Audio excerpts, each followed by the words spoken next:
Sentinels.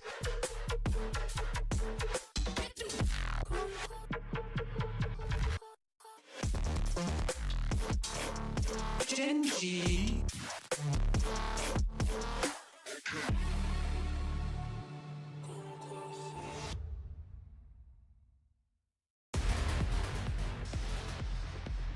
It's a juggernaut matchup, a Madrid final rematch. You got Sentinels going up against GEN.G, the kickoff here at Champions 2024. Two of our most prolific teams in all of Valorant facing off against one another, and this matchup is going to be awesome. These are the only two teams this year that have lifted a global trophy, and now they're up against each other in the first round.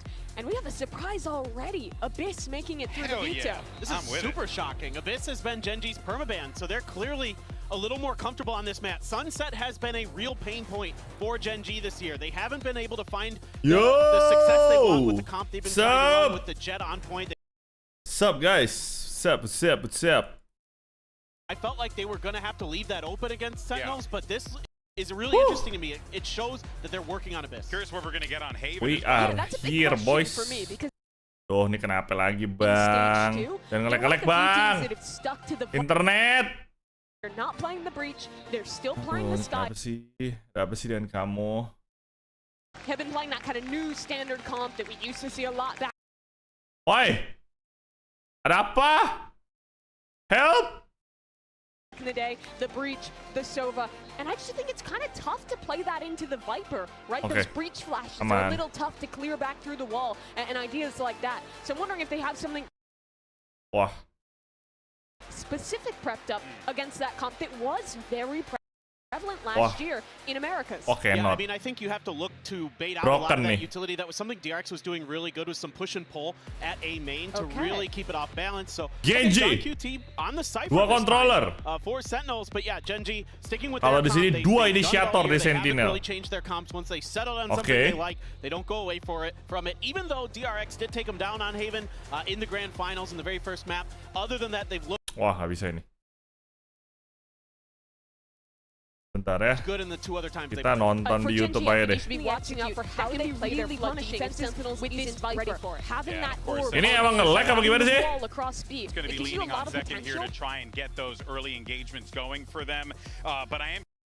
Woi, kok gue nge-lag semua, guys?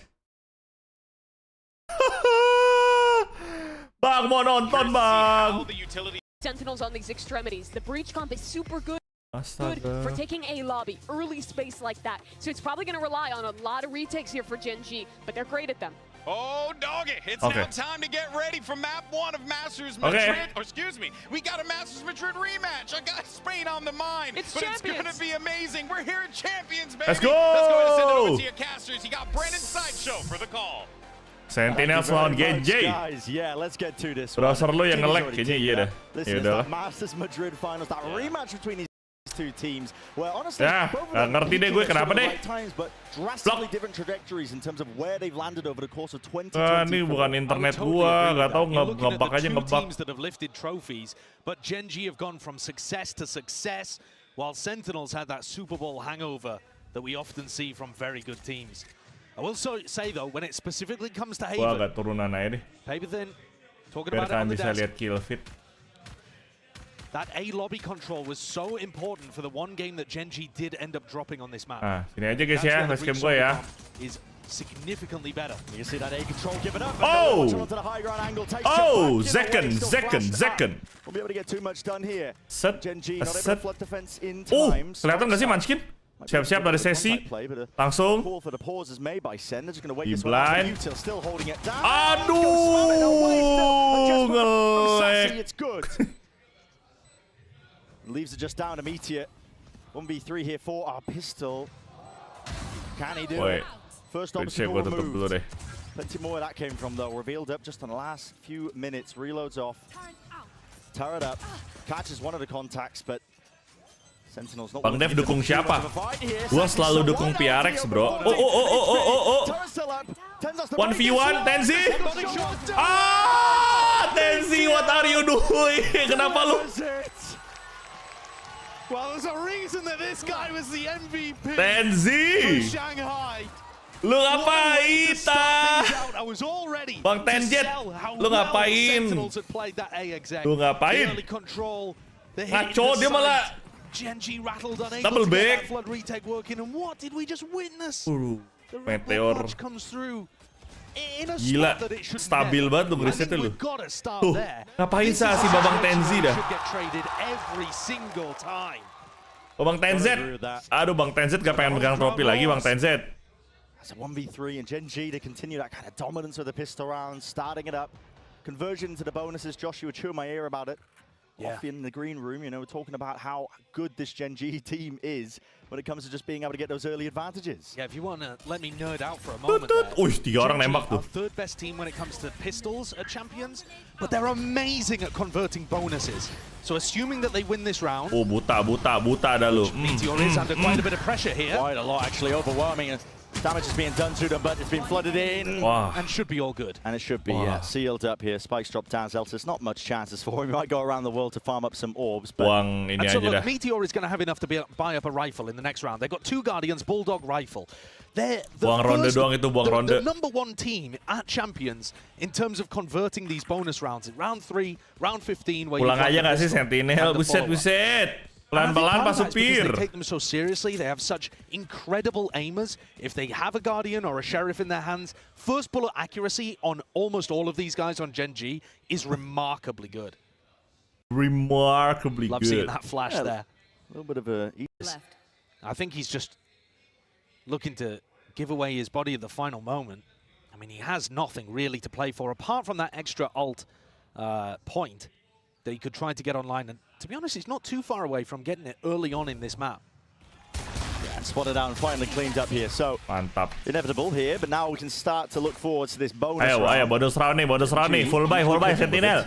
More of that. They are, and I'll tell you what, I've been watching a lot of I've been watching a lot of GEN.G on Haven. I've watched all of Sentinel's Haven, but they haven't played it very Not much. So that's an interesting dynamic, isn't it? Because SEN are going to read into what they've seen from the VODs from GEN.G. And one of the interesting things is Viper Orb always going towards C long instead of A.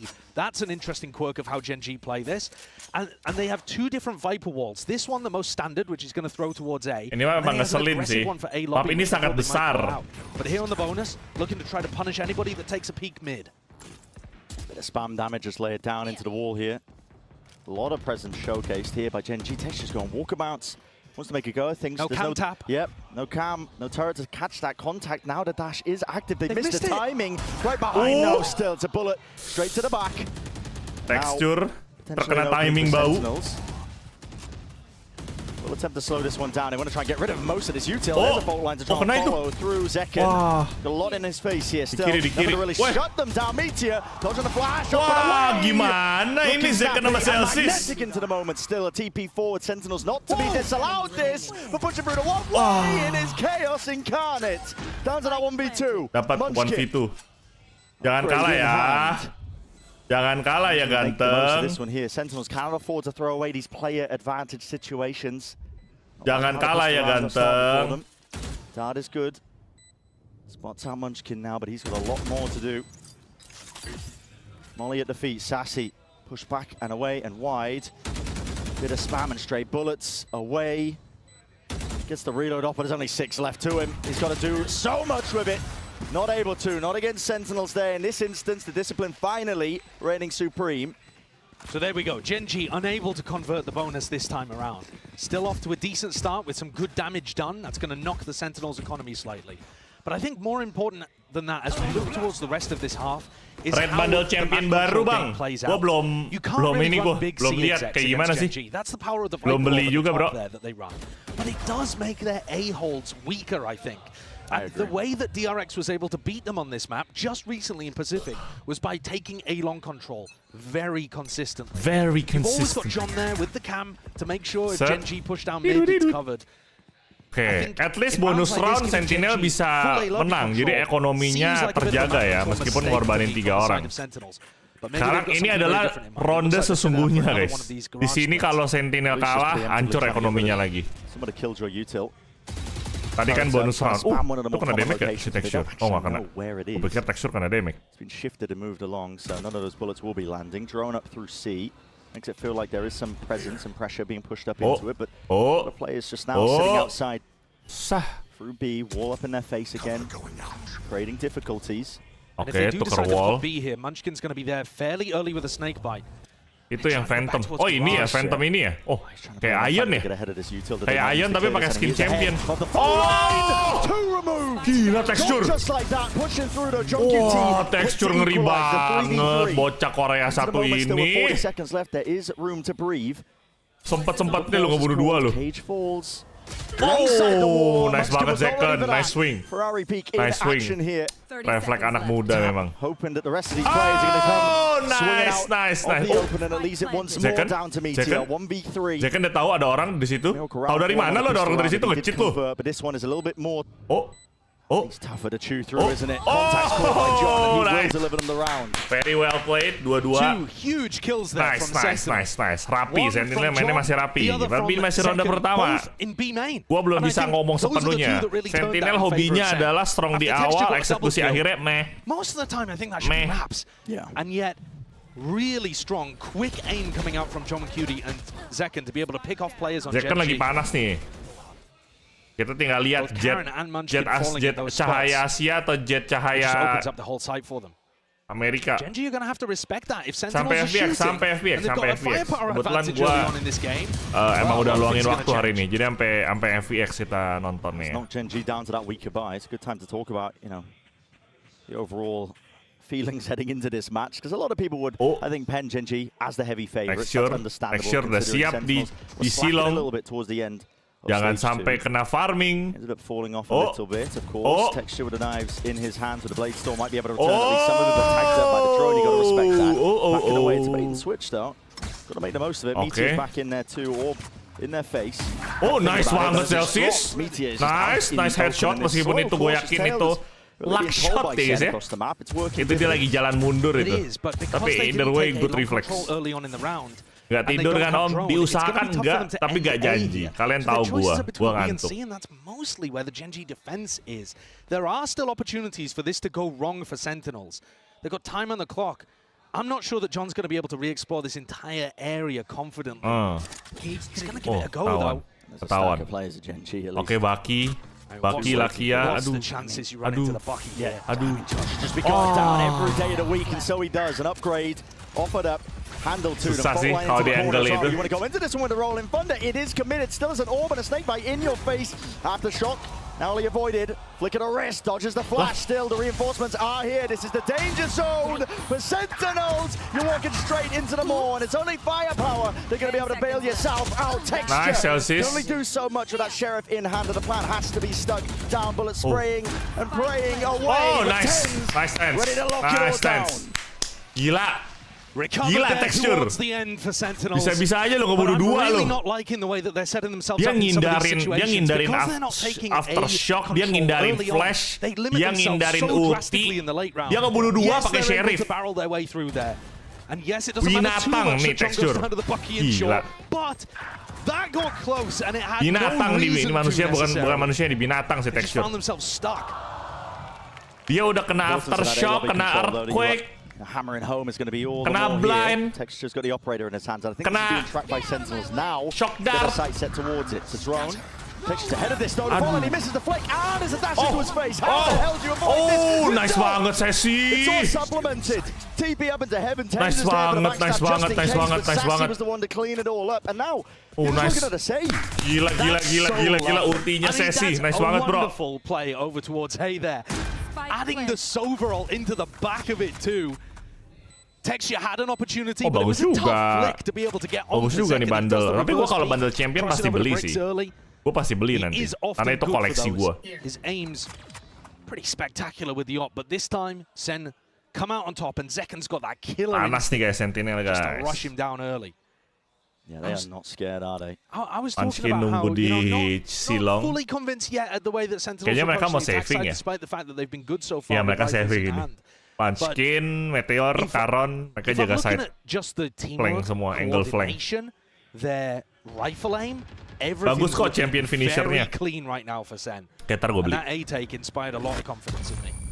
Nanti malam lanjut main game nggak? Lanjut.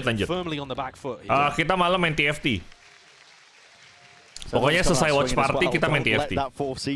Kira-kira bisa cenayang nggak bang? Maksudnya bisa cenayang nggak bang? Teh, naon? They had a 6-map win streak at the start of stage 2. Yeah, it's something that I think people have forgotten because they went out ignominiously from playoffs. And they'd lost to G2 right before the playoffs. Jadi sebenarnya sesi itu ngincar Lakia, tapi dapat tekstur juga anjir. Mantap. Woe betide you. Yeah. You think about this Sentinels team as well. It's all been leading up to this.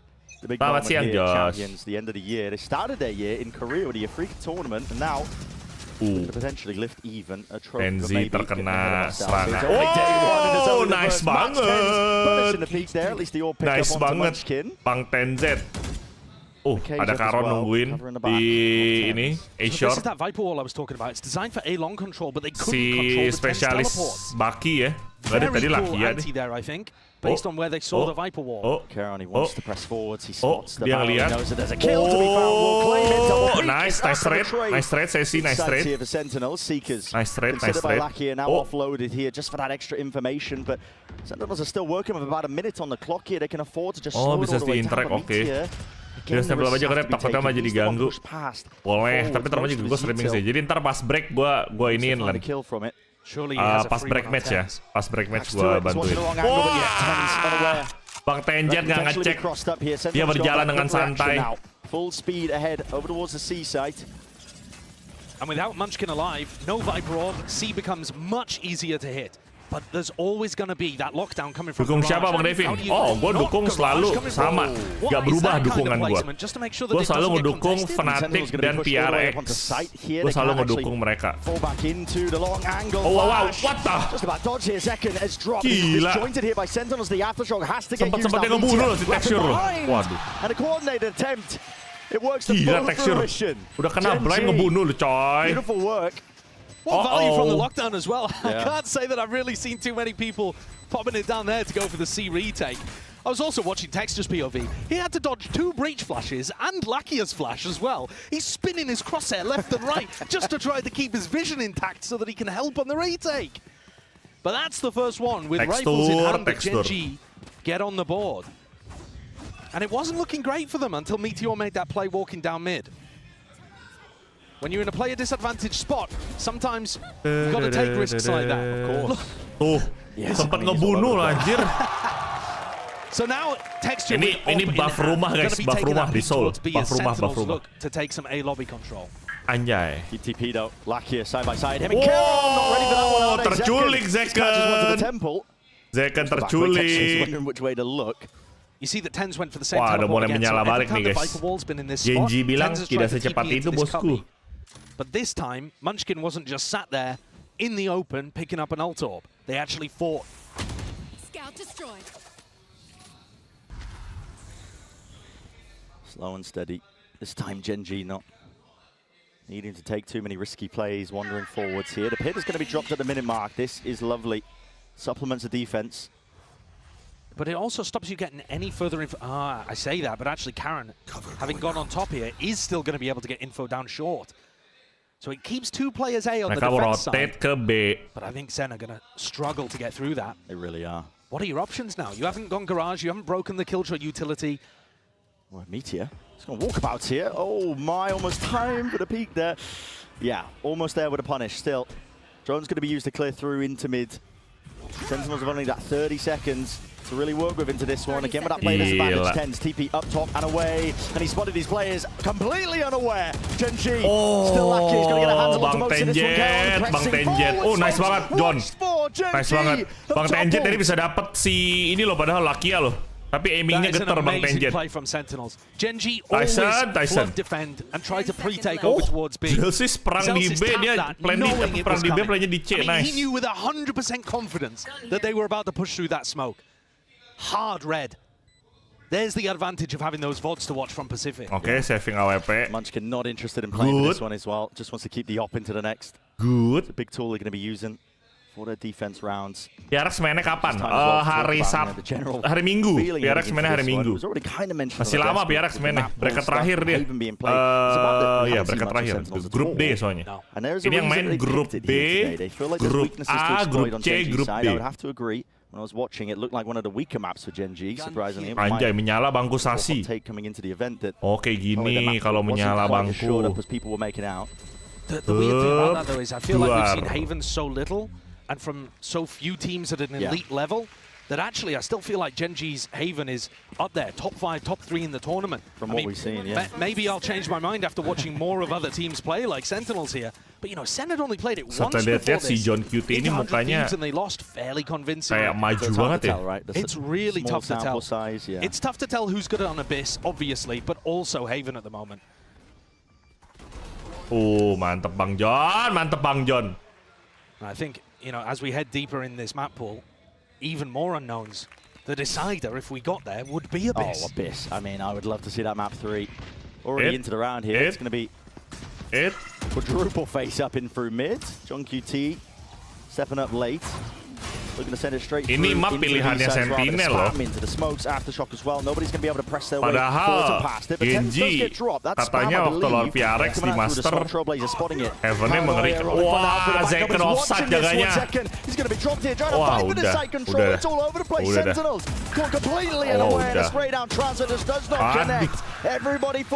Jaganya offside tadi si Zekken, bukannya di balik board. Halo Hendro. Siap kira kelebatan 5 makin menyala. Iya, samaan dari champion 2021 juga kayak gitu kok. Gak berubah. For that pre-take, for that flood defend. And instead Gen.G hold a little further back. Not much, but just a little. In order to not die to that early spam and get a big retake off altogether. Itu Zekken tadi mati wasted, itu mati sia-sia. Dia jaganya offside. Coba dia jaga di balik board. Dapat itu. Itu jaganya offside banget. Dia believe banget gak ada yang dari A, bro. Harusnya di balik board. Extremities down towards B, just the slightest of timings that are off. And that's how fast Gen.G adapt from one round to the next. It doesn't take them long. Aku bisa ikut watch party juga. Halo Sheila. Single final so far this year. That's an accolade that not many teams at all can even claim. Naik atas. Trying to stop this one as well. Another B attempt and push in, spots the player, spamming away. Somebody's to cover this one down and below. Stunned up, matters not. Zekken just walking straight into this one. Still Caron is out and away. Caron! Wah, Caron ngeri banget refleks anak muda. Itu Zekken lagi-lagi ngeblur itu ngeblur. Ngeblur visionnya itu. Belum siap nge-swing, udah nge-swing. Another spot where you feel like a Gen.G player's caught katananya dead to keren juga ya. rights. Being double swung essentially. And the leader in terms of any Rookie of the Year awards pulls it out again, a 2K. Just a slight wiggle of the movement too to shake off a few bullets. Ini bentuknya Ion gak sih? Ini Phantom Ion tapi dibikin skin. Waduh, Caron ngeri banget. 5-5, being that scoreline. You are right, you know, you're talking about that Rookie of the Year candidacy. I mean, there's not many that can really hold a candle to them. One of them is in this server with him. Yeah. Iya, tadi dia kayak gitu. Dia nge-smoke mid, gantian sama smoke-nya Omen. Ntar kalau smoke-nya Omen udah ini, nyalain lagi, gitu dia. Ini loh, ngeri banget si Caron ini dulu. Like you said, Gen.G have been in every finals with a rookie player basically straight from ranked. That's insanely impressive. Yeah, really never seen anything like it. So 5-5, big recovery from Gen.G. Yes, they got the pistol, but it looked like Sentinels were in control in these rifle rounds up until recently. SEN going for a few too many plants on B. Again, looking towards Garage. Seems like that's a pretty key part of what they're going for. Looking for a bit of spam into the corners, just in case there is that one of them held. Nice sesi. Wah, sesi lagi. Ngeri banget, John. Definitely wanted to hunt that one out, so it's equalized. 4 versus 4, and it causes that reaction now out of Sentinels. They're going to be walking again. Up in their face. Sentinels really don't have too many options here, but they're calling for the pause. They have to go for the C-exec once the orb goes down, but this just becomes so obvious. Yeah, and again, the players are meeting their match. It's Gen.G happily able to just try and fight this one. Forwards, Hunter's Fury. No, that was the extra element needed. Lakia, right from behind, texture. Falls up with a shot and still. Got to deal with these players. 2v2 now.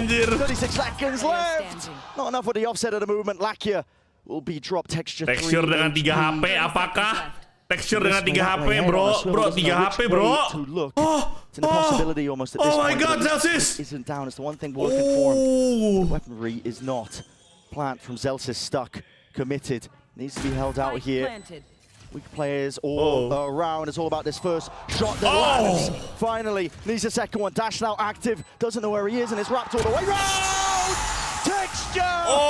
You absolute animal! Binatang, Cok. Texture binatang, Cok. He's such an incredible player. Texture binatang, Looking back into the backside of C, checking left and right on default. Pulls out his shorty, thinking that he killed the healthy player, realizes he's wrong, still has time, even when he guesses the angle incorrectly first, 3 HP AWP no util. It's just unbelievable Back to watching CS, these guys anjay. play sometimes. Keras banget. It's off the chart. It really is. You know, we can see, we've got a mini-map. Yeah. He's operating fully in the dark in this spot, and he's got a perfect read on that timing. Gila. Munchkin can't even believe his eyes. What a delivery. Gila sih. Straight up a gift for Gen.G, but all Nggak normal sih menurut gua sih, bro. Look towards it, the final round here. Agak sedikit tidak normal sih menurut gua reaksi anak satu itu. This is a hard read. Right, Sentinels have only been going A when they want to finish A. I think that's another flaw a little bit with the way that they've been doing their attack side calling. They're not really taking A control and then pivoting off elsewhere. Maybe this round they will, and maybe that'll be how they. Tapi Sesi masih ini loh. Sesi masih menyala bangku loh. Trailblazer broken, doesn't get concrete information. Just being held here by Sentinels. GEN.G and Zelsis looking to try and break some of this util up through garage, maybe force and pull some of the rotations, but Gen.G firmly stuck in the mud. They are not drifting away from this A anchoring spot with 4 players ready to receive. Texture jagonya kayak borderline nge-cheat bener. Dia tuh pede banget loh. Dia tuh pede banget, bro. Kacau. Kayak sekarang kan dia udah tahu pasti orangnya ada di mana. Reaction time dia juga ngeri sih. The hardest of hard reads. A Munchkin classic. I think these rotations have occurred, but listen, Gen.G. They put up all the barricades. They are ready to receive every single player. Full line over and through. Lakia inside the Cloudburst plays. Once inside of it, the wall up in their face. Sentinels cannot step past it. It's up to Sassy and more. Sesi lagi panas nih. Sesi dari tadi Emil lagi ngeri banget. Are pretty much entirely ran out. Trapped and away. Fade away with a Blade Storm. It's a flourish to finish, man. And only a few seconds remain before Gen.G take this lead from first half of Haven. No time on the clock to play with. 7-5 will be what we stare at. Bang Tenjet. Incredible end to the half there. The time ended up being the worst killer at tens. Wah, 75. Hai. What a way to open our first game of champs. I feel like this rematch of Masters Madrid finals is delivering. We've seen some awesome stuff. Sentiment. This has just been dominant and what a return of the fire from Gen.G after a slow beginning. Obviously, they're unorthodox, but they are in the driving seat here for Haven. Sentinels map pick of our opening texture match di GE nggak gini, makanya bro. Texture di GE kayaknya mungkin karena temennya itu nggak ada yang Korea, jadi dia bakat dia terpendam gitu. Sekarang dia ke tim Korea udah kayak anjay lokal nih bro. Anjay. Warlock nih, Warlock tim gue itu ya. Udah langsung panas dia bro. Korean Divcom issue. BTW ininya apa sih guys? Ngomong apa ya gue ya? Di yang kali ini siapa aja sih performance ininya? Performance artisnya collab sama siapa aja sih Valorant?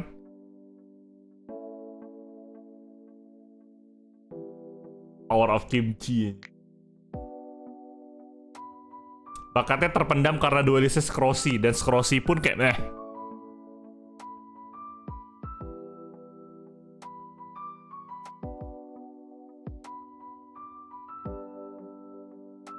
Kiss of Life. Berarti Kiss of Life bakal perform nanti ya. Oke.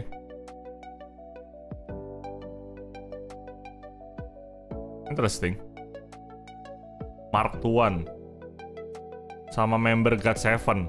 Member God7? What?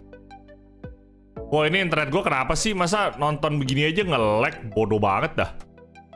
Woi, marah-marah gitu tuh. Ini siapa ya? Ini siapa ya? Lakio gak sih?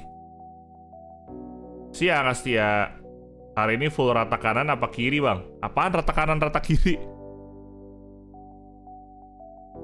I mean, obviously the case for a lot of teams is, okay, am I being baited? Is that real? I mean, it's looking real. We'll see. Going into the next half. Aki ya itu ya. Oi. Oi. I talked a little bit earlier about how good Gen.G are on the pistol rounds, and how important that is. That's one of the big reasons that Vitality have surged forwards in EMEA as well. Jauh banget loh, memori gue baru 60%. Sentinels right now, of all the teams apart from CPU the Chinese squads, who it's 29%. difficult to get stats for, they're 12 out of 16 in terms of their pistol round win rate for all of the teams in Pacific, EMEA, and Americas. So that's really rough. Dari YouTube-nya Bang, tapi katanya lain kagak gue doang. It actually might not matter how good their Haven is, how good their Abyss is, if they wanted to close it out maps 1 and 3. You still need those rounds to be able to get your halves off to a good start. Yeah. Just to take away one of those win cons from this Gen.G squad that's, I mean, they are determined, they're on a bloody warpath, man, to try and essentially lay claim to a dynasty, I would say, heading into champs. This is a squad that, like we're every single finals this year that they could. Kalian udah bisa lolos ke championnya udah bagus, Sentinel. Meskipun kalian tuh pipi loh nggak menangnya, lolosnya tuh pipi. At this point, it's about cementing. Kalau 100 tips gak kalah yang lolos 100 tips loh. Today talking about legacy because he's going for that champions. Bakal bisa 100% mungkin. Sassy for Sentinels. Also looking for lokal disk gue masih banyak, gue tuh memori SSD gue masih banyak banget semuanya. But on the side of Gen.G, Vincent udah masuk ke rumah aku tapi orto gak ganti. Ganti lah. Vincent bagus kok. Lebih bagus jauh lah dari di home. claim to be in the greatest of all time team. And that's with Fnatic still in this tournament with a very similar roster to the squad that won back-to-back at Lock-in and Tokyo. Their consistency is just unheard of, especially with how challenging this year has been. It's a very condensed schedule. Texture dengan difficult to just not feel the burnout over a certain amount of time here. Tadi si Zekan looking largely in charge here. Texture pakai ghost. Wah, Manskin berani banget jaganya di sini, bro. For now, creeping and crawling up through mid, looking to see if they can get any of those early angles, just in case somebody's peeking for info on Sentinel's side. There's a trip in their face. Texture, it's going to be chewed up by that one. Oke, kena trapnya ini. Away, a tap as well for the reaction. You can see there that Texture was intending to updraft onto the high ground inside that smoke. The trap stopped him. Cam sees a lot of this info, but it's only Zelsis home. Yeah, peeking away. Kalau itu sampai kalah sih keterlaluan sih lu Zelsis sih. We'll push back that. Itu udah kena aftershock loh. Timing that's taken, Munchkin. Oh, wide open. Right for the taking. John QT's dropped. John ngelepasin fake C. John ngelepasin A short anjir, pylon. Potentially. Masuk dah. Closed case, but still Sentinels, they do have that retake utility in their back pocket, just waiting for it to potentially come online. 17 seconds until the dart. Not too sure for the fault line. Dash still available. See if for Zekan in the back pocket. They're worried about these flanking players as well. Ada Sohib sama abang-abang ini homo juga katanya. Ya. Sohib tidak membuat internet itu jadi semakin bagus. Ingat itu. Now the time to strike. Lebih murah lagi. Texture is way ahead of it inside the smoke. Zekan gimana nih? Zekan lagi tidak on fire nih. Oh, Josh lagi upgrade ke platinumnya. Terima kasih banyak. Kamsahamnida. Oh ya guys, tier membership yang baru udah aktif. Silakan kalian lihat di community post. Kalau kalian mau bisa lihat di community post untuk penjelasan yang barunya ya. Mantap. And that pistol was remarkable. The fake on Sentinel kok lagi pada banyak yang nge-whiff ya, namanya juga Sentinel. Bukan Sentinel kalau nggak nge-whiff. Sentinel tuh selalu awal-awal tuh kayak panas, habis itu mereka kena comeback, gitu terus. Probably the guy on A is going to be able to find a timing. And my God, what a timing Munchkin found. He also got in position to throw that orb deep towards CT. As soon as the orb goes down, Karen throws a smoke and Texture's inside of it. Every part of that worked beautifully. Yeah. The small details are hammered out so well by Gen.G. They've had a lot of matches to be played this year. Apa ini original apa varian warna upgrade-annya nih? Si texture punya putih gitu. Mirip lagi sama GEN.G punya baju putih hitam. Taking it nice and slow, hoping that Sentinels will peek into them. 3. Lucky sama texture berdua di double door. It's going to be getting them good information on this side of the map. Pakai aing maung. Set. Clears the way through most of the side. Not sure if it cleared Zekken off into the corner. They don't like what they saw. GEN.G instead now moving over towards the B side. Flash overhead, no connection there. Karon will stick this one, and the gamble stack of Sentinels does not work out. They got Viper Orb onto the plant. Bang, mabar Gamers Valley. Nggak ada fitur mabar kali ini, Bang. Whoa. Looking all over the place here. Still Sassy's way ahead of the rest of his team, looking to try and trade this one. Astaga. He's right there behind him. Astaga. And everybody falls once more, so GEN.G, it's flawless on their anti-eco. The heck? Again, looking towards that bonus round. It's going to be more than healthy. Our kill leader of texture. Tapi nggak tetap dukung Fnatic, padahal kemarin-kemarin sering kalah kecuali di EMEA. Soalnya mereka tuh tim yang kuat, cuma mereka itu lagi di tahap karena head coach-nya tuh si Mini udah ngundurin diri jadi asisten coach. Kayaknya mereka tuh lagi jadi adjust lagi gitu loh. Dan kemarin itu Fnatic kan sempat main sama subs bukan? Kayak menurut gue tuh Fnatic tuh jago cuy. Wall up. Cuma lagi bad luck aja. Zelsis is holding his fault line, but all the players are already way ahead of him. Sassy. Iya, masuk transisi. There's no way. Diarex juga kan lagi transisi nih. They don't even spam. They're just all the way up, and it's all for free here. Paranoia flash. It's all offloaded, concatenated out and over the top as well. It's down to tens. Oh, nice. Tenzi. 3 kill, nice banget. Nice banget. This guy will not be stopped. Nice banget, Tyler. Any attempt to take that A site. Nice, so nice, man. GEN.G, so that's nice. Scrambling. They should have had that. So nice. A dash into sight. An amazing flash from Zelsis to actually push them back just a moment. And Tens recovers after immediately being blinded in the midst of that exec. He's left on the floor in a 2v4. Spike drop. That's what Sentinels needed. They're holding this one steady. Kedengaran stepnya nggak sih masih sesi? Oh, ganti senjata ada pasti kedengaran itu. Mereka mau plan langsung di A. Not even push back here, so Karon will be able to get that extension into the round and got a feel with GEN.G. Dua-duanya udah kelihatan. That's sometimes dangerous. You don't want to give them those options and Tidak opportunities. Hey. Inside the smoke, not Jangan being lucu. out, dodging, weaving, TPing away. Still being watched for Meteor 1v2. Meteor cannot land it. Itu kalau Meteor mati, si John spray transfer ke Zelsis juga mati itu. Sayangnya John-nya nggak mati, coy. Nice try. Does not get discarded at the final hour. So they bring that gap. Tyson, ngomongin Tyler, salah. Tyson. A little bit of damage done, not too bad for the SEN economy. Harusnya Tyson. They're gonna take a tactical timeout here. Gue suka ngomongnya Tyler emang. Gara-gara Tyler 10 tuh. Oh, ini bagus banget, coy. Anjay. Really beautiful play. Aduh, sayang. Yang keempat gak berhasil ke exec karena gak ke kepala. I didn't even realize at this point, to be honest with you, because I felt like he was getting into sights fairly well. But he's 5 and 13. Yeah, struggling quite a bit. And Zekken's one of those players that, yeah, from a Sen map-to-map basis, maybe you Sen can yang kalah, bro. slightly inconsistent. Only slightly. Sen lagi kalah, meskipun ronde sebelumnya menang, tapi Sen lagi kalah. Jadi lagi mau diocehi dulu sama coach. And he's actually gone up in terms of his ACS all year. Just tournament on tournament, from kickoff to Madrid to stage 2, putting 69. up better and better performances. Nice. So to see him at the bottom of the scoreboard right now, it's a little concerning, but if he wakes up, it could be the difference maker. I think that's something you've got to be taking a look at here, is whether SEN want to get an op into his hands, and whether they can from an economy perspective too. He's been buying the Outlaw in the last few rounds here, but he hasn't quite been where GEN.G are looking. No, the money's just been slipping quite tight for them in terms of them just trying to get that operator. You can see opting even for the Outlaw here. You know, getting that sniper into the hands of at least a Jet player, it's tried and true at this point on Haven. It's got to be a key part of your defensive protocols. But yeah, it's a bit of a bargain bin buy, isn't it? And only the 1/2 armor target of texture. Yeah, it's unlikely to find too much success. He's also been running at What C. is this power thing that's been pinged out by GEN.G? It's going all the way through garage and through the back of it. Toxin screen down. See if they make a go of it. Of course, not running a Killjoy. It's going to be gaps potentially there. Lah iklan Valorant dan lu yang main. Selamat datang di iklan Valorant waktu Valorant umurnya belum 1 tahun. Itu iklan Valorant udah 4 tahun yang lalu, coy.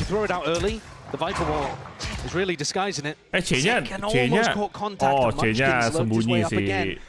I'm not sure which one's even going to be the game changing. Dia kan nggak kelihatan sama ininya. He's going for the peek as well as Barrels pointing out, trying to bait a shot out. There's no way. Munchkin! There's absolutely no way Munchkin can be blessed like this once more. He's working magic over towards the A site. Tenzi ini sering banget gak siap loh. Tenzi ini sering banget lagi gak siap. Kayak lagi nengok jaga mana, timingnya bau banget. Kelamaan nge-care skill juga. Uncertainty into the back of Sentinel's minds, but they want to go this one thick and fast. Playing forwards here, at least with the dart in hand, and the rifles are not doing enough. It's Sassy and Zelsis up against the world.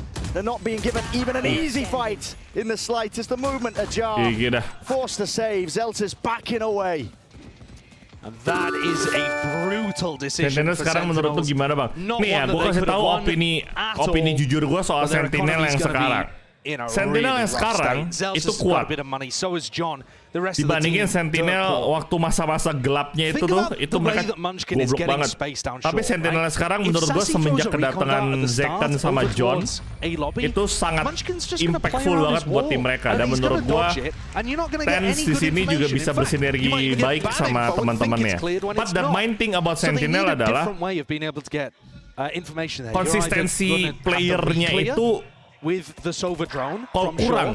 Jadi kalau kalian perhatiin dari mereka main, bahkan pas mereka jadi champion di Master Madrid aja, player mereka itu suka banget kalah round karena gak konsisten atau kayak kena timing gitu. Yang menurut gua timing itu memang gak bisa disalahin secara buset di breaded kayak gitu anjir. Timing gak bisa disalahin sepenuhnya, tapi lu tuh bisa lebih ngurangin ngurangin kena efek timing itu bisa kalau lu tuh udah siap, lu udah tahu lu mau ngapain. Nah kadang tuh kayak tadi si Tens, gue ngerasanya tuh dia tuh kayak bingung mau ngapain. Dia kayak disuruh temennya atau gimana, gue juga nggak tahu lah. Intinya dia tuh suka nggak siap. Itu tuh momen-momen kayak gitu sayang banget. Apakah Tens karena penyakit mekanik tua? I think nggak tahu ya kalau itu ya. People maybe didn't credit it as much at the start of the year, but defense side hard reads, attack side he finds the gaps so often. These lurks on top of it, it's all coming together. This guy is he's a beast right now this entire year. Sulit nih, really masuknya sulit banget ini. Deep flash, forward line onto texture, but there's plenty more util. Buat apa anjir lu buang util sebanyak itu kalau nggak ada yang nge-push? Back and away, Sentinels be lucky to get anything. Still, Caron drop towards the back texture. Phantom play. And after 4 beast, lu lihat itu. You gotta feel for him.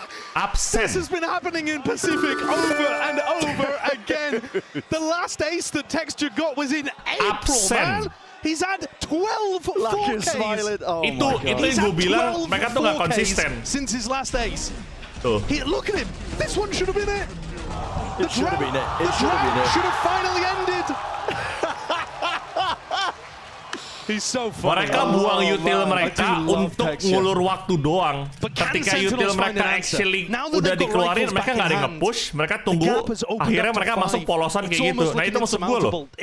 Lu buat apa nge-util kalau lu nggak nge-push? Kalau kayak flash to follow it up as well. Nobody's in sight lines of texture. It's given up almost entirely and it's put the squeeze onto the Sentinels player. They heard all that util. They don't know which way to hawk and they can't even get the kill jumps online. Full line. Nah, lu lihat beda kan? Util dipakai, Gen.G itu nggak takut nge-push. Kalau tadi mereka itu takut nge-push, padahal mereka pakai senjatanya senjata pistol. Mereka semua nge-push dari satu angle. Udah tolol aja nih mas. Hana, welcome back to Definition Silver. GEN.G one step now. That's all they have to take to lock up this map. Aneh gitu maksud gue loh. Lu kalau udah nge-util, ya udah masuk gitu. Lu trading, sengaja trading. Kalau kayak tadi tuh lu absen anjir. Udah tahu lu pakai pistol, lu masih ngadu sama yang pakai rifle jarak deket, ya kalah lah. Udah sih GG ini. Miskin kan? Iya miskin, mereka force buy. Sentinel scrambling their protocols fall into pieces. Second tactical timeout now used by SEN. Percuma Sentinel, udah lu mendingan lu coba map kedua deh.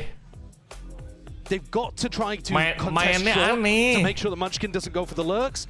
But then they've also got to be able to defend the C site where they don't have nanoswarms, they don't have the Viper to be able to work down there. Buat they're probably not going to have menaikkan chance lu nge-push side. Itu gede. Kalau lu keluarin util, terus lu tunggu util lu abis, terus lu baru masuk, ya aneh. Not just the fact that Sentinels have now got to do it with ini GEN.G tuh mainnya sangat amat konsisten. GEN.G tuh mereka itu gak naik turun, mereka tuh stabil, jadi lu bisa expect ke mereka lah. Stabilnya tuh naik gini loh, kayak pelan-pelan stabilnya tuh naik pelan-pelan. Mereka tuh kalau GEN.G tuh tipikal yang awal-awal biasanya mereka kalah dulu, ngebaca taktik musuh kayak gimana. Nah setelah mereka udah kayak kalah 3 ronde, 4 ronde, udah dihajar balik sama mereka. You have to be very smart, but also very aware that you can have that Viper wall. GEN.G nggak butuh time out, nggak butuh. Karena kenapa GEN.G nggak butuh time out kayak gue bilang, ronde awal itu mereka tuh buat baca strategi musuh doang. But Sentinels have decided they need him in garage, maybe to try some kind of GEN.G itu ngebaca strategi, jadi nggak perlu time out. Mereka sengaja kalah itu. Mereka biarin kalah dulu buat ngebaca. Oh gayanya kayak gimana. Ya udah kalau kalah, kalau menang bagus, kalah ya udah. No signs over towards garage. Instead, they set it over towards the B site. Celsius is watching this. Gue yakin banget Celsius nge-whiff. Flash up and overcount with a TP. Gue yakin banget Celsius nge-whiff. Dash still there. Second spots it. Here's the one, but nobody's giving him an easy fight. Mau ngapain nih Zekken nih? Backing away, still with this B-side control texture. He's got straight past it, and in front of that fault line, still won't survive. Ternyata Zekken yang nge-whiff. The trade there, flash in and through, over the back, 4v4. Pat down, Auraflow gives him that information, and a sight hold might be exactly what GEN.G are looking to cook up. Munchkin still with that orb up in their face, Dart and a paranoia follows through, flooding back and away. Sight players clear that gitu dong. Committed now to the front. Terus masuk. Got to try and strike. At least when he irons hard and try and find these kills. There's one. Two left to deal with. Finding them one after another. Gitu Sentinel. Around exactly when they needed it. Util dipakai orang-orang nge-push. Gitu kan enak. We saw the same level of ideas from GEN.G there. Going for the B exec, okay, that gets stunted by an aftershock from Celsius. Let's try to pivot and crunch the player's garage. That also gets shut down by Celsius. Then the breach is online. It's just a massive round from the vibes lawan Selin wins as well siapa here, ya, lupa gua. but he needs to be doing more of it. The whole team needs to be doing more of it. It's not just down to him. Iya, GEN.G itu suka ngebaca sengaja. Mereka sengaja kalah. Zekken is sitting at the bottom of the scoreboard. It's been a while. Zekken 5-17 loh. It's more just the aneh loh, Zekken 5-17 tuh aneh banget. Oh, texture 2-3-11 keren banget. Jet diff, you want to be putting your duelist in a position to influence the round. Right? And so tadi gue ngomongnya apa sih? FUT ya, salah. FPX lawan TH ya itu dia. Is a bit concerning. FPX tim Cina lawan TH tim Hertix EMEA guys.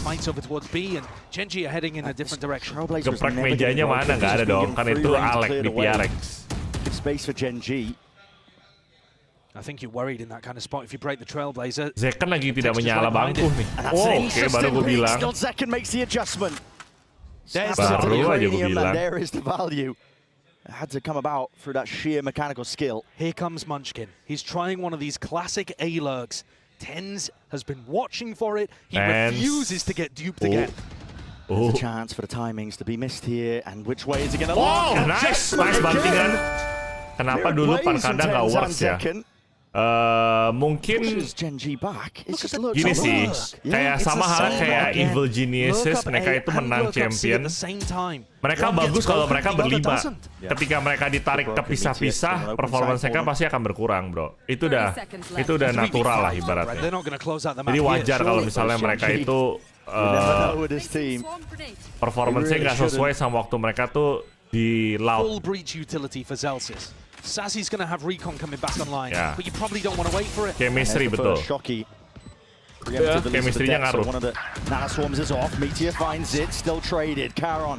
That's a sweep from behind here now. The backstab, but maybe just pushing back in a way. Lakia needs support and he needs help if this is even going to be doable. Flash in through the box. Smoke is up in his face. A tap in his way. Nice. It's a bit of spam to follow up. Charon. And now a lot more to do. Spike being defused. Stuck fully in tens there to defend him.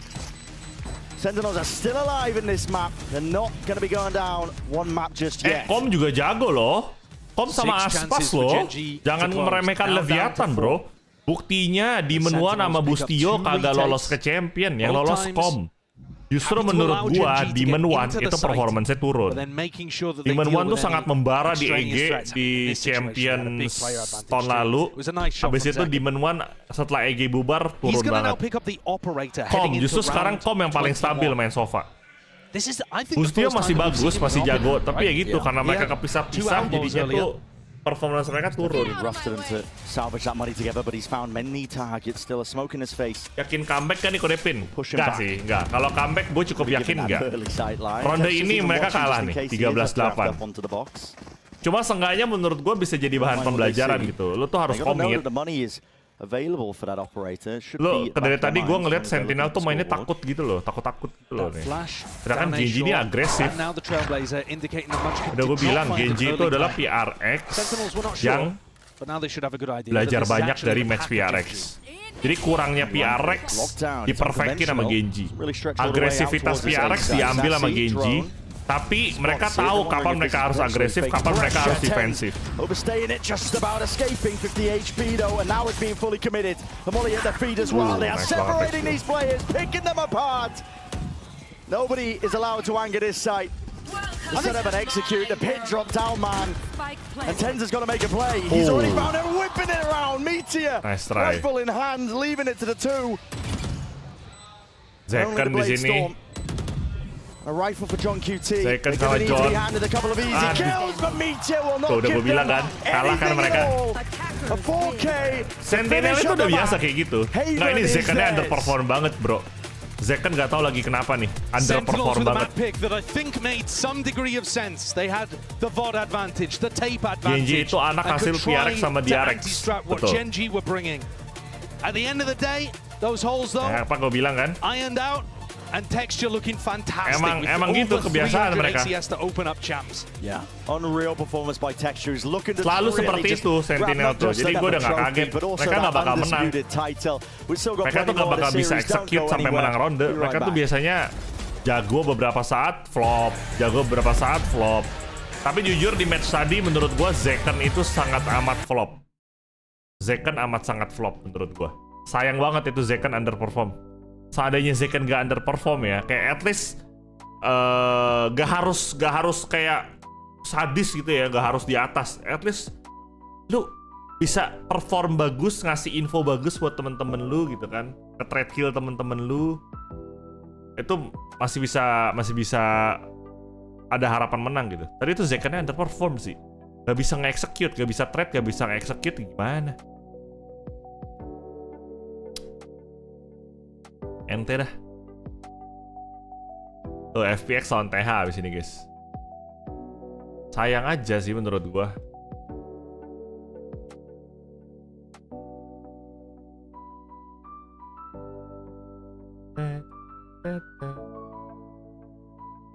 Setting integration. Oke, mumpung lagi ini gua ke ngurusin Discord. Tuh, integration. Tutup.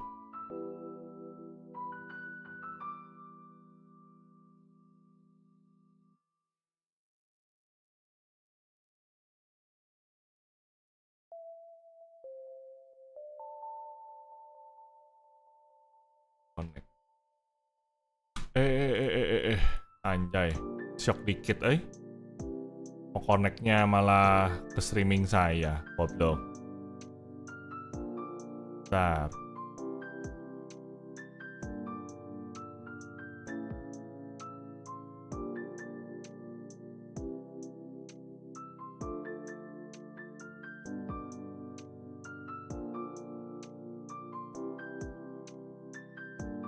Yang menang match kedua siapa, guys? Sentinel, GEN.G. Voting dimulai.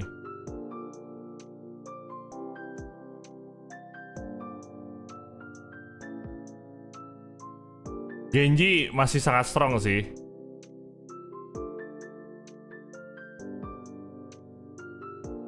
Masih sangat strong.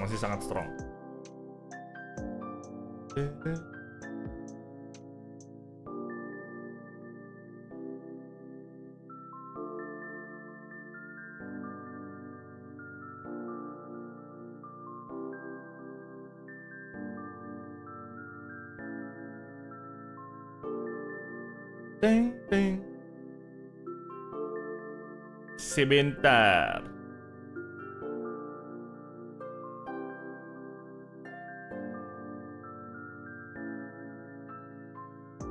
Nggak mau sih.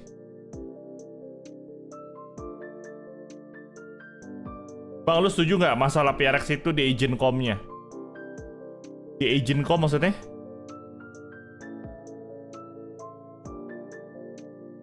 Menurut gua sih ini 2-0 ya, jujur ya. Menurut gua ini 2-0.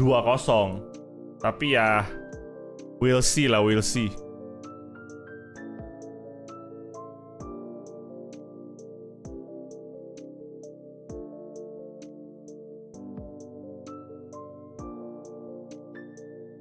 Discordku ada apa nih, Discordku nih?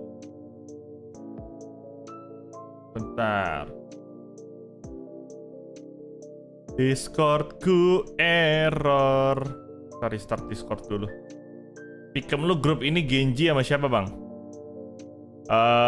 Yang juara 2-nya. Yang masuk ya maksudnya ya. Menurut gua ya. Menurut gua Heretic sih. Menurut gua Heretic.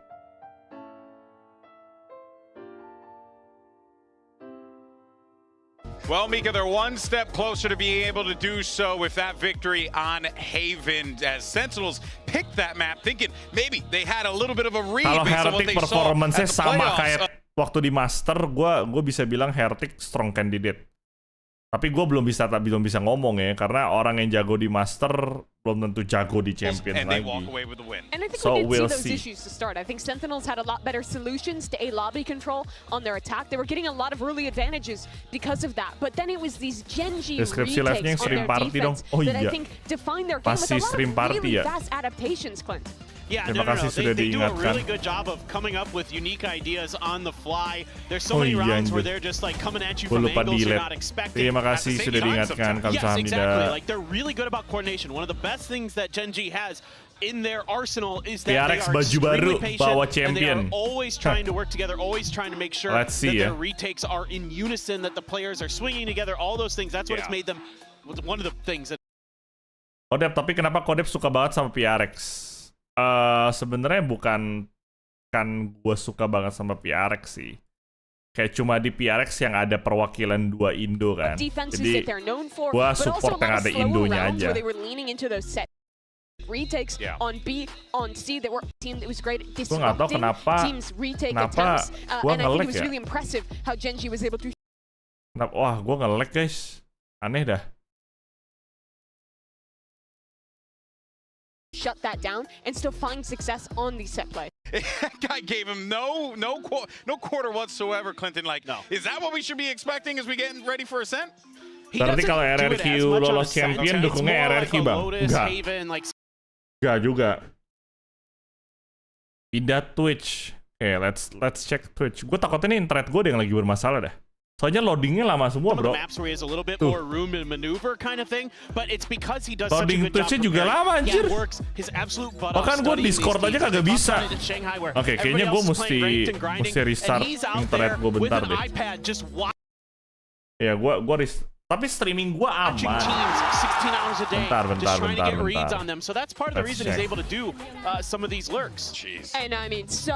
nggak apa-apa streaming VCT. Oh, gue dari izin. The pistol round and this texture clutch that we just watched were a lot closer a game, and I think would have given a lot more opportunities for Sentinels to build some momentum into this. Yeah. Well, and that goes back to what we talked about in the pre-show. That Gen.G wins round, they have absolutely no business winning. Yeah. And this happened in the... Sebentar. Kayaknya bisa nih. Bisa gila. And Texture still wins that battle. That's how fast he is. And moments like that is what make this team so difficult to go against, because you can be as prepared as you want, you can set up great crossfires, you can do a lot of good things, and Gen.G can still break you. I do think it does bear mentioning, though, that this was kind of something we saw in Americas as a problem for Sentinels. These slow starts. In their 2 matches that they ended up losing, they only won 2 pistol rounds in them, and it was the same here. They're losing out on pistols. They're starting slow. They're not getting the opening picks and setting, I think, Zekken up for those big moments he's known for. And this is a really scary prospect, I think, now going into a map 2 against a team who looks like the best in the world. Well, you know, you mentioned Zekken. I think you saw the, his stats at the bottom there, and I think it wasn't, like bad necessarily from him, but it was what you were saying. I think it was by his standards. He's normally lights out like that.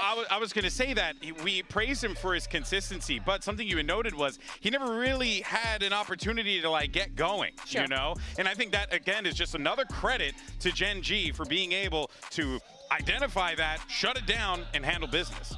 Yeah, I mean, there were rounds like in the final round. He's got the Blade Storm and stuff, but the round's basically over by the time he gets there. Like, Gen.G is doing such a good job of picking players apart, finding those early picks. I mean, the first blood percentage for Gen.G has been through the roof throughout this entire unit. It's not just Texture, it's everybody on that squad is really good at finding those first bloods. We saw with the Munchkin Lurks, Meteor does a great job with it, anchoring sites as well. So all of those things create tremendous problems for any team they go against, whether it be Sentinels or anybody, and you're left scrambling to try to find answers. Yeah, no, of course. I mean, I think it goes without saying that this Gen.G team is so well put together. But now, let's go ahead and see what we're going to get as we get ready for map number 2, Ascent on the horizon here.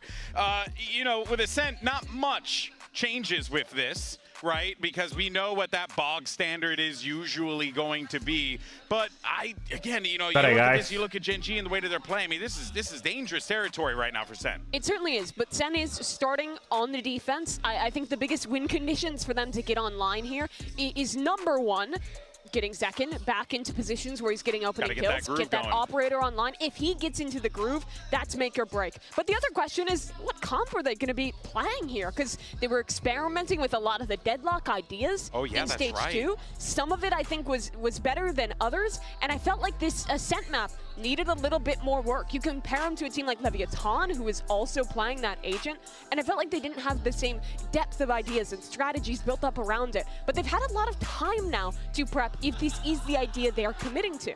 Yeah, I'm really curious about that, because I don't think there's going to be any change in what Gen.G does on this map in terms of agent comps. I'd be shocked. I might have a heart attack and fall off the stage if they do.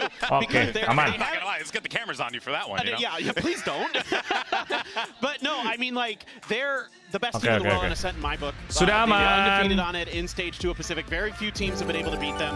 So it is going to be the kind of comps that both teams have been running with. And for Sentinels, I think for me, the biggest thing about Deadlock is you have to be so smart with how and when you're placing your utility and how you're playing off of it. Impact, welcome back to Definition Silver, It requires a tremendous amount of coordination and a tremendous amount of discipline to play it properly, but if you can pull it off, it looks amazing. I think Deadlock is really strong on the attacking sides, how you can stop flood defenses, how you can set up those sensors to really build incredibly strong coastlines. But on the defense, I think that Gen.G style plays well against it. We saw this when G2 played Sentinels. The slow default style, working around the utility, breaking it down. I think Gen.G is good at that, but Sentinels have a lot of tools. This is a comp that only has 1 VOD out of it for Sentinels, and they have a chance to come back into this series if they can look good.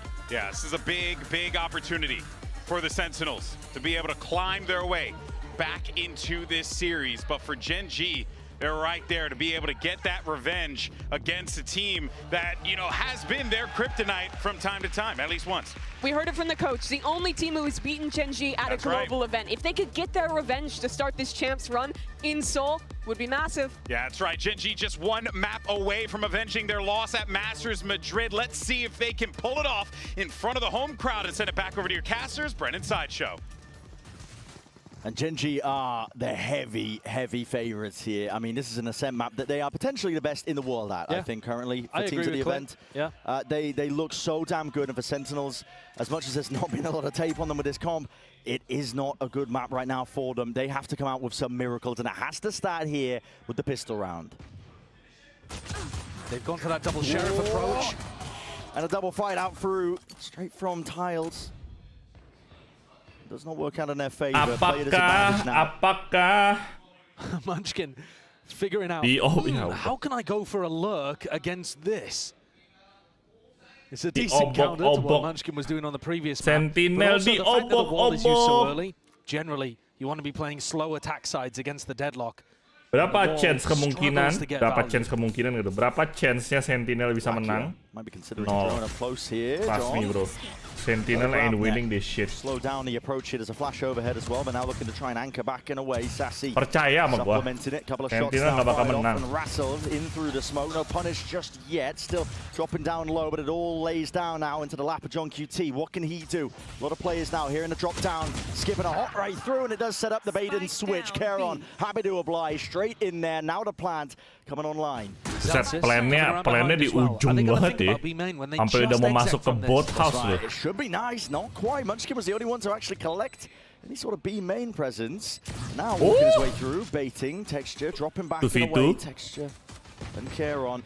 Masih ada texture si Raja terakhir. Once more, they're gonna stand to the test. Raja terakhir. Raja terakhir tidak boleh di. Raja terakhir nggak boleh di. It's a pistol round for Gen.G. Bahkan ketika dia sisa sendiri pun dia bisa menangin timnya, bro. Selamat sore, Freya. Sore juga, Nat. Barengan gitu, Freya sama Nat janjian ya. I think Gen.G were the better team there. But an entire series where you don't win pistols is almost impossible to win. SEN need to be working on these. They didn't get a good beginning to it, and Gen.G managed to close it out there towards the end as well. Just hitting good shots. Double body shots all over the place with those sheriffs. Gamble here by Sentinels. Halo Haikal, bacot Kisha. He's the only one who looks like he is suppressed right now. Hoping that Gen.G might just pistolnya ngeri banget. Yeah, listen, they weren't born yesterday, but this team are too diligent. It's quite a nice trap play though, because if the cam is found over towards B, you're expecting trap plays to be run off the Cypher cam usually. And this one's off deadlock contact, so I think there's a chance that it gets value, especially considering Munchkin and Karen's position. Kalian semua bacot. But right now, they're not taking an inch. No steps forwards. Waiting it out. Making either team stew, to be honest. Kadang nggak pakai bridge di map. Nggak selalu pakai bridge kok di sini. Bahkan udah nggak meta kayaknya dah. Nice banget itu. Di backup sama temannya untungnya. Waduh, Karon ngebunuh 3 pakai sheriff, bro. Sentinel, what the fuck are you doing? Sentinel 4 kill di kill sama Karon. What the are you doing? What is this? Just a casual ranked match, not a tournament. That means they've got 3 rifles for the bonus too. I mean, take a look at these shots. Gravnet comes out. FF. Dude, I mean, come on. Dude, FF lah, dude. Against an eco, but still, I cannot stand. Locked down in place. I cannot stand ini mah, I cannot stand. Sorry, Melissa. Comes online for Sassy. He can try to reinforce the B site. It's super difficult to get through right now. A nice shock dart from Lackey as well. Getting rid of that sonic sensor. I don't think John pulled it back in time. B looks devastatingly difficult to hit, though, especially if Sassy was Odin wallbanging this, but he is rotating off. Timing potentially missed there for Sentinels up through mid. Gen.G has the makings of a B split, putting a lot of pressure and asks onto Zelsis. So the cam covers this. Off cam contact, Sassy can spam, but it's Yang not a cewek great belum spam keubah angle inside. permissionnya. Good for damage, not good for kills belum. usually. Tags onto Zelsis. Aman. Drop down and away here, walking through. I say that. Zassy. Bit of spam damage. Just through the choke Sebentar. point. Gua ubah lagi dulu, Alen. Kalau udah ntar kabarin aja ya. Biding his time, hoping that somebody will just open themselves up, but as the doors drop down, Texture! You gotta be joking! You're not allowed to do that! There's no way! Running and gunning inside the cloudburst. Taking names. 4v4. Udah Len, silakan Len, diedit dulu Len. Meteor crouched up. This is unorthodox in terms of the angle, and of course it is. Waduh. Rips them all away. Udah deh. Diobok-obok, ditibek-tibek ini mah. Dismantling all of the trap setups here. Taking out the cam early, making Berulang sure lagi kan, udah gue bilang. Sassy doesn't have that wallbang Dia spot. He goes over, gets bukan killed on the manusia, other dia side, and then binatang, GEN.G bro. are pulling kills out of really unexpected spots. The one Binatang, from bro, Texture, dia, bro. I'm sorry, that one's illegal. That one is illegal. But Meteor's play as well, it's so nice. They've got Karen ready to back him up if indeed he needed it. Yeah. Texture is also there playing aggro. It's not just a solo play, that. And yet, even if it was a solo play, he still would have won the round for them. That's the power of this Gen.G team. Right here. Each of their players has got such a nice read on the game.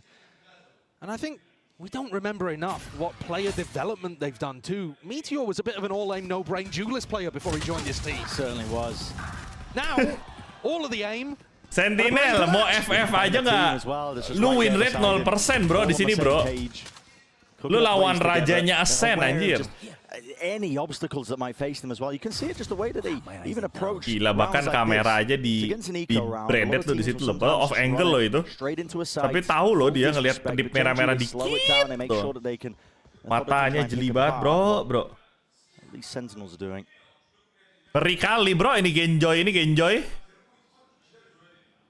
If there were any concerns, I think, about Gen.G potentially being shaky and home soil and a home crowd. Listen, that was kind of pushed back at Shanghai when they were literally the villains. All the way through, it's an open side again over towards A. 30 seconds left. Yeah, what incredible range of emotions that they will have experienced in their last two international events. Sentinelnya diobok. Shanghai, a crowd that disdain them. 13-0-in aja sih Gen.G kata gue mah. Flawless jir. Flawless 2 ronde dari 4 ronde, flawless 2 kali. As they rolled up, some fans, it's like the back of the building where people don't really, you know, think to come. It's not like Gen.G. Dah. Go next. 13-0-in aja Gen.G. From Seoul clustered watching them exit the van. Sedih gue ngeliatnya, sedih. Gen.G players. This team is popular out here. Kacau banget, And they'll be even more popular if they have a big run at champs. Gimana nggak ngeri 5 turnamen terakhir, 5 grand final, 3 juara. Parah bro. Takut. First time it's been done for Pacific. That was Gen.G who did it. Elah match champion kayak gini sama aja kayak waktu PRX lawan siapa tuh 13-2 atau 13-1 kan. Pembantaian massal bro. Gue nggak kaget kalau ini 13-0. Terlihat Sentinel itu nggak bisa nguasain ini, nggak bisa nguasain ruangan. Nih. Tenzi Sentinel terlihat clutch dengan Sentinel dengan Tenzinya tadi kan, enggak udah cukup segitu aja. Dah, nih 3 orang ini nih Munchkin, Meteor, Texture udah cukup. Dah. Pokoknya Texture belum mati, Gen.G nggak kalah. Lu percaya sama gua? Texture belum mati, Gen.G gak kalah. Kena semua tuh. Kena semua. Tolol, lihat tolol bukan? Lihat, bukankah itu tolol?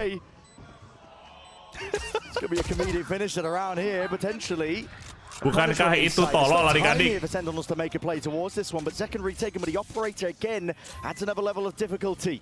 It's all about how they manage this one as well. That late backstab that might be occurring from Meteor. Is it going to be caught? Zelsis sticking out onto the fuse, half already. He's brought that win con, covering for it over the shoulder. Zelsis dropping him. There is no way That's ridiculous. that Sentinels have just won a round where all 3 of the retakers got detained. There is no way that I just watched that. Nah, itu hoki. Itu hoki, Jing.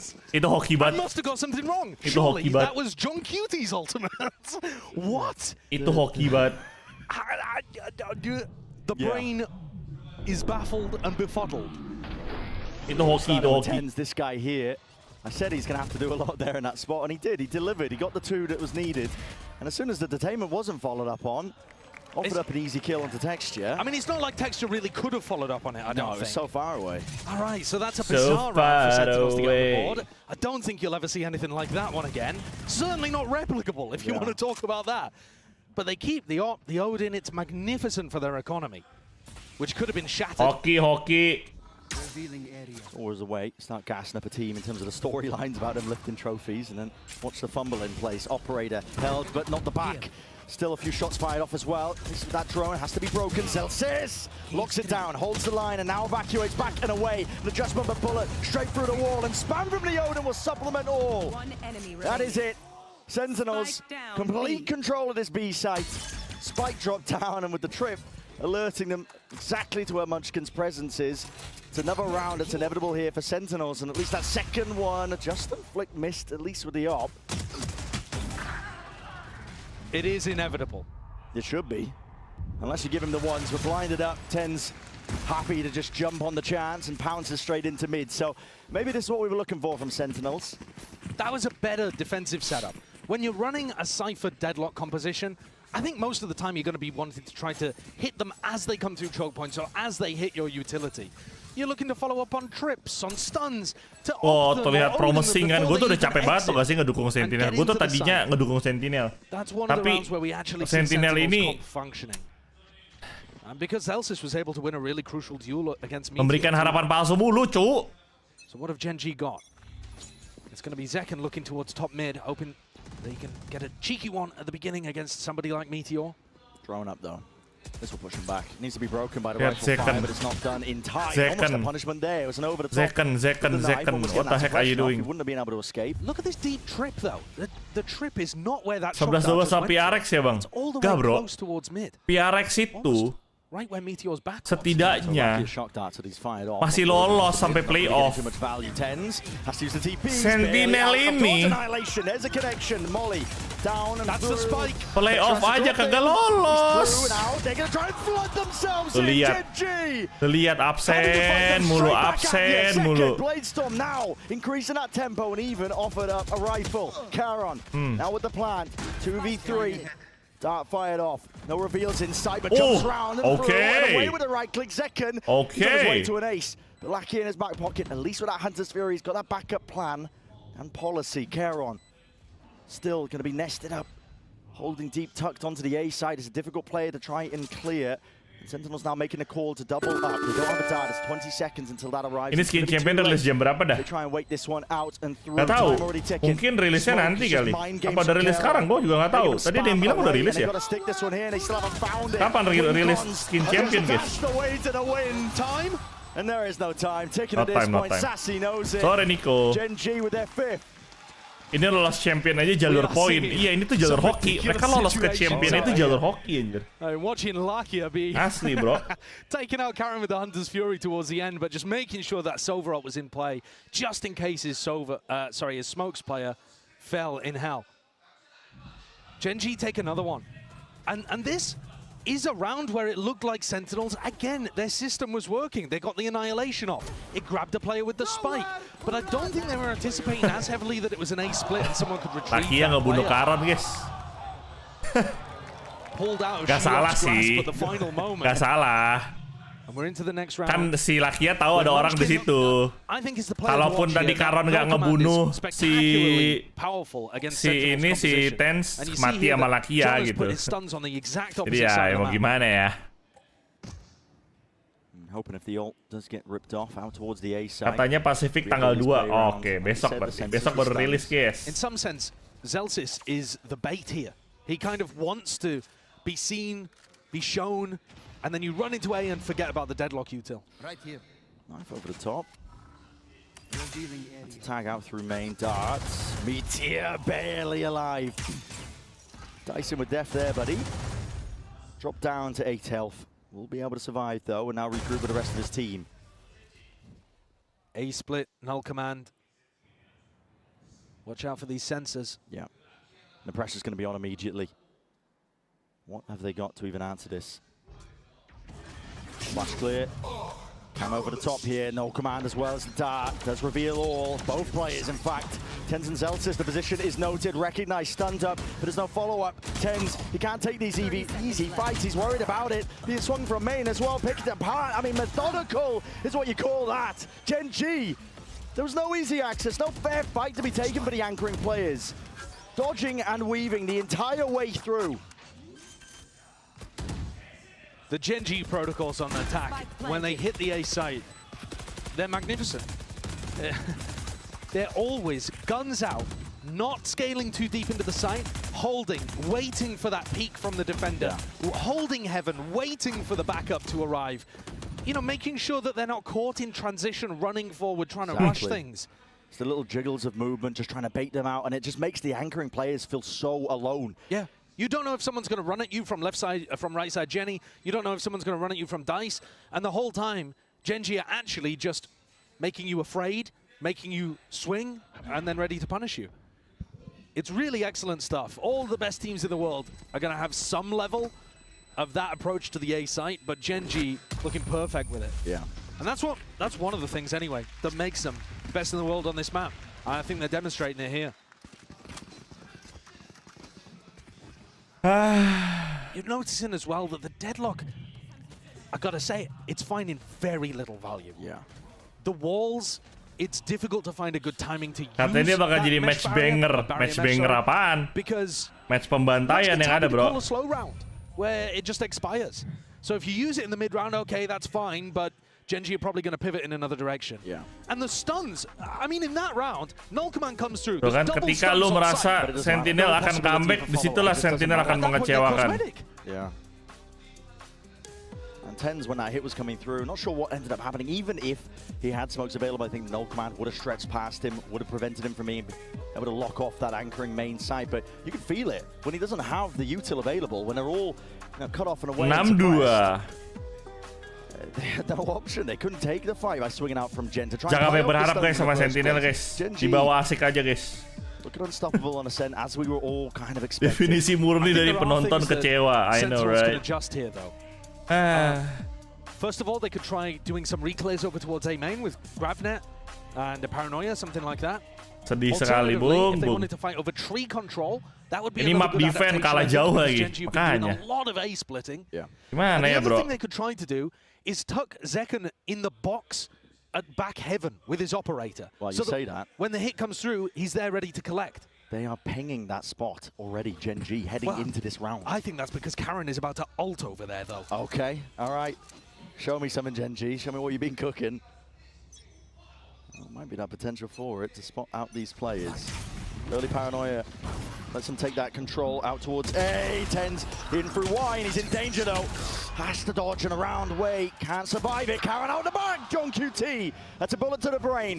With him dropped off now, there's possibilities and options are now opening themselves here for Sentinels. Kita lihat the barrier mesh. Apakah John QT yang tertrap di situ bisa comeback adik-adik? Zekken sih dijaga angle-nya udah bagus banget sih. Tinggal aimingnya dapat apa enggak gitu aja kan. Great adaptation from SEN. Surely GEN.G can't recover it. There's no way. I mean, John is stuck here. They know where he is. There's a Nano swarm to try and clear him out of that corner. If it hadn't missed, sudah biasa. John would be a dead man. And he has called for the reinforcements. 2 players ready to at least swing off this berapa? Sampai malam jam 3 sama jam 6 sih matchnya. The reset from Meteor, not enough to see. He can at least find a way to pave his way to that victory in the round. So Sentinels are still alive.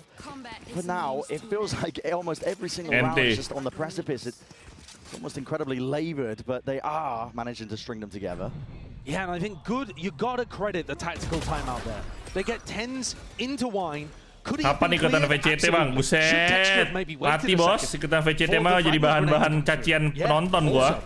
But Tens does get the value from his positioning there. And on top of that, there are multiple layers of backup. John is fighting it. Zekken's got the op there too. And now Zekken makes his way over with the operator to Cat. Like I said, this is a spot that GEN.G menyala bangku. Down. Champions 2021 tuh. For something where, you know, they can smoke off tiles and have him peek towards top mid. Second could try to get more bold than he is. Kirain momen ngebadut malah menang ronde ini Sen.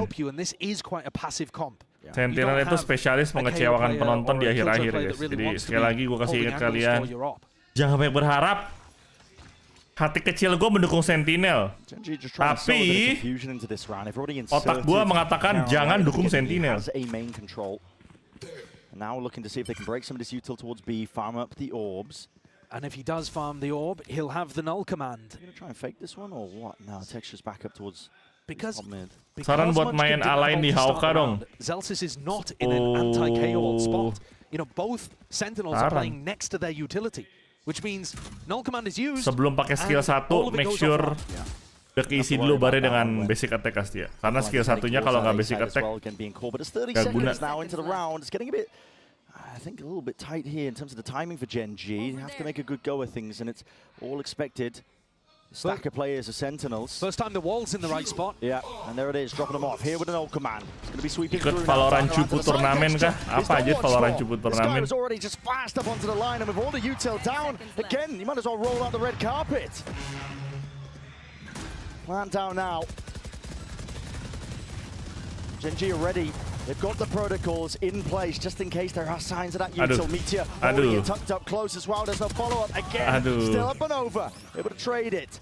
The door into their face and a full sight defense occurring here by Gen.G. Nobody looking to try and Gila Bang Sentinel.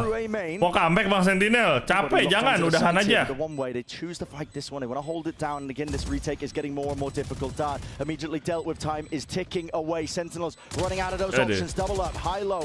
Gonna try and push them back and away. Lakia, last one left, and he will fall in the end. So, just in time here for Sentinels, I believe. Yeah, only about a second on the clock, though. Whoa. Look at that. Yeah, right on the money. A good round from Sen there in terms of how they squeezed Gen.G. That pressure coming through, double swing over towards Heaven, making sure that they dominate Valorant that Cupu turnamen itu VCT anjir, bukan VCT yang Valorant Cupu dong. Gue nggak secupu itu, tapi kalau dibandingin para pro player di sini mah ya gue mati lah bro. Crucial kill. And Gen.G gonna take their first tactical timeout of the match. Wow. Their first tac timeout of champs. Coming in round 11 of map 2. Cek corner tapi nggak kelihatan gimana tuh. Ya namanya juga hidup guys. Buset. Gue pikir, oh itu copot sepatu. Gue pikir ada yang jualan sepatu gitu. Astonishingly good. But it must be said the Cypher Deadlock comps, they tend to perform counterintuitively. Kasih tau line up lu bang, mana ada. Gak ada, gue gak bisa line up. Udah lupa gue cara line up. Extremity control, you know, you can lay down sensors, much like they're trying to do, at least Sentinels, on their own defense. But yeah, it's a, you know, quite a few unknowns, I think, of how Sentinels might be looking, at least with this composition. Tier 2, North America, has been playing this comp a lot. There's a lot of footage, a lot of playmaking possibilities as well, if JEN.G has been doing his homework, at least with the annihilations, and will not grab net reclears. Yeah, and I just want to say for a moment that... Rank lu apa bang? Di Valorant rank gua unranked. Gua nggak main ranked lagi semenjak gua mencapai Ascendant. Misal diundang Farmatch VCT, ya mau dong. Kalau Farmatch kan gua nggak peduli gua menang apa kalah mah. In terms of his fragging, his output a little bit, compared to his astonishingly strong Madrid performance, where they lifted that trophy.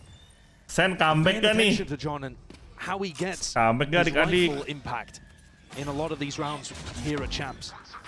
Zekan not caught in the transition there, just trying to exit Menurut out kalian Sentinel comeback gak adik-adik? Gen.G, they want to try and go into this one fast, tempo increase 10s, taken out. Zekan followed up to trade in sight. Only gets the one down, which was texture. Dart revealing quite a few of them. Locked down by Meteor. This is unconventional. Napak coachnya sekarang ada dua. Sekarang ada hampir semua tim sekarang coachnya dua kecuali Alex, kecuali PRX. And this should allow a great plan. I mean, this one also planted for short. If they wanted to send somebody on a wraparound, very heads up. Perhaps Lakia is going to take that option. Map 3 boleh lah, nggak usah lah. It's around here. Drone's going to be used again. Set that stage here. Tag up, gotta remove it. It's first piece of util for it, but GEN.G. PRX sekarang juga 2. Oh, PRX sudah 2. Oh, udah ada asisten. Oke. Gua nggak nonton yang di ini sih, di Shanghai. Oh, berarti sekarang semuanya 2. Ada asisten coach semuanya. Mungkin peraturan dari VCT-nya dari Riotnya seperti itu. PRX coach keduanya psikiater buat handle coach. Wow. Iya, dan emang Alec kelihatan lebih happy. Punya temen buat banting meja sekarang aja. Leg. It's looking dire without it. An 8-4 half, not unusual on a SEN, but it's usually the other way around. Jadi asistennya buat menahan dia nggak gebuk meja, apa gebuk meja bareng nih? If it follows the same course, you're looking at like an 8-4 turning into a 10-4. Yeah, and at that point, it's just curtains. Yeah. There's no recovery there. Zellsis coming into this round with a broken economy, Stinger, Guardian, but they still have those big heavy hitter weapons of the Op and Odin. It's a weird buy. It Bit of a is. mixture. Second hasn't been able to really walk in front of these smokes, keeps getting pushed back and back, but he is getting the kills. Take flight. Lovely util to clear out mid here. Sassy with the drone, good timing on it, but the question is, did they hear that most of GEN.G are already up in through Cat? Straight through the smoke. Disrespect is being shown by them. Kalau tolol banget dua-duanya banting meja. Alec ngajarin gebuk meja, ya ampun. Dibantu bersihin meja sebelum digebuk. Itu paling brengsek. Pick them apart. 1080 stop. Can't quite manage it. I mean, it's Caron. And the stun does nothing in A main. Push them back and away. GEN.G slowing it down, getting quirky with these timings. There's a stun, they can hear the sensors, texture, removes one of them. So much uncertainty, rapid into their heads, they spot the player, texture hampir saja boom. And yet still squares up to That's it. the texture. Challenge is met. That's the texture that we know. Options. The god. Opened. GEN.G having to take their timing with it. You can look at the peak timing, but still missing with the shot as well. He can't quite do it. Has to pull out the shorty. Second, not a chance. Doesn't stand it. And leaves it to just 2. Munchkin is low. Could be an opening. Lakia will fall. This Stinger is movement in play. So doable for Sentinels. The health advantage is massive. 2 lawan 2, health advantages gak ngaruh. Kalau nembaknya kepala ya. Kecuali HP lu 200 tuh. Spamming away into hell. Just in case that reposition is there. That round towards the back, they spot the main player out, they're all falling low, and again it has to be Munchkin as that playmaker finds the one. Peak in timing, off of it, only 5 bullets left, but a tap from Sassy as well. It's all so unlikely for him, and he needs to hit the second. Gak keburu. Tidak terburu-buru. 2-8-4. Mantap sekali bukan? Mantap sekali bukan, Bung? Trying to stamp their mark early on Ascent here at Champions. Home territory of Seoul, home territory of Ascent. Tumben Joko nggak nimbrung. Joko lagi kerja, guys. There wasn't so much an exec in that final round as they just walked up with an operator. Still found the openings though. I mean, listen, this team is so good at picking apart all sorts of it. And for the pistol round, that's what we're looking towards. GEN.G, indomitable so far.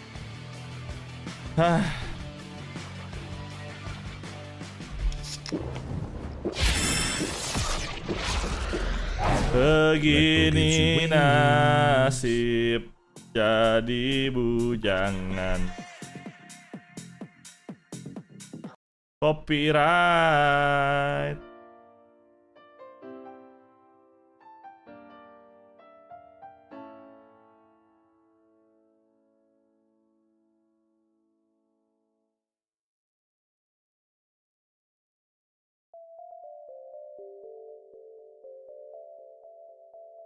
Mending langsung walk out aja ya. Mending langsung walk out aja kalau kata chat gue, bro. Sian.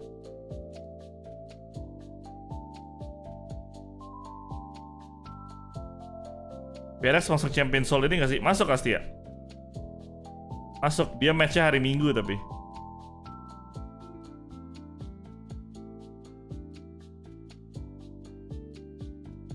48.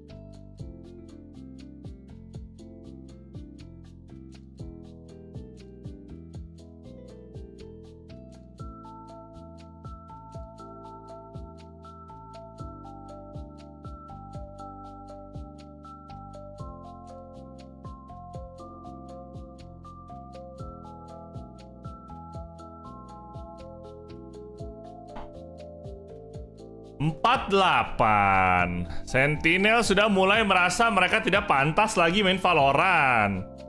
Mendingan Sentinel pindah ke Mobile Legend.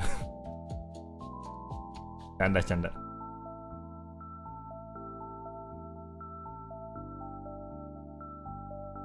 Shanghai, that's a scary, scary team on the other side of the stage.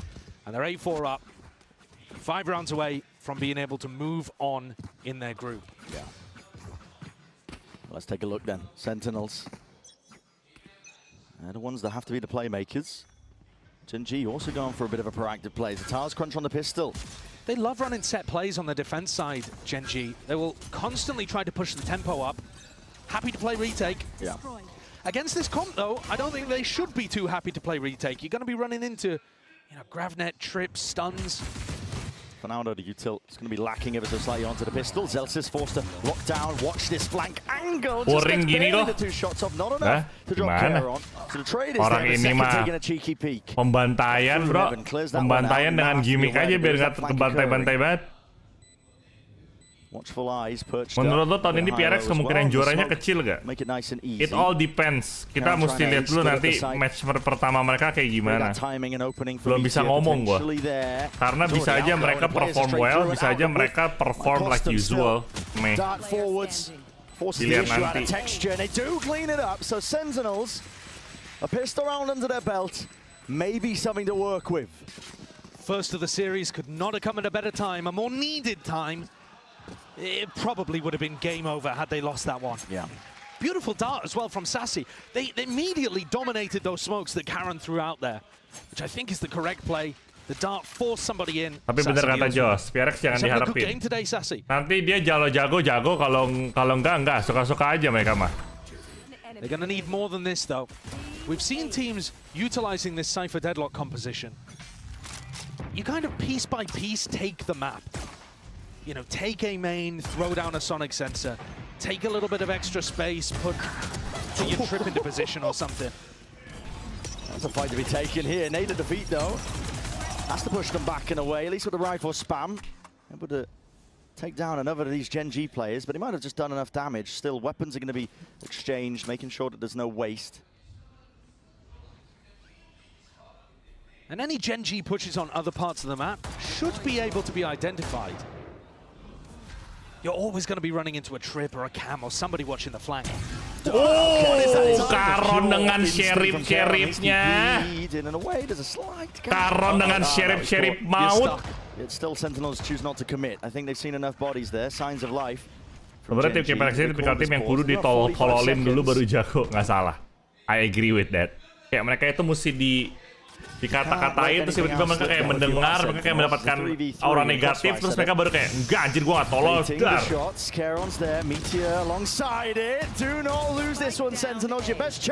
Gen.G ini spesialis sheriff, cuk.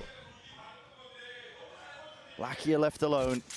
20 seconds still, they don't know where this guy is, but the door's going to be closing. Nobody stepping past it, just spots defeat. Breaking the door, trying to take the fight. It's a little bit uncertain, man. I mean, okay, they do get the anti-eco, but at the cost of losing 3 of their players, 3 of their guns is not going to be a healthy bonus. I mean, you saw it on the faces there as Zelsis and Sassy. They're both wiping their brow, literally. I know it's kira-kira air minumnya apa ya? Kristalin, aqua, now, but that one's more of a atau sign of relief apa than a sign of the heat. Bisa-bisanya merek Indo di Indonesia, di Korea. The bonus is not going to look pretty. They only kept the Phantom, Guardian. They got a Stinger to work with here. It's not much. Tap water gak sih? Gak mungkin. Kalau tap water itu nggak mungkin di botol. Di botol itu pasti mereka beli terus dicopot bereknya. Ciu, fit. These are the kind of things that would be a success in the round. Ades biar ada manis-manis ya. Ron 88 anjir. Goblok. Air rebus ya itu paling brengsek air rebus. Isi ulang ya. Yeah, we're seeing Sentinels take A main. Almasoem apaan sih ya? Normally with this composition, I would expect to see Sonic Sensor be put down there or some kind of. Aduh, aku suka jawaban kalian. Bodoh-bodoh. Into A main. Now they're going back in though. Sassy looking to try to drone and disguise the fact. Dilihat dari kejernihan M-nya sih ini Le Mineral. Le Mineral buff lah. Yeah, that's a weird one because they Di sini ada merek minuman itu anjir Almasoem apaan itu lokal brand. Astaga. Yang bener anjir. Ya ampun. Bang Gen.G dikelarin aja Bang Gen.G gamenya Bang Gen.G. Blinks into and out of existence, floating, taunting the players. Aerobik capek banget. Rifles back online though for SEN. An opportunity for them to showcase what they've been working on. We haven't seen them play too much of this map. No. But we've seen the Cypher Deadlock. We know that it's got at least some good fundamentals to work on. Hampir terjadi absen. Ini loh Munchkin udah dapat 2, dapat 3. Tuh hampirnya dapat 4 tuh. Hampir aja dapat 4 tuh kalau Deadlock-nya nggak mati juga dibunuh tuh sama si Munchkin. Pertamina mati dong Vin kalau mereka minum Pertamina. Astagfirullah. Lu pikir mereka KO aja minumnya bensin sama oli. Sentinel isinya ciu eceran mabok. Kreatif guys, roasting kalian kreatif, aku suka. Predik buat match Gen.G selanjutnya, ini texture bakal dapat ace gak ya? Kasian buat 4K dulu. It doesn't matter bro. Lebih penting Gen.G juara daripada texture dapat ace. Kita lihat. Waduh, aimingnya pedes bro. A bit of spam though. It's going to be exchanged now here. Turret at least broken. Meteor, he is not shy, is he? This guy is happy. Minum alkohol oplosan campur balsem. Ih, kok balsem diminum sih? Rasanya apa anjir? Pedes-pedes gitu dah. Pedes-pedes. But they didn't break the alarm bot. What is the call? They've got to go into a B split. There's plenty players ready to meet them. Gen.G ketahuan deh. Mati deh nih yang keluar pertama mati. Has to do a lot here. It's running and gunning to trade it up, but they weren't expecting, and again Meteor delivers. To death blow. Not just being around winning moment, indeed it is. Absen hobiku, absen. Datang satu-satu, kena absen. Absen. Yeah, that's going to knock the economy for Sentinels. Could be the death blow. I love that smoke. Everybody's throwing that same smoke now. Learn it for your ranked games as well. The one-way cross-map helps out your players to defend against the B-split. Perfect from Karen. And it sets up this crossfire so beautifully. Root beer mah enak anjir, gue suka root beer. Awe tuh gue suka banget sama Awe punya root beer. He loves to play that spot. Then they check switch because you never know, texture could be playing in that kind of position. Itu adalah rasa balsem. Beda anjir, min mah enak, balsem. It's difficult to account for them all. And even if you did know that that crossfire setup was there, good luck dealing with it. Tarik lagi marah-marah pasti. Tarik kayaknya konten kreator Sentinel yang kayak udah pasrah sama Sentinel tuh. It's a real difficult ask, I think. With how active Gen.G are on their defense, it's either a bit of a trap play setup or maybe just a set play. Kenapa tadi si Zilsis kayak? But even when they're just making sure that they can play it slow. You saw in that last round, turret gets broken, Meteor immediately vacuums rasa balsem bang Awe, anjir kagak ya. Awe tuh enak apa rasa balsem sih, enak banget. And not only does that slow Sentinels down, best drink ever. But it also allows Gen.G much better root beer rasanya kayak, nah kalau root beer rasanya kayak obat batuk, gue bisa agree. Balsem bro, what do you mean? Lu pernah jilat balsem memang yang kuning. Kapan Among Us-nya bang? Nanti ya kalau gue masuk VCT Champion kita main Among Us. But if Meteor's able to re-clear B main, he knows that a hit is not coming straight back through. Yeah. It just helps every aspect of their game. That constant war of attrition. Kita nontonnya 1440 ya guys. Gen.G force you to fight. Anjay. Gak ada beda. Half buys the Sentinels. Be rare to see a return on those investments. Caron still locks it up here. That spam being offloaded. Texture does manage to at least get 2, but it's even out and it has Texture dapat Yeah, that's a 2. major win for Sentinel. Ya Munchkin, there's a drone Allah. in his face. It's not being watched. Into the smoke. Ya This is off the Allah. charts. Down A. He doesn't go for the easy Gara-gara John ngambil Phantom nggak ngejagain sesi. Gara-gara John mau ngambil Phantom, sesi dilepas lagi ngedrone di push. Makan tuh Phantom. Bener-bener tolol. Sassy is going to be occupied in that moment. Instead, takes the peek to the player with the gun. Yeah, that's so good. And also getting the read that that player is going to be on the left. Yeah. He knows that there's a rifle down in that kind of situation, predicts the timing. I mean, timing's the drone as well, beautifully. And a situation Lumayan bang skin Phantom. looking like a potential Mereka semua punya skin Phantom champion anjir. Semua yang masuk champion tuh dikasih skin champion. Mereka itu gak perlu ngambil skin. Sassy with the Odin ready to counter spam. But Texture, he hasn't been walking up B main with the op yet. This has been Meteor's domain. And they're going to expect. Kayak dia sampai pegang kepala pusing serius. Shock darts, not enough to clear the strip here. Sassy. Kayak dia bilang anjing jagoan gua cowok daripada laki gua dah. Texture, he's hiding from it. Again, so in misinformation. Shot missed though. Hunter's Fury. This feels like it's quite a committed push. Texture si Sesi dapat lakinya loh. Oke, Caron mau nge-flank kah? Oh enggak, Caron jaga B. Very good read to now go for an A split. They've pulled these players apart, but Munchkin again could be that thorn in their side once more. Weapon glowing, this guy is on fire. Grab that, gets that confirmation, potentially there. Gua pikir itu mati loh. In, right through the back, annihilation and clearing in and through. Sentinels do have the necessary plays. You don't want to be handing care on too many more though. Ya kasihlah 7 lah kayak tadi lah. 13-8 lah. Side by side. It's Wah, nice try. So still in it. At least for now, Sentinels. Gue nonton 144p biar sekalian totalitas grafik pembantannya anjir, burik bro. So burik. Why so burik?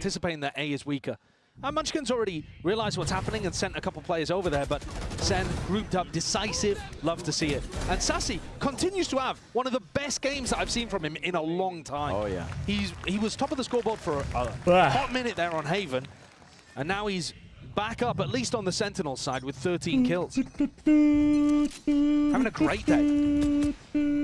It's get much easier though. This time Texture go and walk about up. Kalau kalah pulang ya enggak, belum.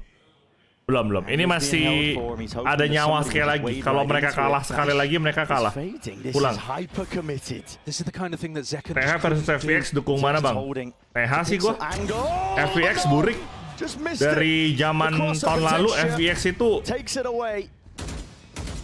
nggak tahu ya kalau sekarang tiba-tiba jago ya. Soalnya Billy masuk lagi kan. Billy kan master nggak lolos tuh. Yang lolos EDG doang. Sekarang Billy masuk lagi, FPS masuk lagi. It allows Texture to do this. This is not potentially getting cleared off. Angle traded. Kirain di absen sama Munchkin. Di absen sama Caron. Ternyata di absennya sama Caron. He will not be stopped. And a paranoia puts TENS in his place. The recon in that position Hanya is supposed to bisa stop Caron from doing that. tersenyum. Your recon, he's caught out in the open, has to break it, gives away his position, forced to swing into the smoke. He's checkmated. He's swinging into a smoke. The two of the people are already in. He can't get away with it. Guys, gue bakal merem. Kabarin kalau Sentinel. Like I said, sorry, gue akan merem. Kabarin kalau GEN.G menang. Really do support Zekken in that kind of way on their defense half. But monster performance from Caron, up to 20 kills. The cams are broken. One more round that's needed here for GEN.G for their opening match of champs.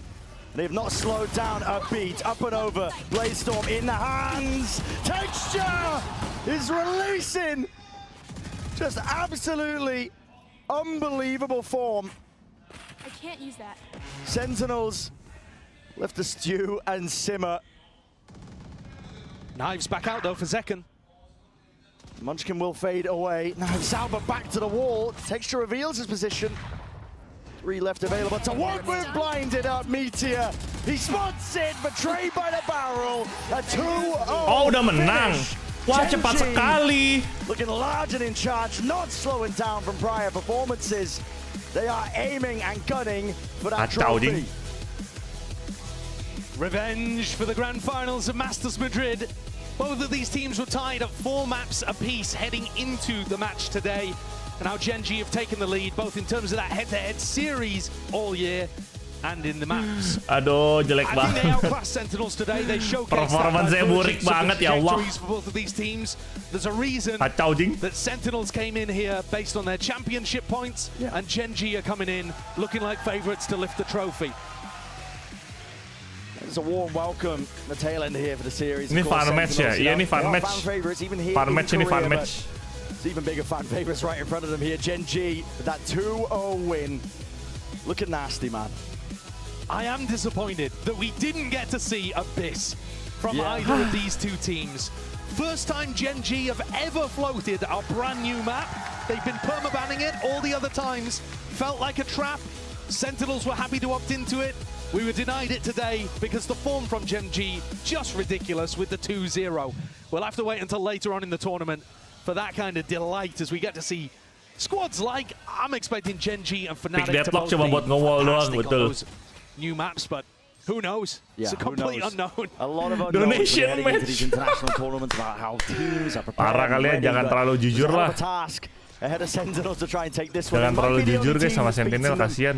Really on an international stage, but they couldn't quite replicate Deadlock it. Not ulti here cuma for sekali. It's a team Kena loh that has just Deadlock evolved ultinya. over and over again. Every single game Seenggaknya that Gen.G kena, played, guys, they just look ultinya like they're going Deadlock. from strength to strength. They certainly do. It wouldn't surprise anyone, I think, if Gen.G picked up a trophy here, but it's a long, Sen dan full long era road lagi ahead. kah? Yeah, early days. A good first step along that path, however, Ya, taking down begitulah. Sentinels. Yeah, definitely early days, but like you said, it's a good first step to be taking. And the crowd will be Masih bisa selamat extremely gak nih happy Sentinel in di terms lower of bracket? opening things up here. Ya, In Seoul, pokoknya Sentinel akan into a ngelawan venue to open siapapun things yang up, not kalah like the way dari that we'll end up closing. FPX melawan The tim crowd Heretics. could not We'll find a see. team to better represent the Pacific region and South Korea, the mecca, the home of esports. Yeah, Ah, absolutely. They've been wanting to really put up a stellar performance, I think, on a big stage for quite some time. Showcase that Korean dominance in esports for quite some time. Here comes Texture. Yeah, absolutely. And we're just waiting for the interview to get set up now. But yeah, I love any time we get to hear from Texture. It's so good. You saw his reaction earlier when he failed the ace. absolutely. Let's send it down to the floor for the interview. Welcome down to the stage, Jen Lee here alongside Texture, of course, after Gen.G takes down Sentinels. 2-0 now, massive congrats. Texture, I feel like you guys had some unfinished Texture mukanya kayak, business, ya facing biasa aja Sentinels sih gua today. menang kayak. You were the only team Lah, that beat you at a global event, and you beat biasa them, aja. today, Orang you know, mekanya right off the bat, so a great tupu. start to champions, Pokoknya Texture right? kayak gitu anjir. 텍스 선수 오늘 승리 축하드립니다. 아, 오늘 오면서 유일하게 젠지에게 패배를 선물한 팀이 센티널스였는데 개막전부터 그냥 빠르게 해치웠습니다. 뭐 시작이 좋은 것 같아요. 오늘 경기 어떻게 느끼고 있나요? 좀 재밌게 그냥 저희 하던 느낌대로 그냥 Sentinel Prime tiap 2 tahun sekali. We tried to have fun and play our own game, so yeah, I'm pretty satisfied with how it went down. Now, you guys are on a different trajectory, you and Sentinels, post-Madrid, of course. Sentinels in particular, they had their struggles, but you guys went on. Gimana caranya Sentinel bisa ngalahin Gen.G sih di Madrid? Bingung gua. Sentinels today Kayak compared Bambang to mukanya. the Sentinels that you faced in the grand finals in Masters Madrid. 근데 이제 Gila, badan posturnya Texture tuh gede banget loh. 다른 흐름을 보여주고 있잖아요. 젠지는 뭐 Gen.G dari Korea, iya, Gen.G tim Korea. 센티널스는 약간 흔들리는 모습을 보여줬는데 그 결승전 때 만났던 센티널스에 비해서 오늘의 센티널스는 좀 어떻게 느껴졌을까요? 사실 뭐 센티넬은 아직도 잘하는 팀이라고 생각을 하고 있긴 한데요. 근데 솔직히 저희가 마드리드 때보다 훨씬 더 성장을 많이 했고 더 Kena Curse 강해졌다고 Pacific 생각을 하기 때문에 Choking BO5. 뭔가 저희가 더 성장을 많이 했다고 생각해요. 그래가지고 오늘 그냥 승리 따낸 것 같습니다. Sentinels are a really strong team, but you know, for Gen.G specifically, we grew a lot as a team post Madrid. So I think today's win just goes off to prove how much growth we had as a team ever since. Udahlah Texture, katain aja kalau mau katain mah. Kencana. Team that led us to today's win. Now, lastly, Texture. Aku merem bentar guys, nungguin matchnya ini. Kalian dengarkan saja interview inilah. Missed one today as well. So how are we feeling about that ace that you missed today? You know, are you gonna get it the next match? 텍처 선수 에이스 하고 나서 마지막으로 에이스 한 거에 비해서 이제 4킬을 13번, 12번 에이스를 미스한 게 그만큼 많다는 뜻이잖아요. 그래서 오늘 좀 그 놓친 에이스에 대해서 어떻게 느끼고 있는지 리액션은 봤지만 그리고 뭐 다음 매치에 에이스 하면 되겠죠? 에이스 하고 싶고요. 그리고 사실 뭐 에이스를 언제 마지막으로 했는지도 지금 기억도 안 나요 저는. 4월이었대요 4월. 진짜요? 뭐 하여튼 4월 오래됐네요. 뭐 하여튼 언젠간 하겠죠. 뭐 이기는 게 일단 최우선이니까. 근데 누가 먹었더라 마지막에? 종민이가 먹었었나? 마피아. 근데 좀 진짜 서운하네요. Honestly, I really want another ace, but I don't even remember the last time I had an ace and I told him it was April and he said, you know, it's been such a long time and you know, whatever it takes for my team to win, I will do, but I would like another ace. Maybe I'll get it the next match or in the upcoming matches, but he said, you know, Lakia should apologize to him for stealing his opportunity to get that ace. It's been a while, but thank you, Texture, and congratulations once again. Best of luck. 승리 축하드립니다. 감사합니다. 네, everybody give it up for Texture once more. 박수 부탁드립니다.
Welcome back to day one of Champions Seoul and our second match in the group of death. It's China's FPX versus EMEA's Team Heretics.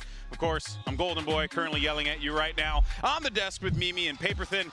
As always, we're going to break everything down and talk about what we saw. But boy, oh boy, That's Gen.G. Xtreem on the screen. Huh? The stream Didn't that you was go on there? the screen. I went there. It's It's so really sick. nice. It used to be a highway until 2003. Yep. Yeah. And now it's a stream again. It's awesome. We got to do some book reading on, Yeah, on it's the a great stream. park. I read a book for an hour there. Yeah. A very popular date recommend. spot. Very popular date All spot. right, I'm back. It Oh, makes that's cool. sense. Yeah. It's lovely for a stroll. Oh, yeah. gorgeous. But we Yeah. have more important things to That's talk true. about. But that being said, though, I want to be very Gak clear mute, gak here. apa-apa. This city I don't is care. freaking awesome, okay? And Bisa Seoul is di genuinely mute one of the di greatest cities in the post processing world. nanti. Unbelievable Lumayan. place. But let's go Buat ahead, tidur though, bentaran. and talk about another city that we were in this year, Madrid, because we're about to see another rematch, except this time it's going to be a Shanghai rematch. Third and I city totally there. messed that one up. So we got 3 cities on this one. Homies all over the place. Shanghai, Chat. another great city. And this match was, it was great to watch, but this was a heartbreaker for FPX because this was the event where FPX was the best we've ever seen them. People had high expectations for this team after watching their first game where they beat Foot, and then they have 2 super close losses. And in this one, it was 17-15. So many Halo, overtimes Baginda on that last Ratu. one Selamat for them to be malam. eliminated Malam. by this Selamat Team sore Heritage squad menjelang who malam. went on to the finals. Yeah, and they do really interesting stuff. They use a lot of controllers compared to a lot of other teams. Like, it's not just 2 controllers on some maps. Sometimes it's up to 3, like on Lotus, which we might see here today. Who knows? But they're really creative with how they play around it in terms of wanting to kind of control the map in terms of information. They want to obscure what they're doing. They want to try to bait some util out of you. They want to see if they can get some extra advantages in those regards. But they do struggle against really patient teams. Teams that don't kind of expend their utility unnecessarily, don't give them any information unnecessarily. So that does kind of bite them in the butt in the long run.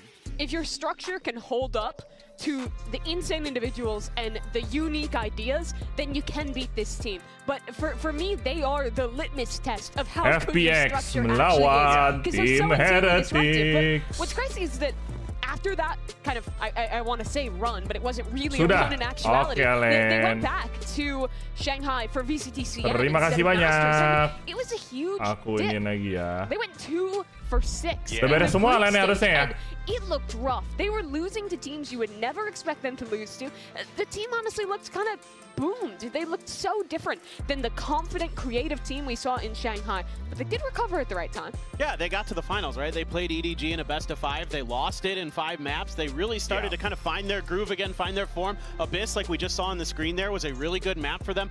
Life on that Yoru is really challenging to deal with because he's really creative with where he puts those TPs. Like sometimes, yeah, they'll go deep and he'll come try to come behind you. Tenang, Bang, kira-kira siapa yang win? Just to like cross Siapa a 50-50 antara on ini? you when he's in a post plan or something like that. So it's Gua belum really bikin difficult to voting, keep track of. anjir. Yeah, a lot of really unique ideas that we continuously see from FPX. But to go back to something that Mimi was talking about real fast and how this team really just struggled going into stage 2. Yeah. Very shocking considering how they started this season. Yeah, look at the contrast to stage 1. They were undefeated. The only series they Undefeated. lost in stage 1 of VCT was the finals to EDG.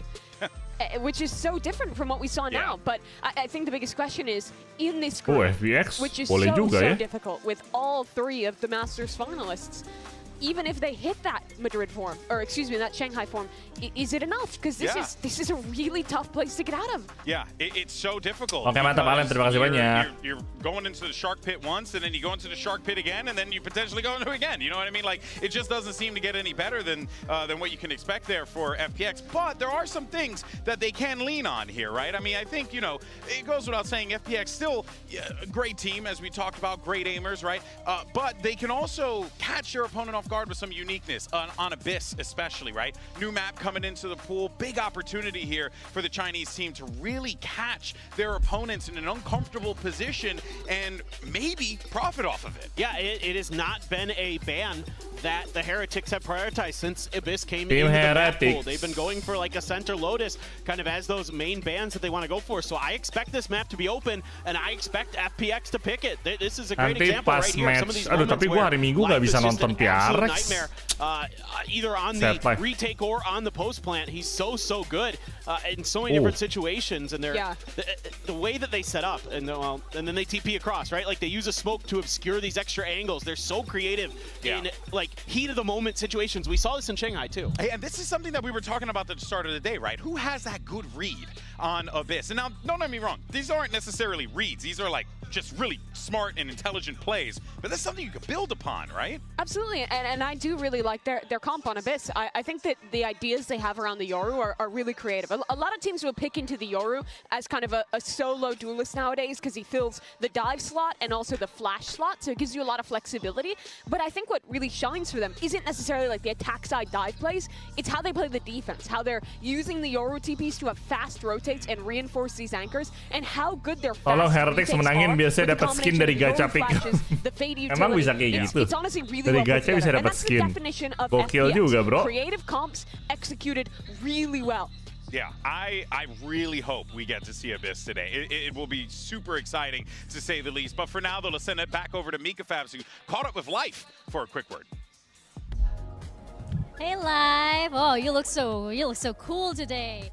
So FPX is in what many consider the group of death. So I'm wondering, do you think FPX are underdogs, and how does FPX compare to the rest of the teams? We have Luna here to help with some translation. 那很多人都会觉得你们现在所在的小组是一个死亡之组，那你觉得你们是一匹黑马吗？你相比于其他的队伍会怎么样来评价和描述你们自己呢？其实我希望其他战队也这样看我们，这样会对我们掉以轻心，我们会比我们上一次更强的姿态迎接这一次比赛，所以说 TH 你们要小心了。Maybe if other teams like consider us as the underdogs, maybe we can do something unpredictable, then we can perform better. Maybe TH, watch out. Oh, I like that. Good luck to you guys. All right, strong words there from Life, but let's highlight what this guy is capable of, because I mean, when he gets those moments, di warnet tau gak sih lo yang no life gitu? very fun to watch, Paper Thin. Si Life ini Mechanically gifted. stylenya tau gak sih lo yang kayak kangen band, tau gak lo Andika kangen band? Nah tuh, FPX Live tuh, Andika kangen band kalau jadi pro player tuh, lo lihat tuh. When I go through and watch the FPX VODs, like as good as he can be, he can also kind of leave you scratching your head. High highs, low lows. Exactly. Yeah. So this team style takes a lot of risks. I think that even compared to some of the other CN teams, they're very willing to overpeak, to go for individual fights. And I think one of the biggest reasons for their stage 2 slump regionally was that the confidence was waning. They weren't actually getting success through a lot of those risky plays. Viewernya langsung jatuh gini. Dari 70.000 jadi 27.000. But if they can come in and show what they did in playoffs with the confidence, with the risk taking, and find that success, that's, I think, the kind of condition for FPX to show the form that they had at Masters Shanghai. Yeah, you always like to see a team to try to carve out their own identity in their own unique way, rather than just conform, right? And that is they're not like the other girls. God dang it, Mimi. They aren't. You're true. You know what? Yeah. Base. Of course, Team Heretics on the other side. This is a squad that, going into Shanghai, we were a little worried about. They had lost one of their big, pada bubar pendukung Sentinel sama GEN.G. Woi, kelamaan ngocehnya, buruan mulai. Bentar deh. Itu dulu tim Heretics bukannya ini. Dia pakai substitute tuh. Siapa ya substitute-nya? Wood ya? Itu si Wood. Oh, Wood sekarang jadi masuk.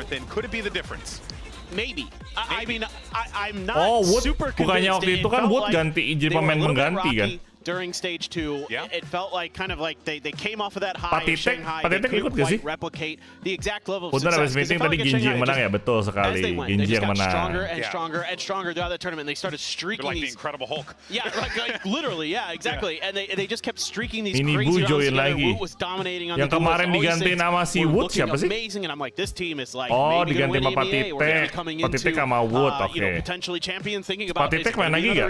Apa Minibu udah masuk, Patitek nggak main lagi? Quite look the same. It just like they haven't found that same form. Miniboo coming back on the Neon hasn't seemingly had the same amount of impact, I feel. To me, I feel like a lot of it can honestly be kind of put up to the same burnout that I think to some extent we saw from FPX, where you're coming back after showing so much and having to reintegrate a player into your roster without a lot of time and opportunity. I think that they lost a lot of games to some of the other squads in EMEA, even ending up losing twice to Vitality to go out. But I don't know how much that kalau yang actually Indo makes me mereka think set they're gonna do sendiri poorly ya. at Gue this pikir event. I think that mereka with Minibu back, ada di sana the juga, ceiling is guys. higher. The way they build around his Ternyata neon is mereka di set excellent, sendiri and I think we saja. did see Baik. of good, especially in the game planning and like the micro plays they're known for in EMEA. The question is how they reset from that burnout Patitek and cuma are lone they player ready to show doang. their best form here in Seoul. Well, there was something, it was an interview I believe I saw with Benji where he was Patitek talking mainnya about bagus anjir waktu di Shanghai. Ngeri, bro. We don't know what's going to happen. So let's just go out there and have fun. Shanghai atau Shanghai ya? Shanghai. They had fun. I mean, Wu was having a whale of a time. But, you know, I think it gets now to this point where you're here with your full roster, right? Like, those events are fine, right? Because, hey, you didn't have your full roster. You got something to lean back on. But now, Patitek balik ke tim awal lagi. Gimana tim dia? If Heretics doesn't come out the gate swinging, right? You got to wonder, can they hang at the upper echelons in this tournament? I know they can, but it's a question of whether or not that slump has followed them all the way here to Seoul, you know? Which could be devastating. It's a double-edged sword. Yeah. You have this success in Shanghai, and all of a sudden, all eyes are on you. Yeah. You're like maybe going to be... You're like the face of the region. Exactly. With Fnatic, you could be the banner carriers of EMA. You could be this resurgence of this region to come back even stronger, potentially. So the problem became, right, that you had Woot performing out of his mind on the duelist role. You want to keep that guy in somewhere, put him on the initiator. He's still doing very, very well for the most part, other than like one bad game he had against somebody. I can't remember who. He had like minus 17. But other than that, he's been fine. And so, like, the pressure can get to you. And when you're playing loose, when you're playing fun, this is something that a lot of teams have been talking to me behind the scenes for this tournament, is they're coming in with the let's have fun, let's be loose, let's play with, you know, a little bit of swagger on there, but no pressure is what they're looking for. Yeah, I mean, ideally that's what you'd want in this situation. Ayo, mulai. It's not pressured, but of course, you know, it's a matter of whether or not you're going to be able to put up in those moments where it counts. The best teams right now are the Jadi ones si who Wood managed balik lagi to main beat the inisiator, burnout Minibu yang and stay duelis. I successful. And I think see. Gen.G is the only Wih, cakep team tuh yang di who's belakang had tuh. that consistency. Staffnya We saw VCT. it just then with the Sentinels who has struggled after the Madrid win. Yeah. The question Sesah. is, will Shanghai be the high for Team Heretics, or can they have a resurgence berarti and di show that tim form again Heretic here in Seoul? Minibu, and of course, you know, for Gen.G, the Heretics, this is siapa going to lagi? be a trying test for them as they take the stage against an FPX team that Ini all eyes on Minibu sih. Patitek tuh nge-carry tim Heretic di Shanghai kemarin. Mari kita lihat apakah Minibu bisa menyaingi performance-nya Patitek. Lah. Now, before we came to this interview, you said you were a little disappointed. What's going on? Like, in my mind, it's like my typical usual stream game on Ranked. I was fucking tilted. I don't know, I couldn't kill anyone. My decisions were worst in my life. I was cold, I was hot, I was not enough. Okay, I'm chill. Okay. Of course, you know, Minibu wasn't able to make it to Shanghai, but he is back on this roster, you know, with an opportunity here to hoist a trophy over his head. Talented player through and through, but of course, you know, this is a big opportunity for him, and it's the first time we've been able to really get to see him take the stage like this. Team Heretics with Case and without e-sport. Minibu, I think, are Wow. very distinctly Gua kan different tidak teams. tahu When itu they're apaan. playing with him, I think he Case is definitely e-sport, the player that defines this roster. They play more neon comps than any other team, and it's not even close. And that's because of this guy. And when you watch them play, we've always known them. For the set plays, the little ideas in the mid-round for re-clearing space, those Minibu little masih coordinated bocil, pieces, anjir. that is kind of the identity of that is around Minibu. When you watch him play on this neon, defensive side, they're going to have re-clears set up all over the map with his utility. They're going to have him being super mobile to always be in the right place to set him up for that success. I think he gets more value out of his stun than any other Neon player I've nice ever slide, watched. nice slide. And that is so hard now that there is only one of those relay bolts. And I mean, two things strike me with Minibu. One, I agree with you fully. He's the best Neon in the world right now. I don't think there's much question about that. It's that one of the things that can give Neon some trouble is you get too far ahead of your squad, right? Yeah. Like, you're so fast, you're just miles ahead. Just sliding in the gunfire. Yeah, and then the other team just throws a smoke or a molly right behind you, and all of a sudden you're cut off from the rest of your team, right? But he's good enough in those moments that he can take over. We're just seeing it in some of these highlights where he's getting these double kills, these triple kills on his own when he's just ahead of the rest of his squad. However, VCT Korea cakep juga di YouTube. being right there with him, right behind him. Like, I think back to like when they played Haven with the ISO, like they worked so well in tandem together with that. They're able to come together at the right times, at the right angles. So that's what's so impressive about it, because a lot of teams that try Neon can't keep up with their Neon, and it just makes the pick somewhat it has way less value. They're playing the Agent on all but 2 maps, which is absolutely crazy when you compare that to the rest of the field. Well, we literally didn't see Neon the first game of the day. Woi, zoom yang kiri dong.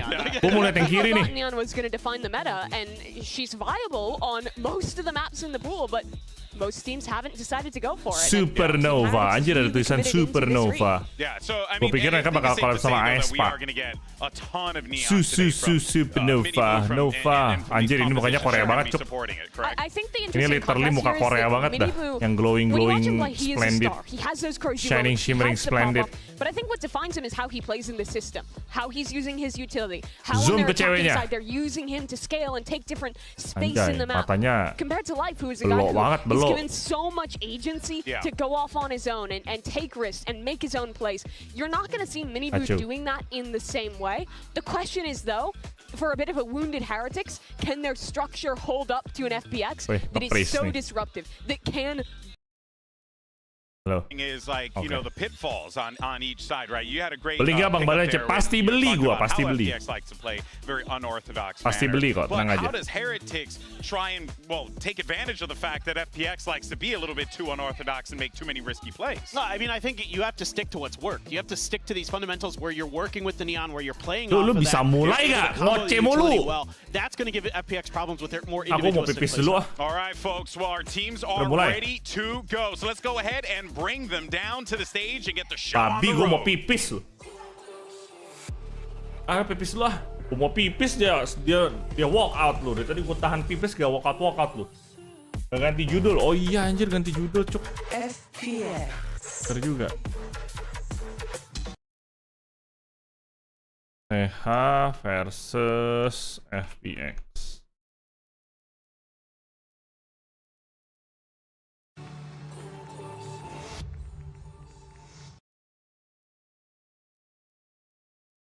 Well, it's a Shanghai Day of Champions, and you love to see it. Heretics versus FPX, and FPX an opportunity here to right a wrong that happened for them in Shanghai. But for Heretics, they have their full lineup, they're at full power, and it's time to see what they can bring to the table. And oh boy, Abyss is our first map to kick things off. FPX coming in hot. We already talked about it. They're really good on this map. They've been playing it a lot at home in the SEN region. I think their Yoru Jet comp is pretty creative, but they play it quite well. Their defensive side especially has always looked really good. But this is a map that we have seen from Heretics. They're playing a Gecko Breach comp that I actually thought looked pretty good, but we have only seen it once from now. Yeah, whether or not they bust that out again will be the question. Curious to see what Miniboo could do on Abyss as well here. That'll be pretty fun. I'm really excited about this matchup. I think both teams bring something pretty unique here. The Astra is one of the things I really look at with Heretics that a lot of teams aren't really leaning into on this map. The ability to control some of those tight angles and the post plants and things like that to maybe even drag people pretty far away, you know, from the angles that they need to hold. Stuff like that is really important on this map because there's a lot of cubbies that you can hide in, and there's a lot of smokes that you can utilize with the Astra as well. Really, really cool stuff. But on the other side, I mean, I think my eyes are going to be on Life's Yoru. That has been really impactful, really devastating to the opponents that they've faced on Abyss so far. They're 2-0 on Abyss. They beat Trace Esports. They beat EDG on it. This is definitely also kind of a must-win for FPX, it feels like. This has been their map. This is their map pick. You know it's going to be really tight no matter what against Heretics. So we're seeing a change up here from Team Heretics. Before they were playing the Breach Gecko. Now they're switching over to a Jet Sova composition. We don't see a lot of Jet from Miniboo, but in both of these first 2 maps, he's probably not going to be playing that Neon whatsoever. So it's a different role for him to bust out. Some of the strengths of this Sova, obviously the cross-map information, how you can set up on the darts, and as we've seen from teams like 100 Thieves and even from Team Heretics when they play their bind with the Fade Gecko, how powerful that double initiator kind of information can be when you're combining those tools together. Sama-sama 100% mapuinnya. Salah satu dari mereka akan ada yang rusak win percentage-nya. Quite beautifully to be able to maximize on the utility and just the composition. Pertama Abyss. And it's time to see really what FPX are going to bring to the table here on Abyss. It's going to be awesome. Kalau nggak Bang Devin diam-diam suka sama Darren loh. Wow. Gua ke toilet bentar, ada gosip. Mitch and Tom, baby. Ya, gue belum pernah main di Abyss. Thank you so much, Golden Boy, and our wonderful analyst desk. I went to Waffle University. It's a place down the road. I saw that the other day. Yeah, you're back where you went to uni. It's good to see. Tom, this is going to be one hell of a matchup. We've heard it from the desk. FPX, they play an interesting style. You've been talking my ear off about them for the last couple weeks. I love this Heretics, listen, we know these guys. One of the main criticisms we had, one of the main issues they had was time. They were burnt out. Now they've had their rest. Their time to reset. Gue plus kalian belajar map Abyss, bro. Gue belum pernah main di Abyss ini. Gak familiar gue. I'm interested to see because they were setting up around the breach quite a bit, but now that's gone. It's definitely going to be a different look. The look that's there for the side of FPX is one I'm always excited for. Terjun payung gak nih? Apakah kejadian boom di fracture akan direplika? Watching the Chinese region, in which case maybe you have, for now though, a very aggressive defensive push all the way through A, looking to try and catch them on the flank, but I believe Life has spotted it. He did. He was ready for that. Only peeked up the top, gave the info to Lysaurus. Good for one. The Sheriff, though, running low on ammo. Flash comes through. He won't dodge it. Now they're right on top of him. Easy trade for Heretics, but the site is claimed. FPX knew the ground they'd given up. Life up top looks to take it all the way onto Crew. Nice. And now they've got a foothold, an aggressive one that Heretics will have to fight for. They win their first duel. Aya still up there, though. They might not expect a second, but they're playing as a unit, moving as a pack. Leaving Berlin, who hasn't actually been spotted in the corner, but Wu lands the shot anyway. Leaving Autumn to try and hold on. Nah, Autumn bukan orang Cina, anjir. Autumn orang mana itu? Mukanya bukan muka orang Cina, kayak muka barat. Pistol goes the way of Heretics. Yeah, you really see them sticking as a blob. Kok nggak mau makanan balik? Ntar jam 6-an palingan gue baru makan malam. Kita lihat gacoran Wood atau Mini Bu jadi duelis. Kita lihat ya. Using the numbers to their advantage in the pistol, it works out. And the few little extra plays that FPX tried. Australia, Autumn. Oh, oke. Pantesan mukanya bukan muka orang Cina itu. By what I'm seeing, there's still 15 seconds left. They could easily decide to sell some of these weapons. What am I gonna say? Goddamn right. It's an outlaw on Mini Bu, the Jet. I'm excited to see Mini Bu pakai no shields on the other side. Mini Bu pakai ini guys. Mini Bu pakai behel ya. Bener masih bocil dia. That's one of the most fun things about this map is what you can do with the Bladestorm. Like you can literally jump off the map and go for kills. Yeah. That's some of the crazy stuff we've seen. I think Smoggy was doing that over on EDC. Mini Bu. Mini Bu, kamu seperti bau. Maybe an attempt to just collect some orbs, potentially look for a plant. You can't really have too many expectations from around like this. Bu dan Mini Bu itu kakak beradik, enggak kebetulannya namanya sama kayaknya. That dimensional drift is a huge part of what they're going to be going for. Sight control. Padahal melihat map abis pertama bukan pas in-game tapi malah di VCT. Iya anjir, gue main Valorant gak dapat mapnya. Go crazy, and that's something that genuinely, he's one of the most terrifying duelists in the whole tournament because he is, as said. By the way, Mini Bu nggak pakai neon ya, pakainya Jess, si Jet, Jess nggak tuh, Jet Dash, digabung jadi Jess. Ya kedetek. Could be in trouble. Smoke used though to back out, concede the space, and with that, FPX will find themselves a plant. Again, the idea from Heretics isn't to stop them in their tracks, it's to wait and retake it as a unit. Already finding one with the outlaw. Meskipun agak sedikit berantakan aimingnya, tapi yang penting mati lah. Catching them off guard, decent damage to Benji. Oh, live kedetek. Not really playing alongside each other. A little bit further back for Autumn, and it makes this training quite a bit easier. One kill at least, make things that a little bit more costly, but you can see Rian's only having a pistol. It's not really going to force itu pasang bomnya sesempit itu banget anjir. I mean, there was a decent amount of damage done, but yeah, just too spread across the players. So no kills converted bar that one. No weapons dropped and left for the Ether. FPX will be facing off against a decent buy coming into the next. One investment from Team Heretics gets them a Vandal. Everything else is definitely in fighting form. The Bulldogs sort of backed up by the fact that you've got an outlaw facing 10 HP. Or just tag them once and let Minibu do the cleanup for FPX. Anjir, kayak si Xtreem sama si Riviera, siapa lah itu? All of the Oh, players KKD, mantap juga. of the map getting ready, pinging over onto the B site. It does seem though that Heretics have a decent idea. Boo dan Mini Boo. Passive hold. Anjir, lucu Benji juga ya. sitting back. He should be able to clear at least some of the trips. Terima kasih infonya. Gue pikir kebetulan aja itu. Hold on to that ground, although saying that, it seems like they're both still standing. Ulti Blitz jatuh, iya betul. Ulti, let's go! Tum tar, dah hilang. Ayo dong, jatuh dong. Oke, bonus round kita lihat bonus roundnya tim Heretics. Playing a lot of players in main. They've lost their mid control, but that's not that big of a stress this late in the round. Main thing is keeping life on the site and having the support to cover hampir mati itu. even the TPUs to get out of there, and now standard post plants on a long range angle down an alleyway. Already finding Minibu, and even if they smoke this one off, it's going to be hard to get this stuck all the way with a big swing. Gravwell keeps them back a moment, buys them time, but not quite enough. Nice try. God, it definitely came close. Nice try. Itu bisa mati berderet tuh. There was potential for them to try and bring that mati back, berderet but, itulah. the Gravwell couldn't quite hold them long enough. Devin lagi suka tim kayak PRX atau tim owner Singapura playernya Indo malah doang. See that again. I think this was a map that FPX Gue lebih suka kayak PRX sih. because they're not going to be massively well prepped. But it seems like for Heretics they di Singapura yang hidup cuma PRX doang, bro. Sulit they're comfortable enough on it at least, even if they haven't had a massive break. I know a lot of the players said that they sort of went home, had some time maybe with family or friends just to try and counter the bigger problem, which was the burnout. For now though, it seems like FPX are going to go straight for that middle control. Now we've seen teams using, well even them, using the Viper wall for the same purpose, but instead already both smokes. Jatuh dong biar lucu. Jatuh dong biar lucu aja. Oh, Life is really committing to this. Decoy sent through a flash to start, and they're trying to lewat semua tuh. fight. Unfortunately, they have. Lewat semua tuh masih Wood tuh. And slow this push completely.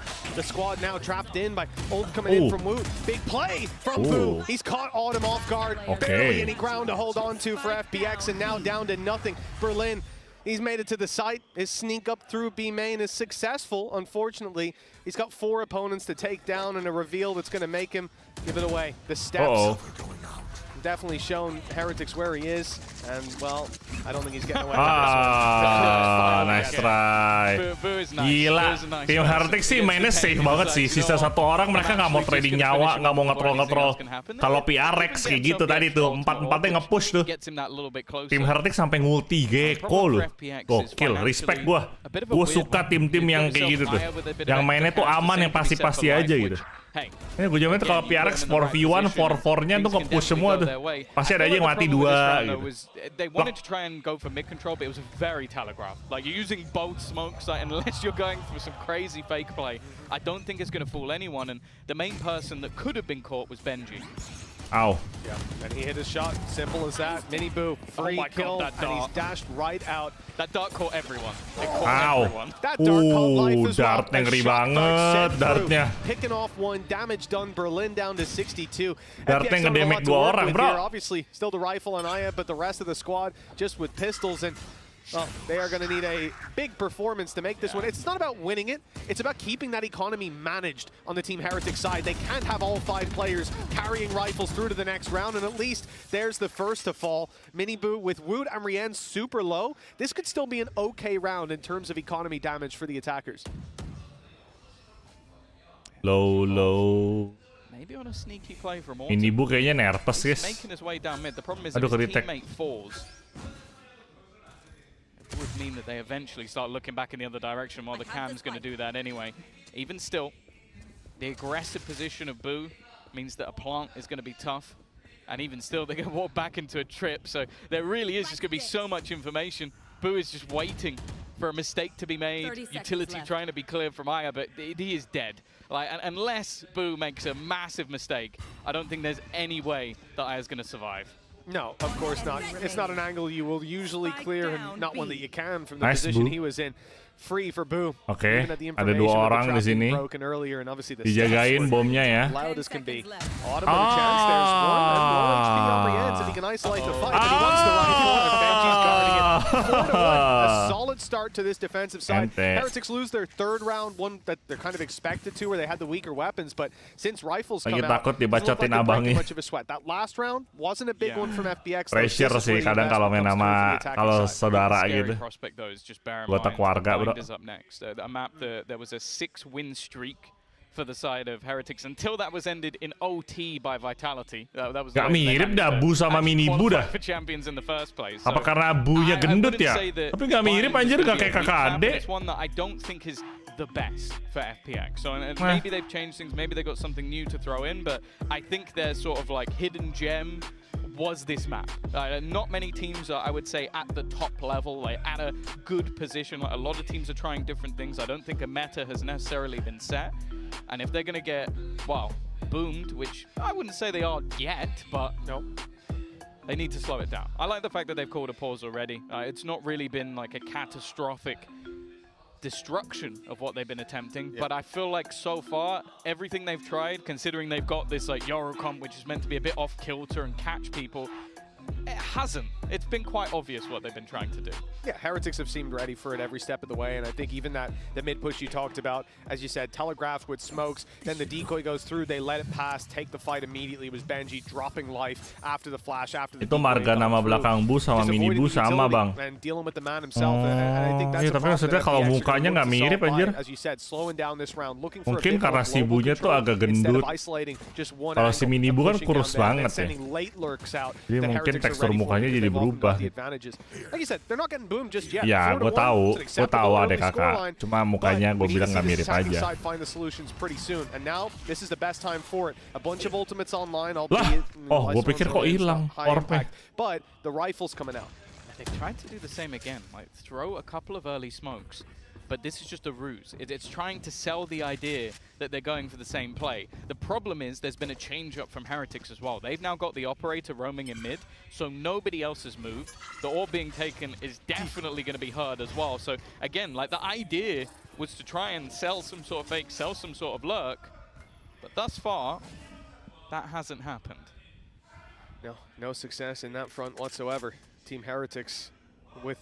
You know, we mentioned the change-up in setup that we saw a few rounds ago where Gen.G came in to prevent this B-site push. Abangnya mirip bapaknya, adanya mirip ibunya mungkin bisa jadi. Both these players, we've seen anchoring sites now committed. Oh, Jason sama Kevin kan mirip. Mirip lah, Jason sama Kevin mah itu mah satu keluarga, produknya sama semua anjir. Insignificance trap, luckily not going to catch anyone. Aya is able to destroy it in time, and they've claimed the space. Now the rotations come in from Heretics. Now they look to defend that B site or even to retake it, but little do they know the spike is going elsewhere. All they have to do on this site is buy time, and Aya's done a good job of that. Autumn might not be able to get out of here, but look at Lysor's position, sneaking up through mid, cutting this defense apart, and Autumn's even picked another. It's a double dip, almost a triple dip. They okay, nice, GG's. Throw it into it. What seems like a take of the B side. Mainnya pada sabar. That was really mainnya nggak ngeras, bro. Complicated. It's something that you do feel like at any stage. Apakah Peres akan memenangkan champion kali ini, kita lihat nanti. It could have gone completely wrong, but baru bisa kita lihat nanti di kandik ya. Double smokes early again. You're then going to be using an ultimate and then even sending a couple of players into that site, and then going back in the other direction with what, 20 seconds left on the clock? I think the main point of that round though was Lysor. Just having him still in middle, leaving Autumn as the secondary lurk. It makes it so difficult for anybody to actually move on Heretics without being caught or being put in a 1v1. Well, early on, there's a big fight for A main. Just like the pistol, Heretics want a triple push up. They've spotted the operator already, and the dash actually caught on the wall. That's going to cost Miniboo his life. The flash stopped him from being able to see exactly where he was dashing to. Well, a terrific start for FPX, and I think this was a response from Heretics to the last round. They played it blind, tried to rotate, assuming FPX were going to be as one-dimensional as they were a few rounds ago, and instead, they now go for the push to get the early info, walk straight into the op, pick is found, and FPX can now go back to that 2D play because, well, they've got the advantage. You're not going to have as many players rotating in. They're pushing into what is almost at this stage a double sentinel. Feeling mengatakan siapa kok yang menang top 4. Both players here, even having a rotation. Gen.G, PRX, Fnatic. Boo even going to just be waiting behind, but it's almost just a peek out straight behind the utility. Boo goes down. Gen.G is still here, looking to try and fight on top of it. He almost gets 2. The second player so desperately low, even knows he's still on this corner. Just waiting for someone to try and swing around that corner. I think he's got him dead to rights, a second to his name. PRX, Gen.G, Fnatic sama ini. They're trying to watch for it. Tim NE satu. Berlin still managing to fight back with another. Siapa sih G2 ya yang juara 1 NE ya? Has been ticking all the way along. Gen.G looking to try and get things to half. He's succeeded. But with his teammate going down, it's now left all onto him, surrounded in the end, and FPX, well, Leviathan ya, Leviathan. Yeah, well, listen, you told me that Live does some crazy stuff, and I'm waiting for the TPs and so on. Fnatic, Gen.G, PRX. Prediksi gue. Agak sedikit bias ya, karena gue mau ngeliat Fnatic lawan PRX lagi. My goodness, it most certainly has worked. And again, that early aggression towards A, the fact that Heretics try to take the space to find a solution to the problems they had last time, well, it hasn't worked out. And now from the Heretics side, you know that if you play it slow and rotate in off what is clearly an execute, FPX might fake it. If you go for the early aggression to grab control so that you know where the hit's coming through, FPX might be waiting. This is a very good resurgence, a team that was 4-1 down with belum pernah gue kayak belum pernah dapat. Ini pertama kali gue nggak preview map-mapnya, jadi kayak gue sekalian pelajarin mapnya dari nonton-nonton ini. Mapnya gede juga loh kalau dilihat dari minimap di kiri. Dia setara sama Heaven, gila. Bedanya Heaven tuh 3 side, ini cuma 2 aja. Banyak lobang maut, bro. Again, I feel like the darts from Rians have pinged up the entire team multiple times. I feel like FPX might have to go to the workshop and try and shoot those before they go off. Again though, FPX just taking things slow. They know that a round like this is likely to have weaknesses, likely to have pieces missing, so they don't really need to overface. All they have to do is get towards this side as well. They have the pit if things start to go wrong, but unlikely to be used in a round where there's mostly weaker weapons. Instead, this ultimate, the dimensional drift is used. Get into the site, root out all these players, grab the info, go for a very aggressive Gila. The flash even thrown through by FPX mantep kali itu Yorunya. Clearly in favor of Wah, tim Heretic kalah gini, bro. Halo? No pit used this round, I'll guarantee you of that. Buset itu pasang bomnya setipis itu, bos. Di jembatannya doang. The fuck? You're talking about economy damage at this Flawless point. KD, flawless. Make that no, man. Gila si A hampir ace. Yeah, no, he just goes running in, takes the battle. Tapi itu rasi defender lama kecil lewat mid, itu pun mid hati-hati ada yang pick dari attacker. Ngeri loh, tapi lo map ini ya. In a position to spare a few here and there and just make sure that you're not going to lose to pistols. As said, the opponents can be incredibly dangerous. Sini banyak banget jembatan kecil, jalan-jalan gang kecil banyak banget. Although there was 3 players around, and he kind of dealt with those very easily indeed. We've had a Team Heretics pause called 4-1 in the lead, and now tied up neck and neck, with FPX seemingly having an answer for every problem they're presented with. And this is a big round for Heretics. Last time, they had the pistols, like we said. Now, they've got rifles and an operator. Ultimates ×4. FPX still have that Viper's Pit to fall back on. Eyes picked up the Nightfall as well. I think the things that worry me again is Miniboo. He's getting off to a bit of a quiet start, and we know that he is someone that very self-critical, very hard on himself, and also someone that I think the highs are very high and the lows are very low. And obviously, you have players like Woot, Gen.G who can pick up the slack. There's no one on this Heretics team that I would say is a weakness. I guess the same for the other team. I think FPX clinically underrated. I think that EDG have their number. But when they come to the international stage, well, the teams they lost to last time around were Team Heretics, where they lost 15-17 in the last Abi udah mau rilis, Dok. Main lagi nggak, Dok? GEN.G. So, makanya pakai Yori map ini bisa-bisa TP-nya jatuh ke bawah. Lah kenapa dibuang EDG ya, Bang, padahal jago. Mungkin EDG pengen ngerombak roster aja. Sama kayak tekstur di ini kan, di Global e-sport, nggak apa-apa bro. Bukannya akhir tahun, Vin. Enggak dok. Mereka mau rilis early access untuk semua orangnya bulan Agustus ini. Mereka udah rilis trailernya kok. Jadi bulan Agustus ini mereka akan rilis. Pemainnya ya.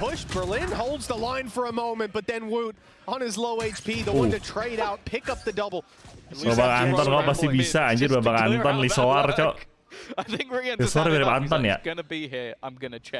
Ntar kalau Tarkop udah bosen Agustus swipe lagi. Oke. Oba.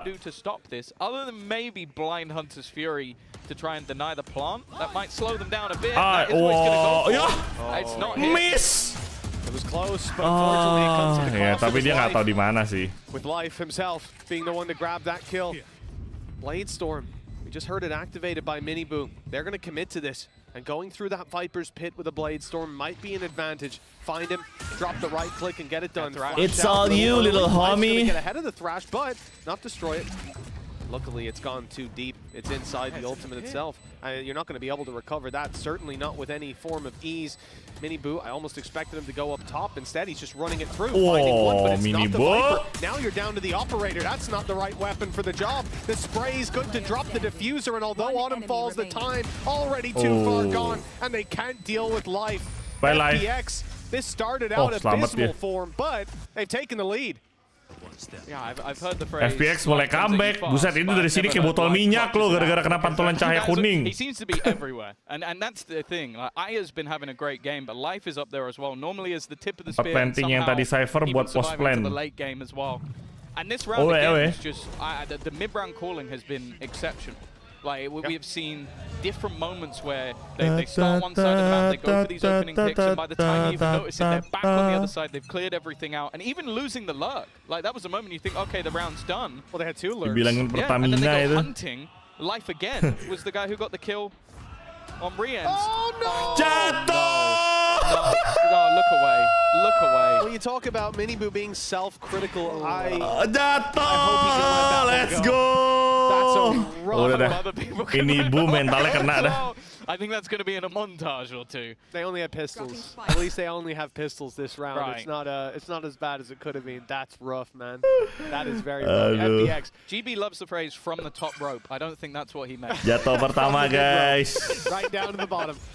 Well, Korban champion yang pertama. 5v4. With FPX having the lead without drawing blood themselves, they've got to be happy about that. Berlin did get the kill. Technically, it was given, but he wasn't too involved. It was by proxy. No, it's just fear. He saw into Berlin's eyes. Maybe Miniboo has nightmares of Berlin in more ways than one. Oh, wow. Here we go. 4 players to try and find anything again. Ya? I feel like we've been saying this a lot. Just an attempt to do damage. And, wow, Luke's going to go for free. That's not too bad. Trade eventually there from Aya. Keeping them honest. No ultimates if they needed them, but I don't think they will. This is now falling perfectly into place. Aimingnya ngeri-ngeri juga nih FPX ini nih. Tim Heartic gimana nih? Katanya Miniboo main squad masa digantiin Patitek lebih bagus pas main sama Patitek, kacau. Bakal jadi meme gak ya? Cuma satu orang sih gak meme sih, kecuali 5-5-nya guys.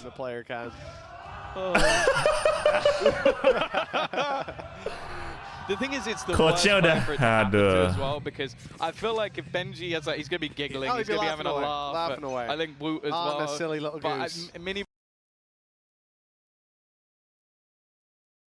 after having a rough start, I feel like that might get to him, and he's gonna go aggro. I think wanted to try and rectify things, but hey, FPX are meeting him.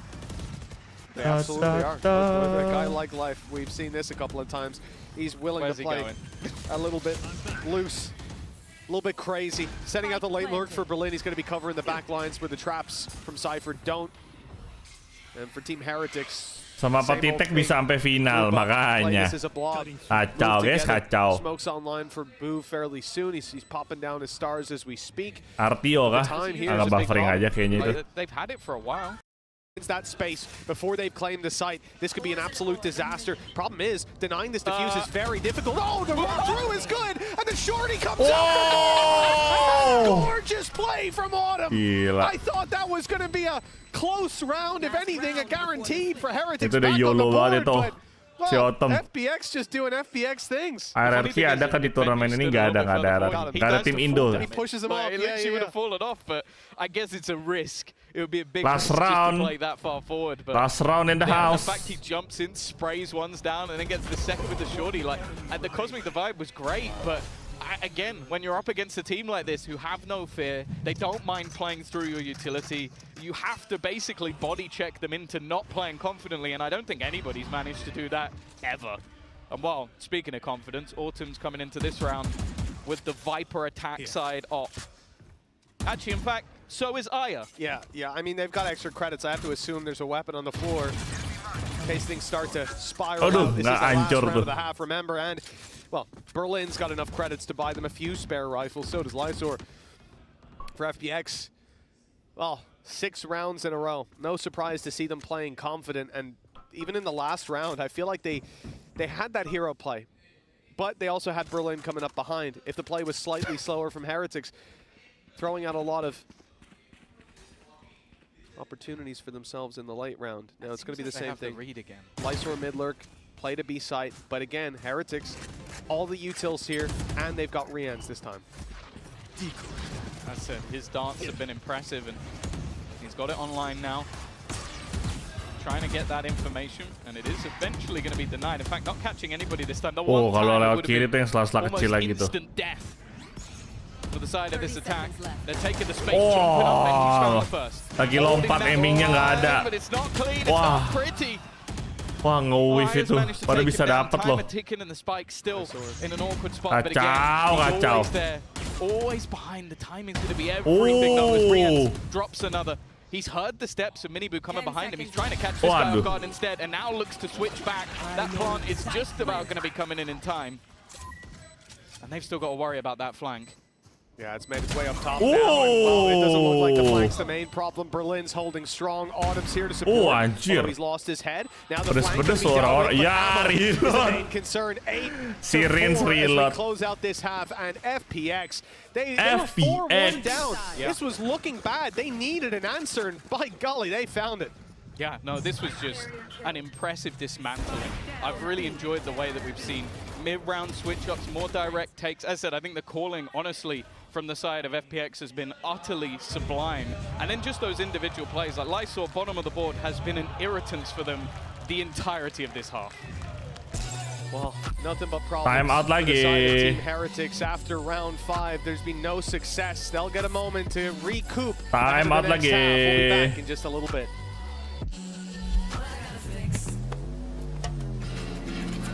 Oh, come on. Trade in any phone in any condition guaranteed and get $800 off the new Galaxy Z Fold 6. Only on Verizon. Verizon. Red Bull gives you wings. Red Bull gives you wings. Kata coachnya Wood jelek gara-gara nggak bisa pakai OP, pakai duelist. Oh, dari siapa itu? Bukannya ganti sisi? Iya. Kan half, baru half tadi.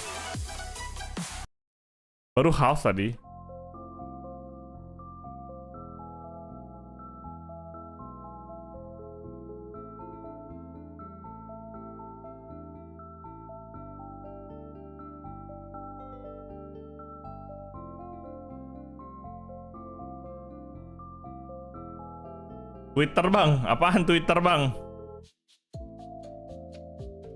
Ya, oh kata coachnya tahu dari Twitter. Oke, gue pikir random banget ya, apaan Twitter? Ternyata lanjutin omongan Wayne tadi. Kayaknya sekarang emang perlu pelatih sama analis, jadi satu di ruangan deh pas tanding. Iya emang kayak gitu, makanya sekarang menurut gue itu ada peraturan dari VCT-nya kayak gitu. Makanya sekarang semua tim itu pasti punya 2, coach dan asisten coach. Asisten coachnya itu untuk bantu nggak-analis, sementara coachnya itu yang primarily kontekan sama membernya gitu. Wood waktu mini bunga main gacor duelisnya, kasih paham bos.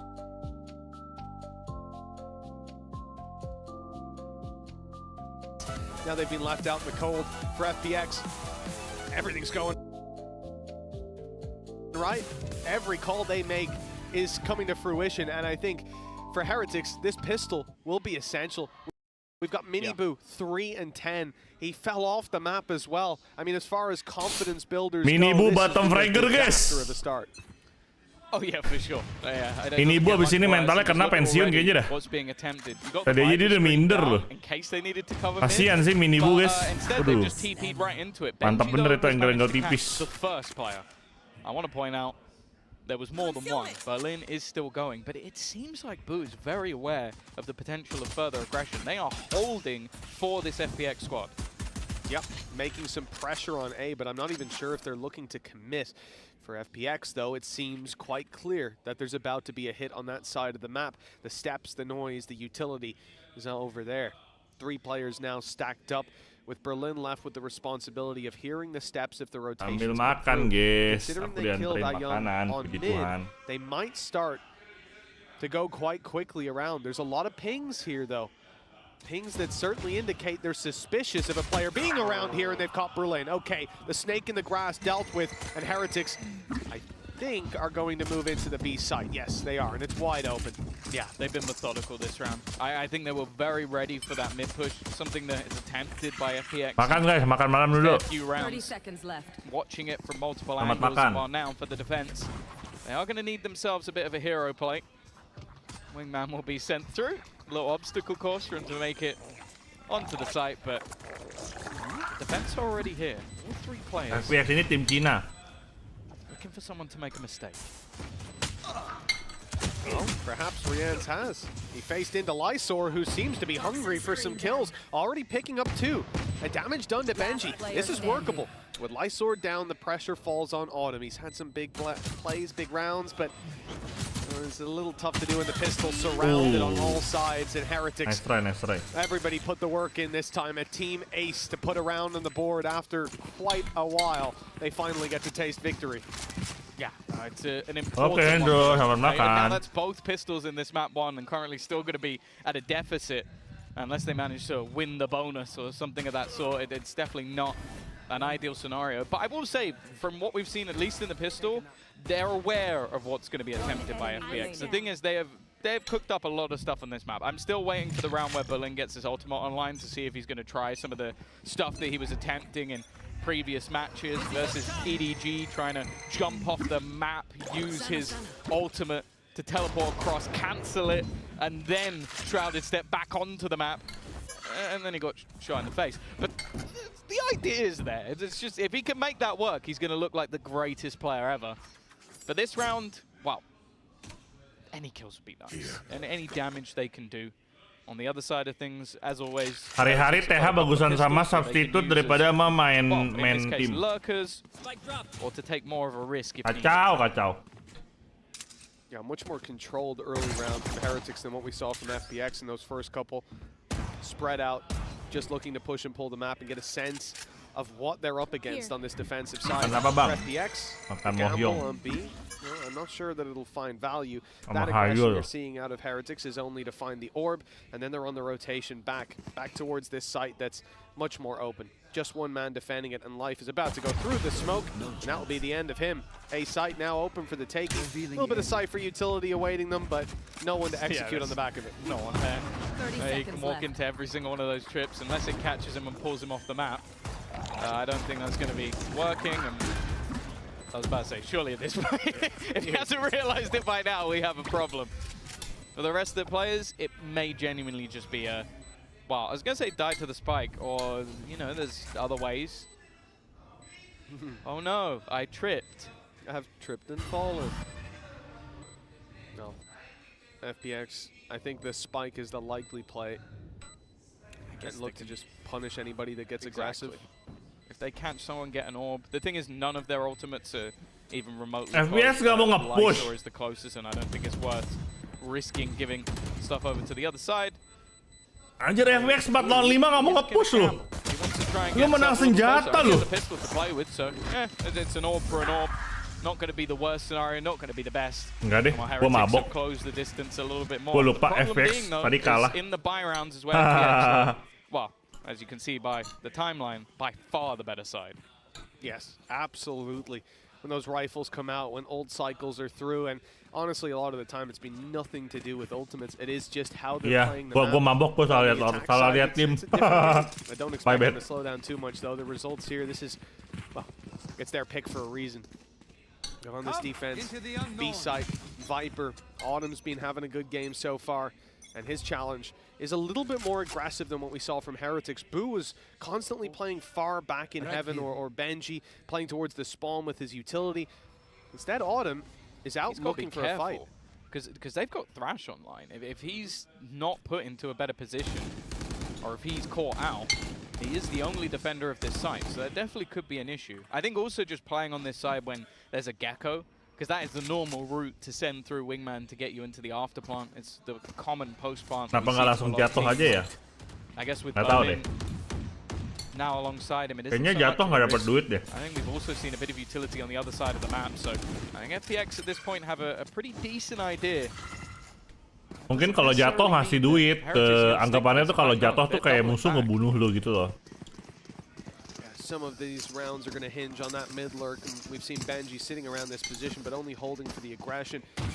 Not looking to get up in their faces, opening the door at least to cause some paranoia, but, well, FPX know there's nothing going on. Life has committed himself to holding down middle. FPX have a lot of utility on A. We saw this in the last round. Beda guys, mati Emma Bom itu nggak ngasih duit ke tim sebelah. Kalau mati Emma Bom itu anggapannya mati default. Kalau mati jatuh itu anggapannya mati dibunuh. Kalau mati dibunuh tuh ngasih duit. Mereka nggak mau ngasih duit. Miniboo looks to be a thorn in their side, up in heaven, not just by himself, but with two players, make that nobody. Woot dies, and the fallback from Boo now leaves Miniboo alone. They've seen him. It seems like it. Lots of utility being expended, and he's isolated, and the aggression elsewhere hasn't succeeded either. Boo falls, puts the advantage with the defense. Rians and Benji. A little bit of an angle over the top, which might just give the game away. A nice shot from Rians, puts things back into a 2 versus 2. And for a moment, it looked like iRGB was going to try and jump around, but he's thought better of it. That time continuing to tick, Rians continuing to land every shot. 4 kills for him in this round. That Sova switch seems to just work for him. An agent he thrives under, but well, maybe the Guardian's working just a little bit better. Well, everything else went wrong for them there, but Rians went right.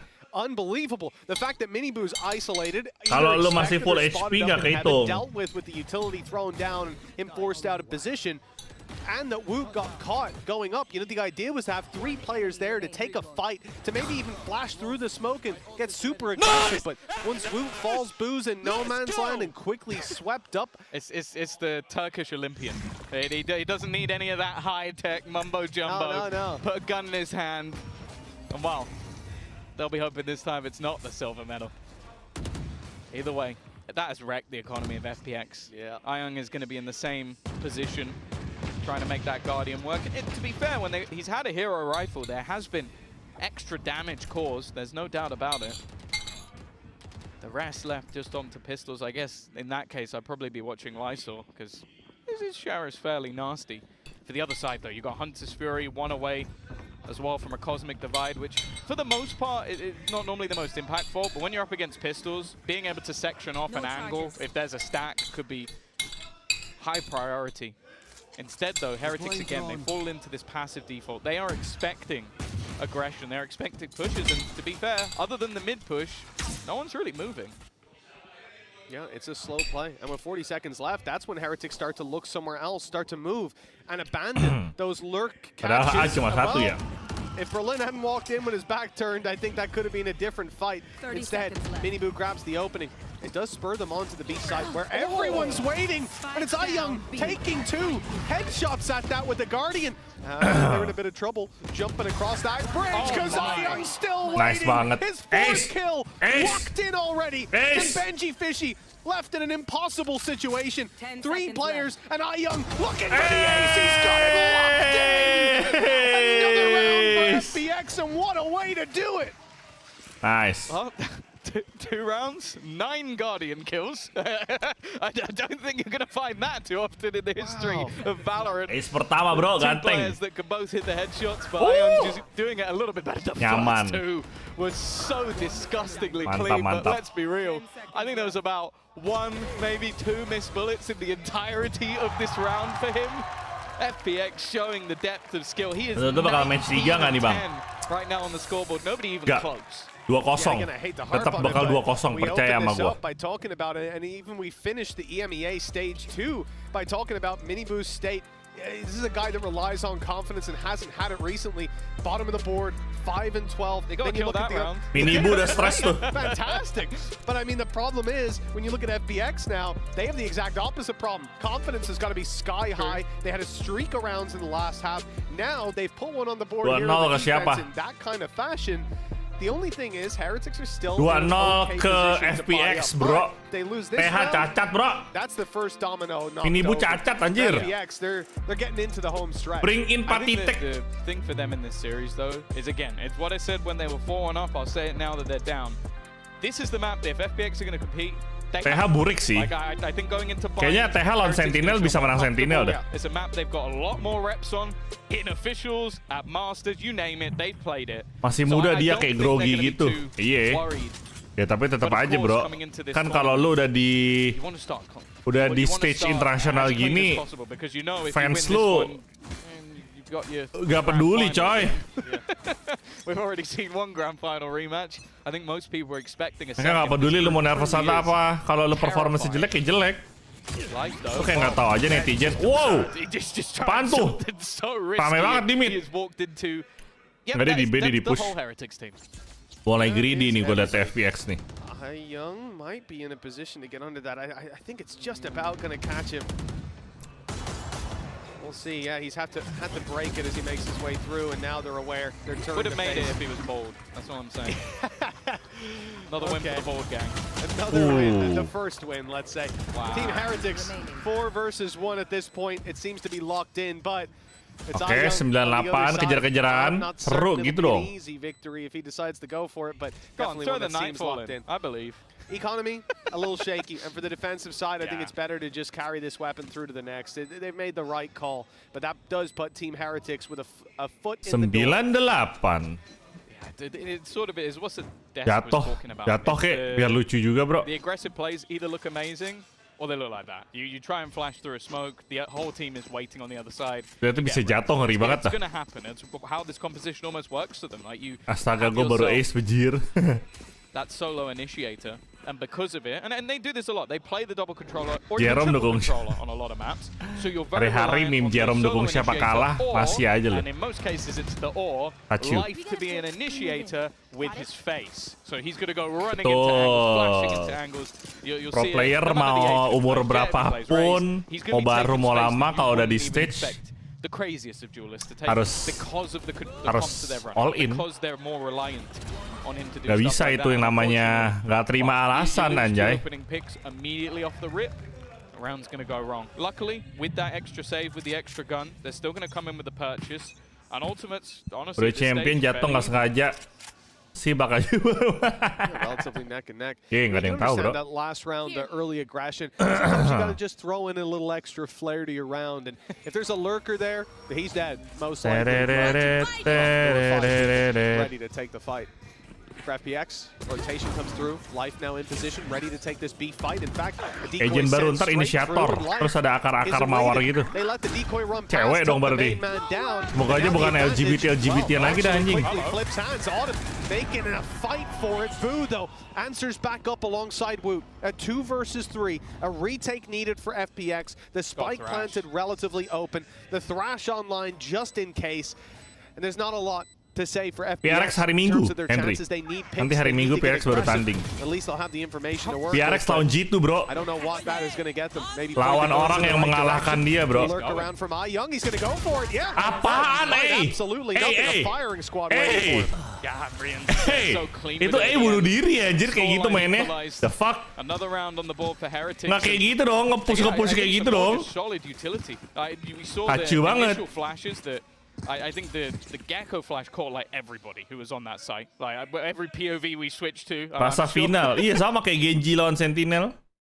Gen.G lawan Sentinel kan final juga waktu itu kan. Oh, the observers like the Dizzy that just left everybody within that site without being able to see and being revealed. And I think there was even a counter ultimate of a Nightfall that was thrown in by the defense, but it didn't matter because, well, you might not be able to hear anything, but you can see exactly where they are because of Ria. 9-9 niche.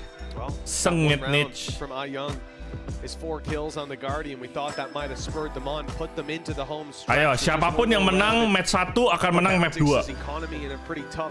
Teori Dajjal. Neck and neck, with the attack side certainly getting the grips with their bank accounts, their credits rolling high. Even after buying, they could buy for the next round already. And if they receive nothing. And for FPX, definitely not in the same boat. They're left down to pistols. And although at least they're not at that 9-7 gap, 10-7 gap facing an eco. But taking it here means Heretics likely push up to double digits. And if damage isn't done in this round, they'll have a lot of safety net to fall back on. That's similar to the last half, but at this stage looking a little bit worse for wear. And I think that the problem right now seems to be that any of the aggression they're attempting is just met with the full force of their opponents. And I think Heretics are doing well, in at least when it's versus the buy rounds, they're basically just grouping up. They're knowing that, okay, either we go for a direct take together, we have our trips to still give away the game, but also they're probably going to push. And as long as someone's playing anti-flash or looking the other way, a lot of what Life is going to be attempting isn't going to work. This setup is dirty. They've got a Paranoia setup, a cam looking forward. They could also send a Prowler through from the corner. This is an almost perfect trap if somebody walks into it, which they didn't. So now the rest of them are going to go hunting this guy with a Guardian. iYoung is gross. He needs to stop buying the Vandal. Yeah, waste. There's no reason. It's 20 and 11. So many of those are Guardian kills. So many of those are one taps.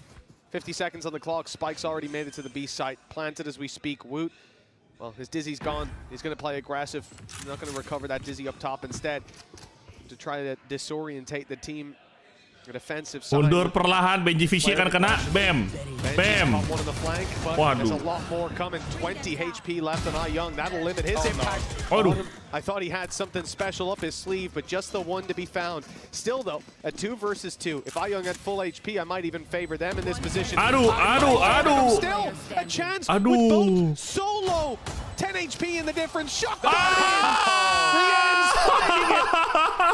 and double digits is locked in. This, considering limited investment from FPX, came very close though. Nice shock dart. Honestly, Rian's is having a game. Whether it's his reveals, whether it's the shot darts, or whether it's just the headshots. Play it safe, bro. Play it safe. He's playing a wonderful match, and right now for them, it has been a difference maker. They haven't been able to really do too much to deal with him. Again, though, it's a low buy round that just gets so dangerous. Nice banget. iYoung with that Guardian, another couple of kills. In fact, I think the last kills he got before that were also with the Guardian when he got that 4K. That was when we last saw something from him. Viper's Pit immediately. Very nice. Very nice. Alongside it, and it means that they're going to try and gamble elsewhere. Have 3 players towards the B site. Middle control will be held by Lysor, but once again, and no surprise, Heretics are taking their time. Lysor is going to be pretty passive. Extremely passive. Because you've got the trap sitting inside that Viper's Pit on A. You have 3 kill if they decide to push up. And even if they break it, you're going to have Autumn probably swinging on you right away, spraying a Phantom, no tracers, and you're already decayed massively. It's a huge bit of control to play with for this defensive side, allowing them to stack that B site. The only real concern is mid, and if pressure gets applied there, TP from Life, he's there to fight alongside Lysor, and they can take their duels.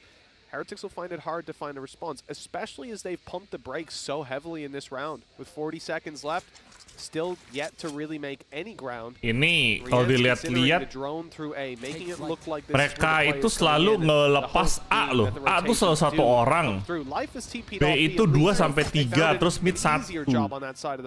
Emang kayak gitu ya komposisinya ya. A itu selalu 1 orang yang ngedefend loh.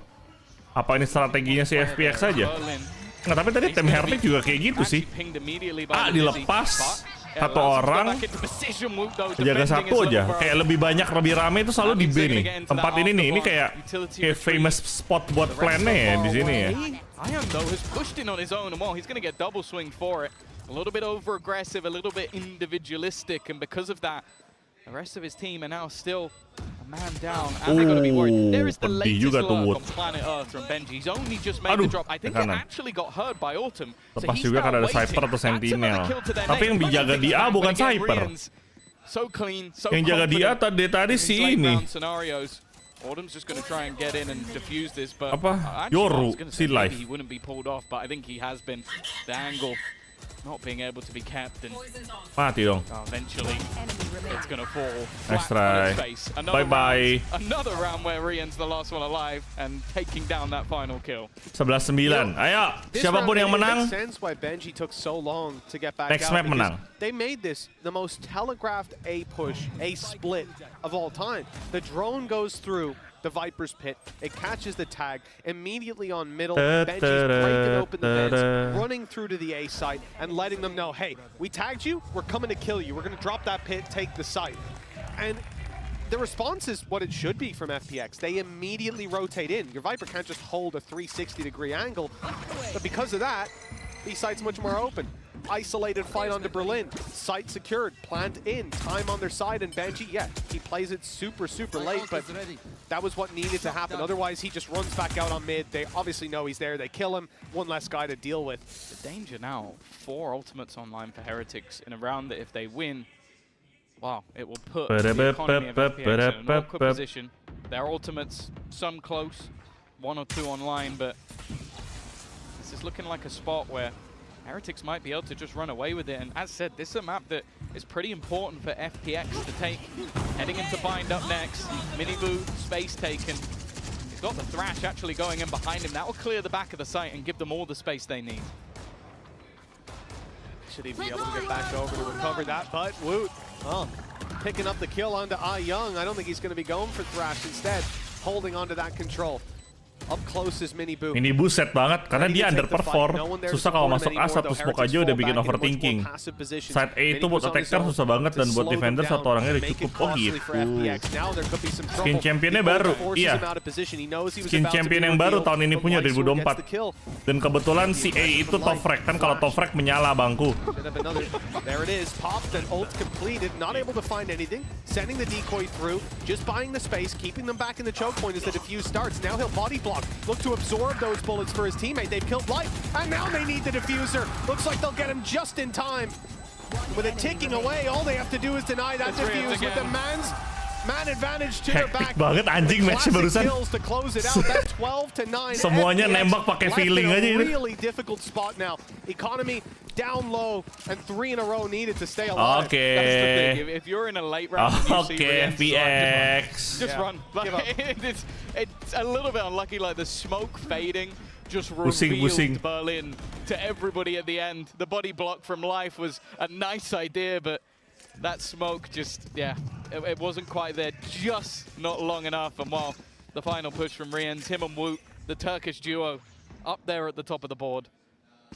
And I think the smoke faded because when they put it up, I could be wrong, but I think they took a second to get towards it because they were cautious of any traps being there. With such a passive hold as well. Apakah mereka bisa comeback atau sisit? The 12-9 on the board. 39 on the cusp of victory. In the map they were 4-1 up in and then lost a streak of rounds, but Riens is pulling them, kicking and screaming back into this series.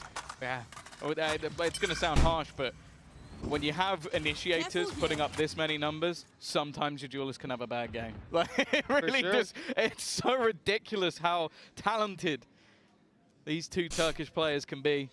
Get out of my way. And let's say it's been needed. FPX have at no point looked out of this map. In fact, it looks like it was going to go dominant. Yang paling banyak kill di TH siapa nih? A second they got onto this gue yakin bukan Miniboo ya. Round 1 by iYoung. And other than that, not a lot to write home about. Blade Storm in. iYoung also has the ult available, and Berlin's gone pushing. So is Autumn. Yeah, they got all the control. They know it's an A hit that's coming through. The thing is, Ben.G. Ben.G lagi nengok kanan. Autumn's picked him up, and now the flank comes underway, or the quicker rotation through the vents. Boo tinggal 1 HP. With low HP, the decay fading, but Boo still on 54. 1v2 sih, udah planting sih. And closing this one out. Still stars to play with. Has his grab well, and that is going to be the port of call to start this one off, buying him a little bit more time. A looky spam could even the odds. Indeed, they baited out immediately, aware that he's going to be trying something nasty like that. He needs to start spraying. He knows this could be being diffused, and they're waiting for just that. He's seen both. Now he knows it's not even half just yet. He's got a bit more time to play with 4 bullets, and not enough to take them down. Nice try. The defuse will go across the line for FPX. They'll reach double digits, but they still need 2 more. Yeah, sangat tipis bro, sangat tipis. Wary of the flank initially, just because those were the players that pushed mid to kill off Benji. So he was so worried about it, but just getting that 1 HP and living the dream, bro. To fight, but with the low HP already on the board, wasn't to be. And again, a lot of this comes down to just the initiative. This was something that in a lot of the games we saw from FPX where they were successful on the defense, they had a lot of cool ideas, a lot of aggressive pushes, but I think with how Heretics have been playing around mid, they've been deterred. They haven't been able to get away with a lot on this portion of the map and had to go for something quite a bit later. 2 rounds the difference. 2 rounds is all they've had. But as we've seen, they're very good at streaking rounds together. With these weaker weapons, I'm not expecting much. Woot, though, has the rifle and is able to grab himself at least the trade to start this one off. Moving towards the site, we'll see the plant come in from the wingman. Already mostly through. The spray's not quite landing. So ini match kedua, ya. Fall back now. 2 rifles, 3. Well, make that 2 again. It's Boo and Benji Fishy holding the chances of this squad in their hands. Apakah tim Heretics flop di akhir, guys? Nggak bisa close the match. Apakah FPX akan comeback? The defuse already underway. Here comes the shock dart lineup, though. Grabwell already used to start this one off. Flank spotted as well. Lysor won't get a free kill, but with Boo falling, the numbers thin out. They dealt with flank, but they haven't dealt with the defuse, and the Hunter's Fury way too late. They'll get a tag, but that's all, and an ult expended for 12-11. Yeah, they might be able 12-11 lo comeback kah? Waduh. FPX are not going to mind. Waduh. They managed to drag this back at the depths. Waduh. To look to try and take this waduh, adik-adik. Adik-adik, waduh adik-adik. For what was invested, not a bad round for Heretics, but just throwing in that ult at the end. Apakah apa adik-adik? Okay, maybe they've got it half, maybe they've got it close, but it was a lot further along than I think anybody over on the Heretic side had thought. Yeah, it was basically done. It was only if he was incredibly low HP that would have made a difference. 12-11, still having a Thrash available. It's going to be something to play with, and definitely still wary of these aggressive pushes. For now, though, again, looking a lot more direct from the side of Heretics. Well, Lysor won't get a... Well, it absolutely is.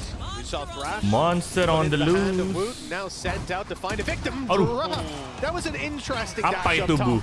Young in the perfect position to punish it. Bu, what the fuck is that, Bu? Well, Mini he's not going to get Boo! away with absolutely anything. They really want to fight for heaven for Vents, but they will get nothing. Heretics left down in the dirt.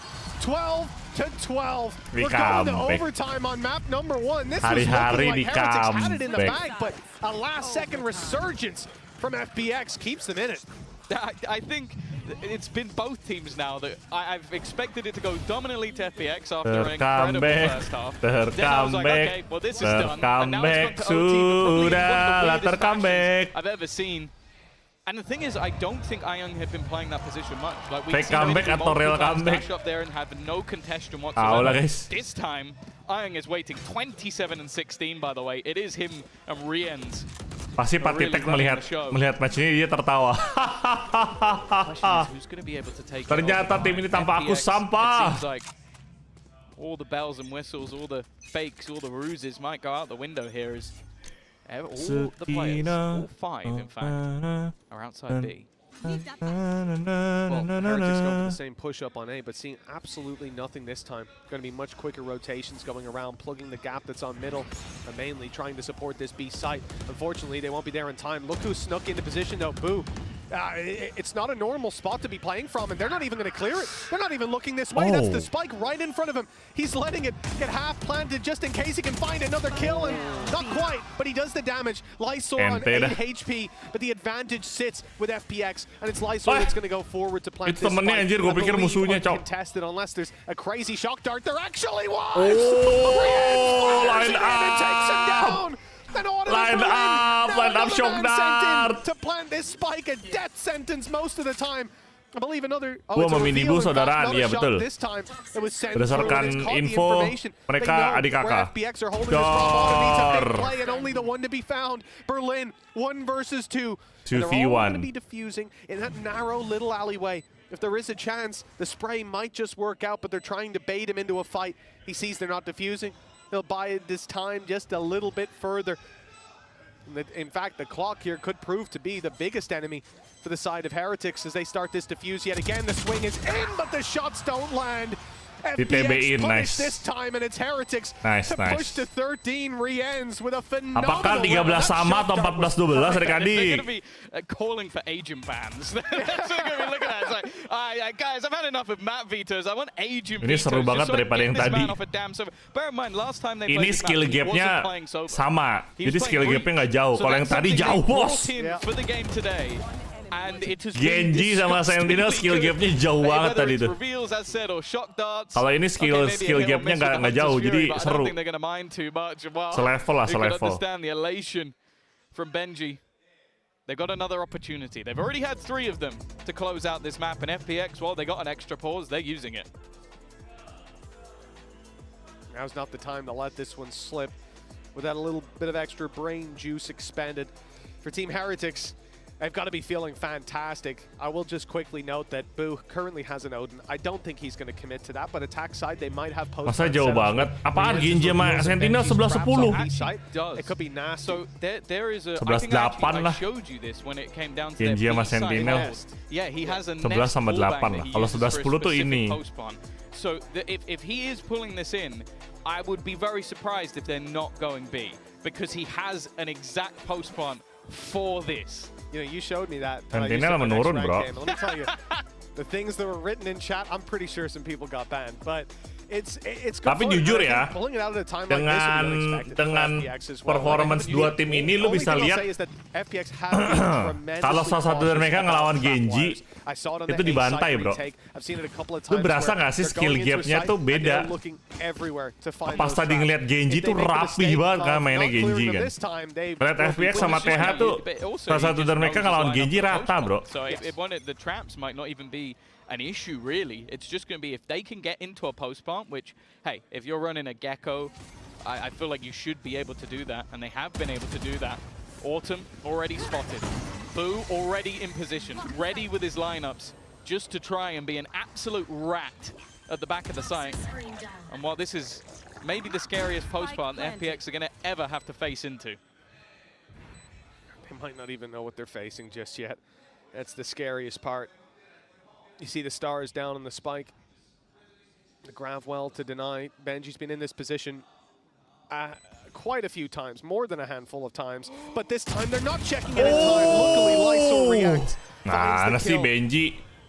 The defuse started, at least that's as far as Heretics know. Some kills come through though. They reclaim the space. The Odin takes Lysor. The drop from Berlin is good. Able to at least find the one, and Rien's is incredibly low. Boo's caught up top. That's a big mistake. All he has to do now is root out Rien's and deal with Wu, but that's a big task halfway. GG, Team Heretics. Dah. Menang map 2, menang. They push them to the limit, but Team Heretics take it across the line. Tawaran poinnya sampai 13, tapi kalau 12-12 yang harus selisih 2 baru menang. For FPX, GG's, bro. As said, they looked incredibly good on, but ultimately the hero plays from the likes of Rien's Wu were fantastic. Either way, still more to come. Wonder just welcome back to the finishing silver. Pakai guys, comebacknya FPX pakai. Ini Devin dukung siapa? Gua dukungnya tim Heretics kok di awal.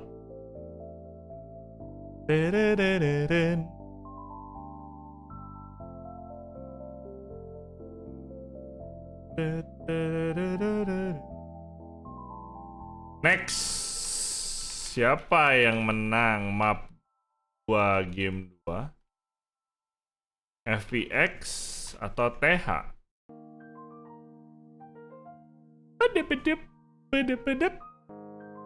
Oh no, Fake.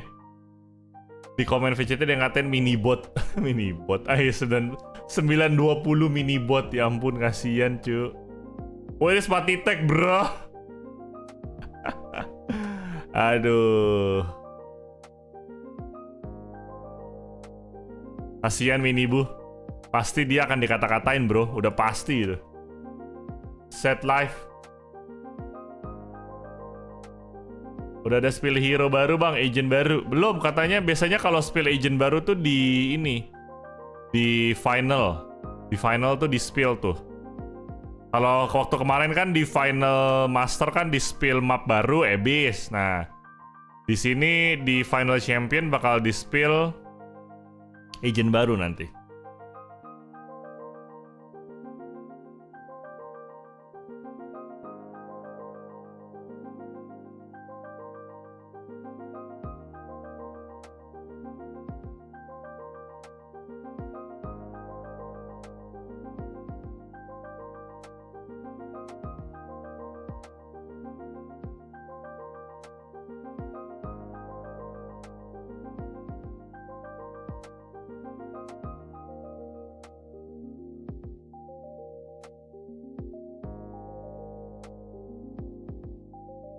KDA-nya hancur banget. Sama kayak si ini coy, sama kayak Zeken tadi. Zeken sama Minibu sama-sama pakai jet, sama-sama. Udahlah.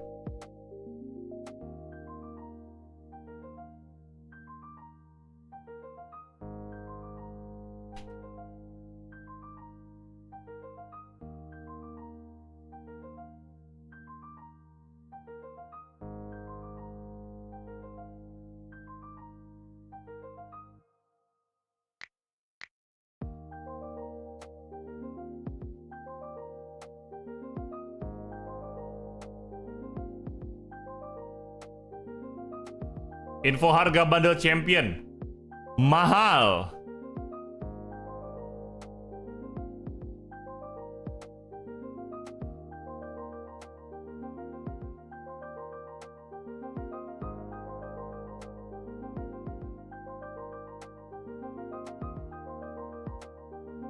Lagi meredup abangku. Lawan Gen.G pick Heaven, walaupun pick map manapun tetap kalah, tapi setidaknya map lain ada kemungkinan. Anjir, sadis banget. Dibilang pasti kalah.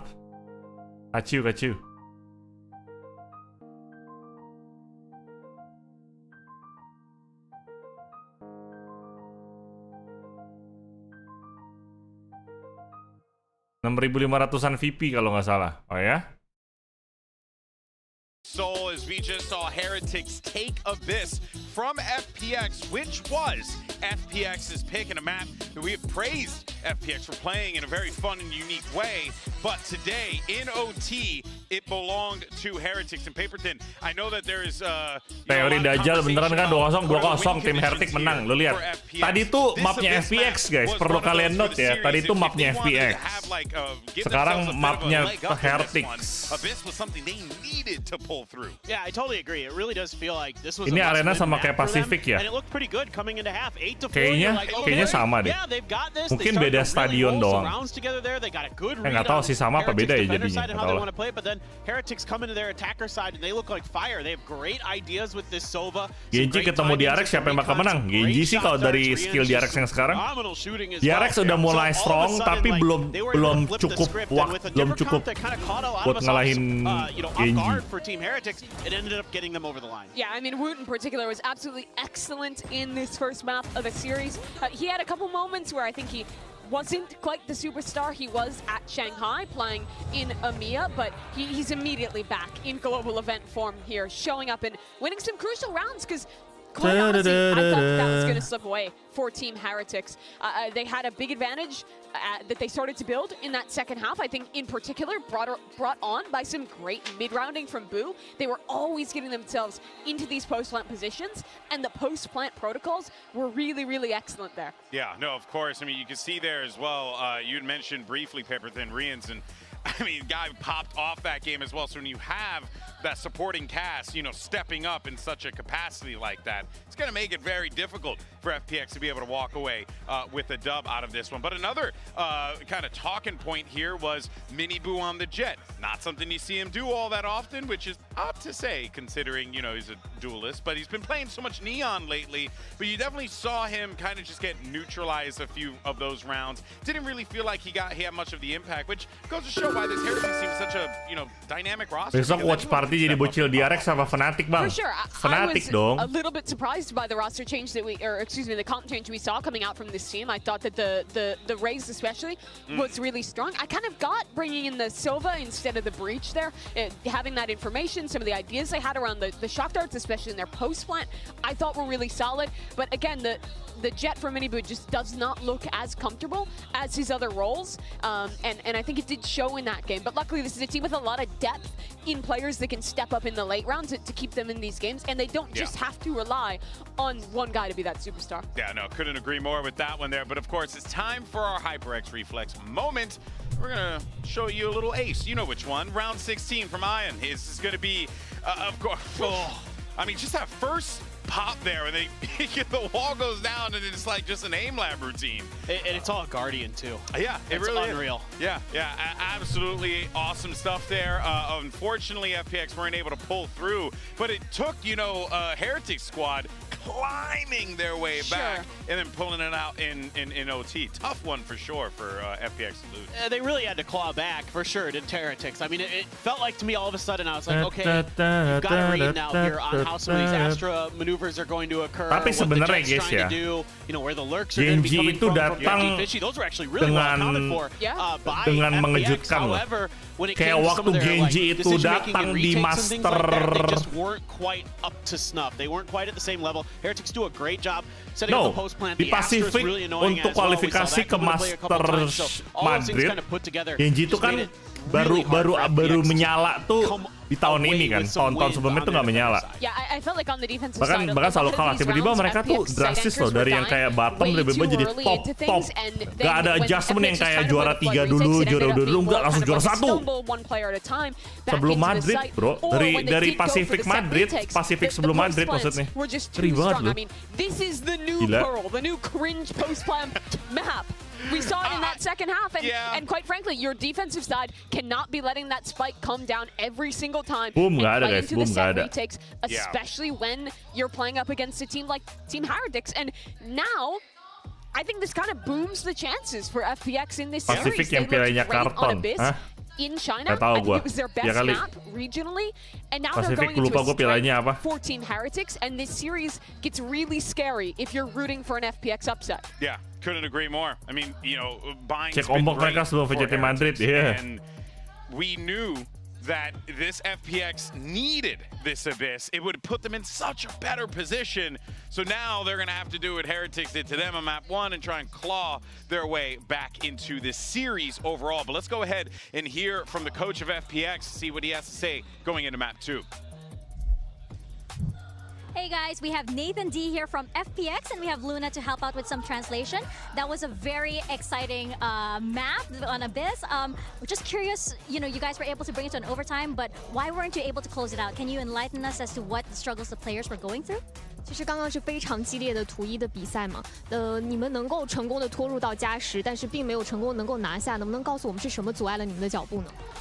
我们下半场的防守可能一些补枪细节没有做好，我们补枪没有做好，加上我们的防 rush 的一些细节没有做好，就导致了我们下半场根本守不住他们。 So at the second half, we are on defense. We did terribly on trade, and we didn't like to defend it well. So that might be explained what happened on the second half. Well, there's still one map left, so let's see if FPX can manage to make a comeback. And it seems like FPX identifying those issues. I mean, of course, you know, a tough one for sure, but now they got to reset themselves, get ready for this bind. It's going to be a tall task without a doubt, considering how good Heretics are on this. And I mean, quite frankly, Paper Thin, if you're FPX in this situation, do you go for a bit Pas Madrid melempem banget, terus pas Shanghai gila banget. Off the cuff, if you will, or I mean, iya, pokoknya semenjak tekstur masuk aja, Gen.G menyala bangku, bro. How do you make them uncomfortable going into map 2?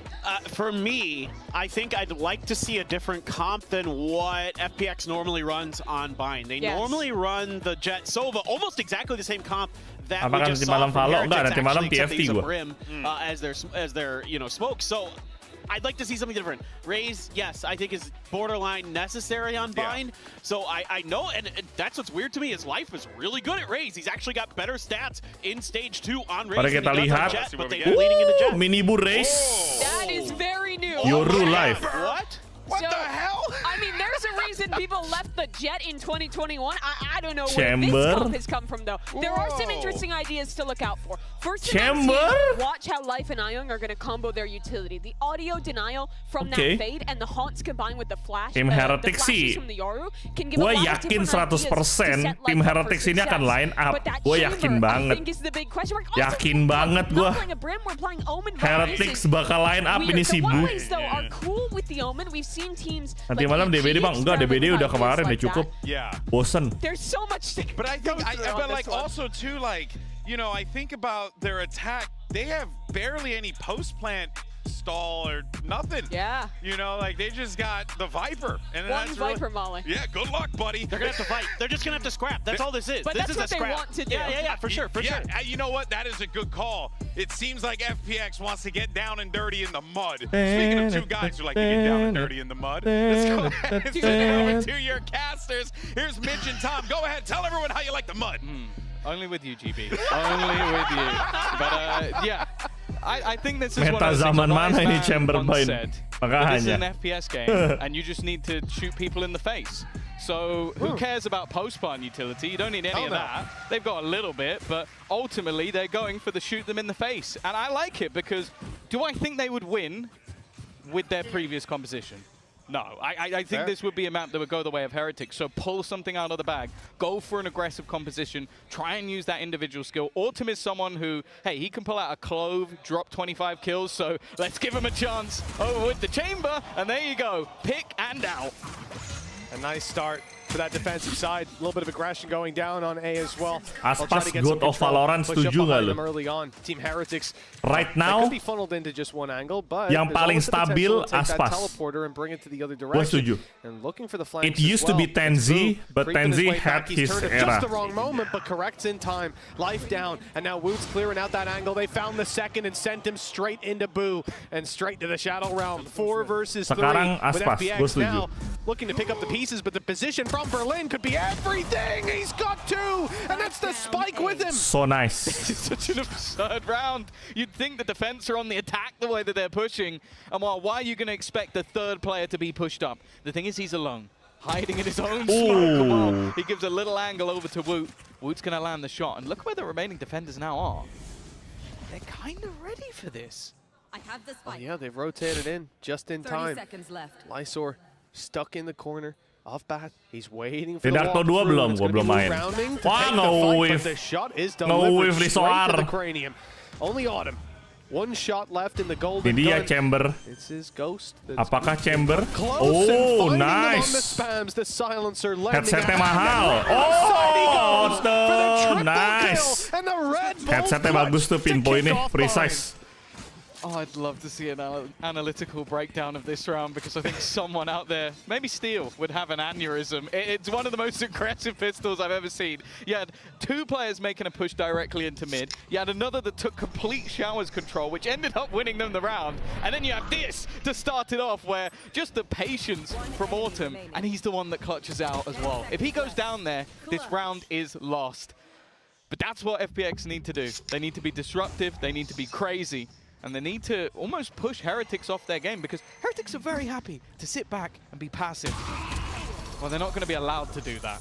No, they're not. Of course, it's the Outlaw that picks up that opening. a strong weapon. Yeah, by all accounts. And iYoung... He couldn't have done that with a Marshall against unarmored players. Nope, not possible, Tom. No. You know, he wouldn't have had the confidence, and that's what it's all about, just in case they bought shields. The last round. Yeah, you know, very shy player, I think it's fair to say. But no, for FPX... Yeah, Australians are known for being very shy. Yeah, right? Reserved, quiet. Yeah, that's... just like MacMate, he's incredibly shy. Quiet bloke. Yeah, you'd miss him in a room, a quiet room. Well, FPX, they found themselves a strong advantage to play with. Heretics have next to nothing to work with, and even the Ghost is doing work. Yeah. This is just a chance for, well, I was gonna say iYoung to farm, but actually Lifestyle that last kill away. A great start for FPX. Bear in mind, the last map was incredibly close. They lost both pistols, so they were in a rough spot pretty much from the beginning of both. Siapa pemain Valo dengan title terlengkap sekarang? Title terlengkap maksudnya apaan? Title terlengkap? As well. But this is where the rifles come up. Heretics pretty much always win their attack. Even in matches they lose. When they lost to Vitality, they won their attack. 7-5, 7-3, 7-3, 7-3, 10-2. Like, they are very good at this side of the map. So if FPX can disrupt them enough, well, I'll be interested to see this comp on the attack, but even still, I think they're planning to try and disrupt this attack side. Wow. Rian's kind of clean today. Not a bad start, that's for sure. And iYoung not going to last much longer either. They've avoided going into Berlin's awaiting arms, and now they've spotted him too. Nggak ditembak lu, pelit peluru anjir. No, and actually it might just work. Now they think there could be a rifle in there. Let's see what we've got. What's behind door number 1? It's a Judge, and now it's time to leave that guy alone. You can have all the space you want in lamps, but you gotta get to the site to defuse, and that's where the difficulty anjir, komentatornya brengsek. Used to try to keep them back.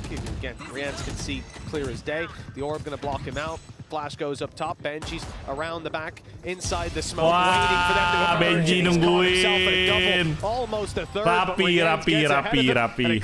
Tuh, lu lihat tuh. Lu lihat posisi Brimstone-nya. Udah mau line up itu. Expect FPX to lose as well. I also don't think you could expect Benji to be there because of Om temen ente Sakau. Siapa aja temen gue Sakau? So you're sat there going, okay, well if they're going to put Molotovs on this, why would there be a dude just sat in there? And there was. But just clean open. Nih sengaja nggak tembak tuh, we're gonna mati dah. highlight Miniboo because he had a rough first map, but if this guy comes online, I do think it's over because everybody else we've seen them thriving. I think Rian's especially, Woot was great in the first map. This is where things get maybe even more exciting as he's upgraded and now has an operator. Yes, no shields, you'll notice. This is a glass cannon attempt to get aggressive early on, has the TP to fall back on. Getting a little greedy, going around the corners, and there's Boo waiting for him with the iPad out. Siapa lagi yang sabaton 50 jam? Now the punish is being delivered. Antoine. Sorry guys, I didn't expect him to swing all Sakau, the way kenapa dia anjir? without checking one side. Sorry. Literally Sakau atau lu nge-gimmick ngomong dia Sakau nih? Bingung gue nih, soalnya dia suka Sakau beneran. But look who's there again. Autumn playing this rotational operator, and he's got life alongside him. A lot of support. And now 2 men down. The dominoes have started. Oh, ini kenapa dah? Aduh. iPad out. Wasn't quite another pick as Rians comes out of the smoke, and the rest of the squad still sat up in hookah. Now they fall back, looking to take it the other direction, and perhaps they'll have a 2v2 on offer. 2v2. Yeah, it's just where it is, though. This is a filthy crossfire. I think they're just going to save, though. This is just holding on to guns. Yeah, I was about to say, they go all the way around, they're geniuses, but at this stage, the economy will be good enough if they hold on to these guns, make sure Boo gets another one in the next round, so it's going to be an immediate ngantuk matanya putih gitu jir tadi. What they're currently doing, so ridiculously disruptive. Like, again, you have to be wary wherever you go. The Autumn could have peeked mid, TP back, immediately rotated to the other side of the map, and could be facing you there as well. And that's exactly what happened in this round. He becomes even just a distraction in the late game because you're focusing on that operator, and then do you think Life's going to hide? No, Life's going to swing. And well, Berlin is looking to even remove the guns, but eventually they will be allowed to save, and for Heretics, pretty important. Yeah, based on what I've seen even just in this series, Tom, I don't think Life's going to hide. This guy is, he's unhinged to say the least, and I think you can say the same for Autumn. That mid push you know, the idea makes sense. If there's a player on the left, they'll have to swing out wide. So it's a timing, it's a risk you're taking. But the fact that you have that TP, if things go wrong, they miss a shot, you're already out of there. That's what this comp is. It's a risk. It Risk is a comp. bunch of risks. But that's the thing. As I said, I think if you try and play regular to the book, itu mau speed kemana, bro? beating them on this map is incredibly difficult. Already, Oh, mau speed ke situ, jadi. Oh, itu mau speednya bagus juga loh. Mau speednya bagus juga loh ke situ loh. And wow, swings and roundabouts. Mau speednya ke bagian garden. Satu garden kena mau speed. Jadi kalau yang ada ngedok di garden pasti kena damage. Atau kalau ada yang ngepick dari mau ngepick keluar gak bisa masuk lagi. Itu bagus juga. You look at FPX, post-plant utility doesn't really exist barring the snake bite, but for Team Heretics, that's not quite the case. They've got their snake bite, they've got their molly, they've got Rien's, and I think they know the mosh pit was already used, but even lihat Bu, udah posisi line up tuh. Itu udah line up banget, gue udah tahu banget itu posisi line up. Lu lihat nih. Lu lihat nih, Bu udah mau line up nih, pakai molly nih. Gue tahu banget tuh posisi line up dia tuh. Tuh kan? Line up kan? Udah gue bilang, Bu posisi line up. Bind, race, fade, dan Brimstone udah line up 100%. Itu gue inget banget posisi line up yang di situ tuh. Kacau. Heretics do well to weather the storm this time. And again, it's another round where line up towards Hookah. The response from FPX is to 3-man TP. Which is udah pernah ngafalin, yoi. Masih bisa line up gak? Enggak sih, the assists come through and I was like, how has Boo got 3 assists? That is a Stim Beacon triple assist. Nice, very good kill. It's not something you're going to see every single day. And while Gen.G does incredibly well in that scenario. Itu TH agent line up semua. Iya. Gecko-nya line up, Brimstone-nya line up, Smoke Viper-nya bisa line up juga. Oh iya, si Fit juga line up, cok. Itu line up Brimnya lu pernah belajar di streamingan, Bang, inget gak? Yoi, Al. Betul sekali, Al. Ini Bu ngapain anjing jongkok di situ? Ini kalau tim Heretics menang sih, ini Bu mesti di ospek sih. Kacau, jir. He always keeps going. He's going back out. No, he's not. He's thinking about it. He's going to get revealed. Okay, he's back. He has his ult as well, though. So there's always a chance to double dip. Especially with space being taken now. You know, yeah, every angle's being checked before they attempt anything. Aggressive control into the showers means that they don't really have to worry too much about the TP. It's a position that they've already been caught once with Berlin, but iYoung's now on spot. Iso trying to just see if he can get any information, because at least then he'd be able to slow them down. 30 seconds left. 30 detik lagi nih. TH. Line up molly lagi tuh, gue tau banget tuh line up tuh. Line up nyerang tuh. Tahu banget gue. Itu line up molly nyerang tuh. Cuma ultinya salah, ultinya harusnya ke kiri. Itu gue inget banget line up molly nyerang. Sayang, bocil line up ini tidak berhasil. Honestly, watching Life play this game is just perplexing. I don't know how he's getting away with so much in these aggressive positions. Again, it's something that we're looking at from a side where we can see everything. Just imagine what it's like from Heretic's point of view, where a guy just goes blasting straight through the smoke, taking insanely aggressive Mana fights. tim Heretic nih? Again, he's udah line up masih kalah, guys. Like the re-aggression to start with to put things back even after Autumn goes down. It's the second prong. Like, you're not expecting someone to go running out, but it's just this shot onto Boo, which I feel like it has been Boo just on the wrong end of a lot of that. And then iYoung actually catching someone off the back of his own utility as well. So 4-2. Defensive side starting to build a lead, and I like the fact that Heretics are taking a very early pause here. The best part is when iYoung threw that reveal, there was probably the thought that if Life can just hold on a second, it'll help him get a kill, and instead he just runs through the smoke and takes 2 blind. So you know, when you've got a player like that, I mean, you know, you got to let him off the leash, and that's certainly what they're doing on FPX. Remember, one of the main factors of success for this side so far has been Autumn, able to find those early picks. This round started out with Heretics taking him down, but the response was immediate from Life on being lost. Gak perlu. Sebenarnya jatuhnya Sentinel tuh Viper sih, kan Viper itu semi Sentinel. Yeah, I think again, Smoker semi Sentinel. Similarly in the last map, like they're gonna have prepped for Abyss because they knew what was coming. They knew that it was likely to be picked by FPX. They knew that they play this aggressive game.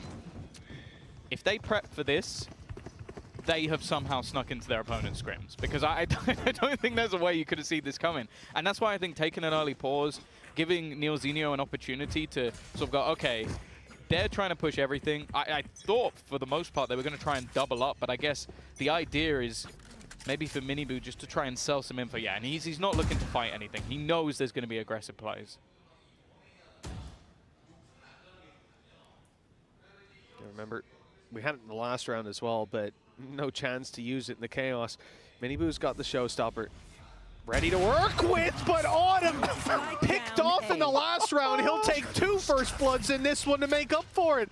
That is a devastating start. And now that showstopper, that's just an afterthought. Walking through the Viper utility. Oh, the timing. The judge still comes back for 1.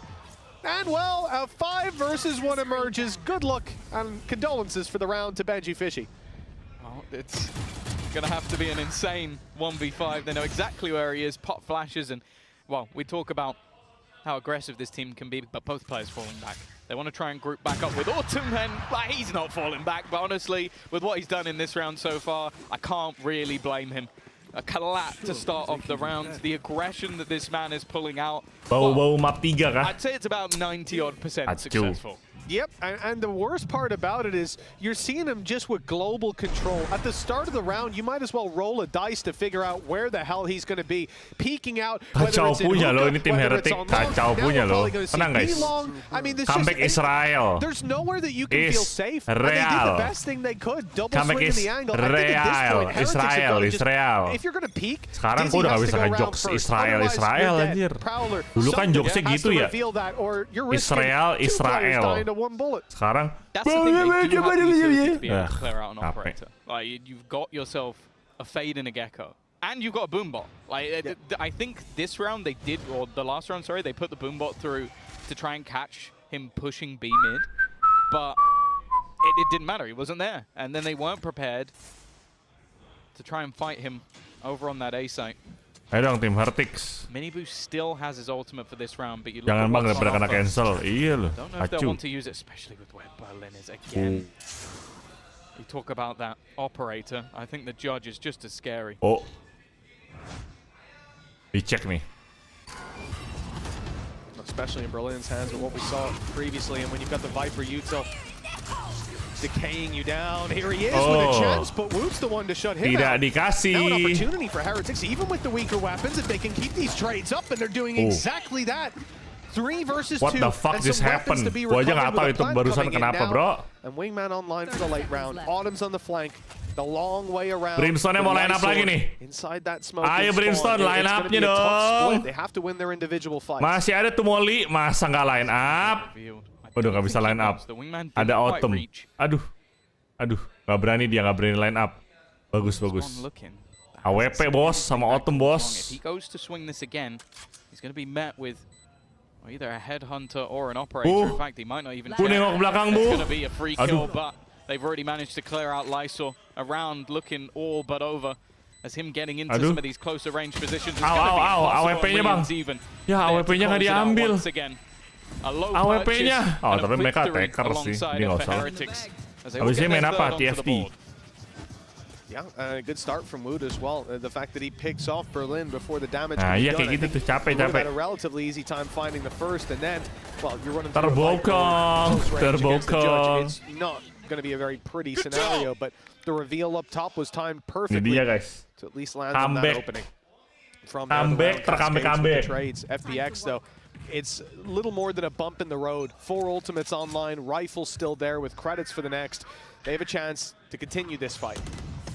They actually have a three-man setup ready and waiting. Immediately getting rid of the Thrash, and life just keeps going.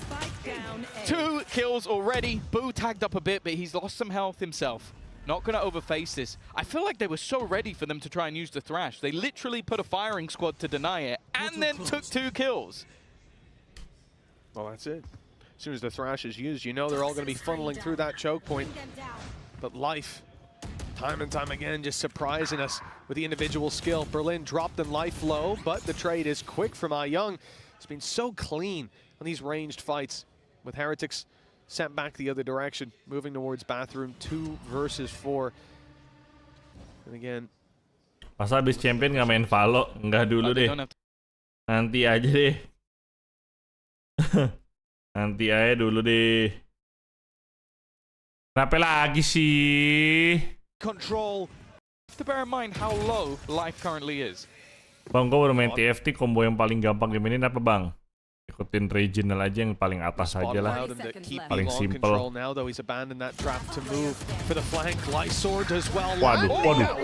Abis nge-whiff tiba-tiba one tap. Walah. And the shot through the box. He saw the leg. It wasn't a game of battleships. No, he had a radar this time. 6-3 though. FPX find the round in extraordinary fashion. Yeah, it always seems to come down to these late round clutch scenarios, but hey, you put Autumn in those positions and he's going to win it.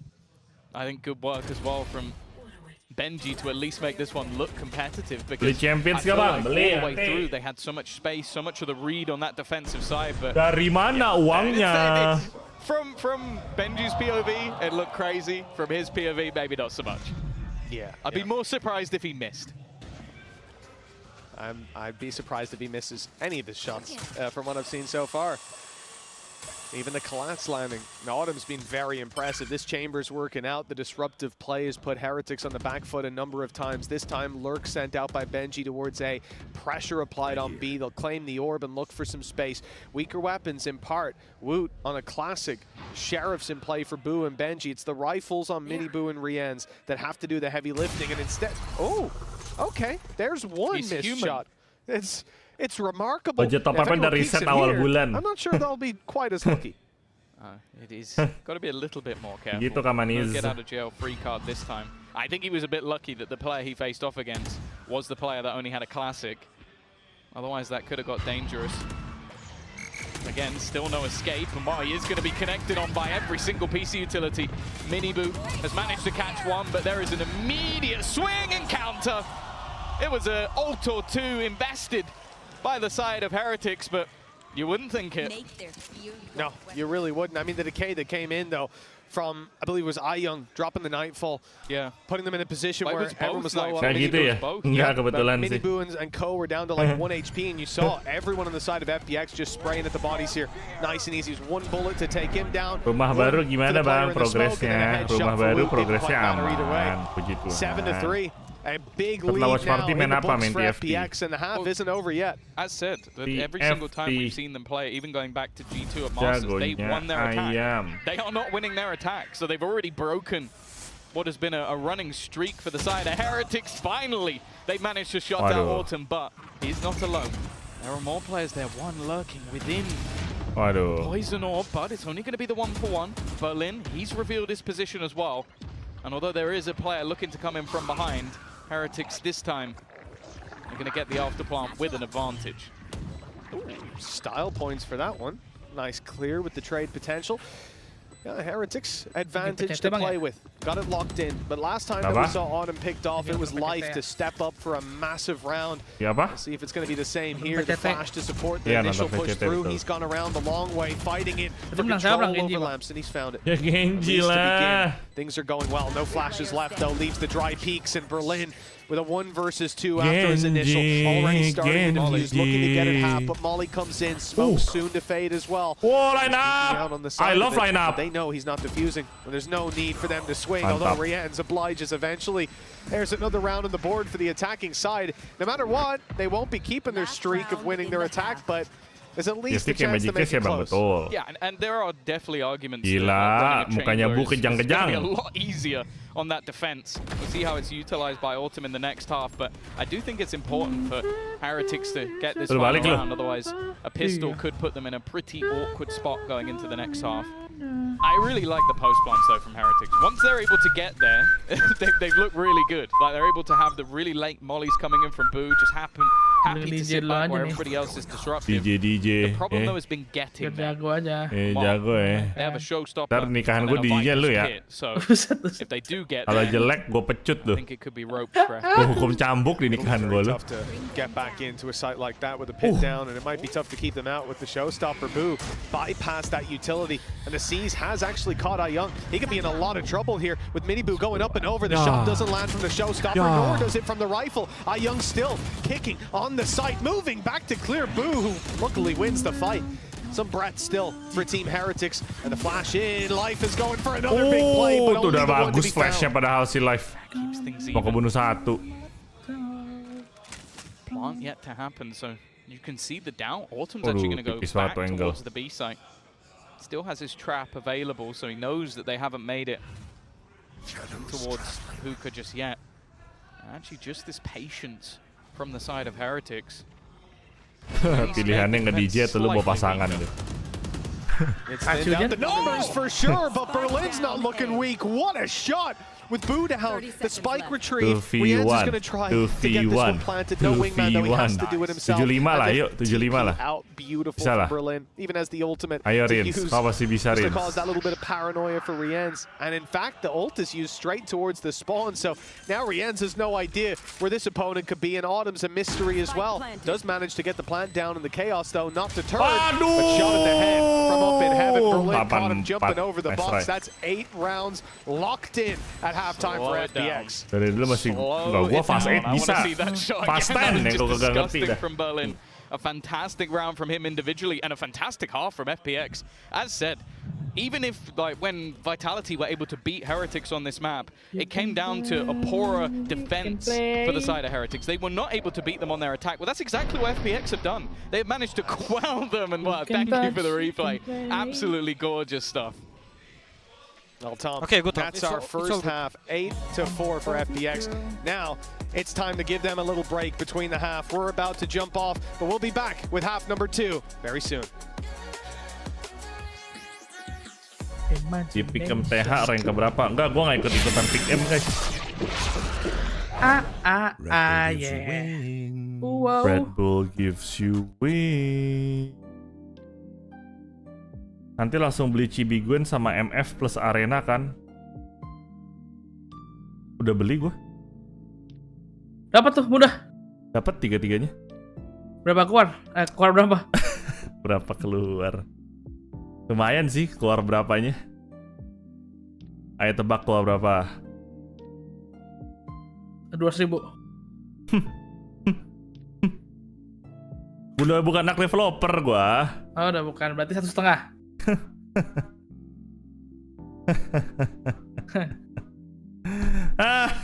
juta.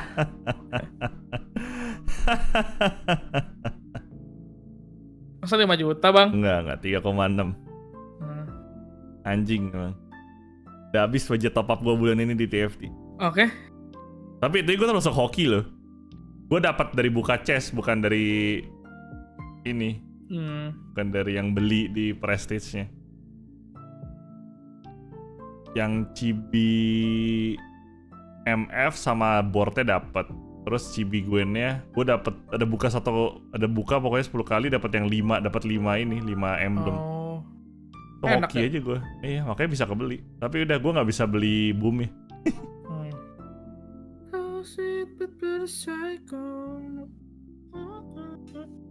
TFT langsung gas, kalau Valo mikir-mikir dulu, karena kalau TFT tuh selalu lucu gitu. Kalau Valo itu gimana ya? Valo tuh kalau lu gak jago, skin lu tuh gak ada artinya yang lu beli. Tapi kalau TFT mau lu juara 8 pun, lu menikmati skinnya. Gitu. Jadi tau gak sih kayak lebih worth it gue spend duit di TFT dibandingin gue beli skin di Valorant.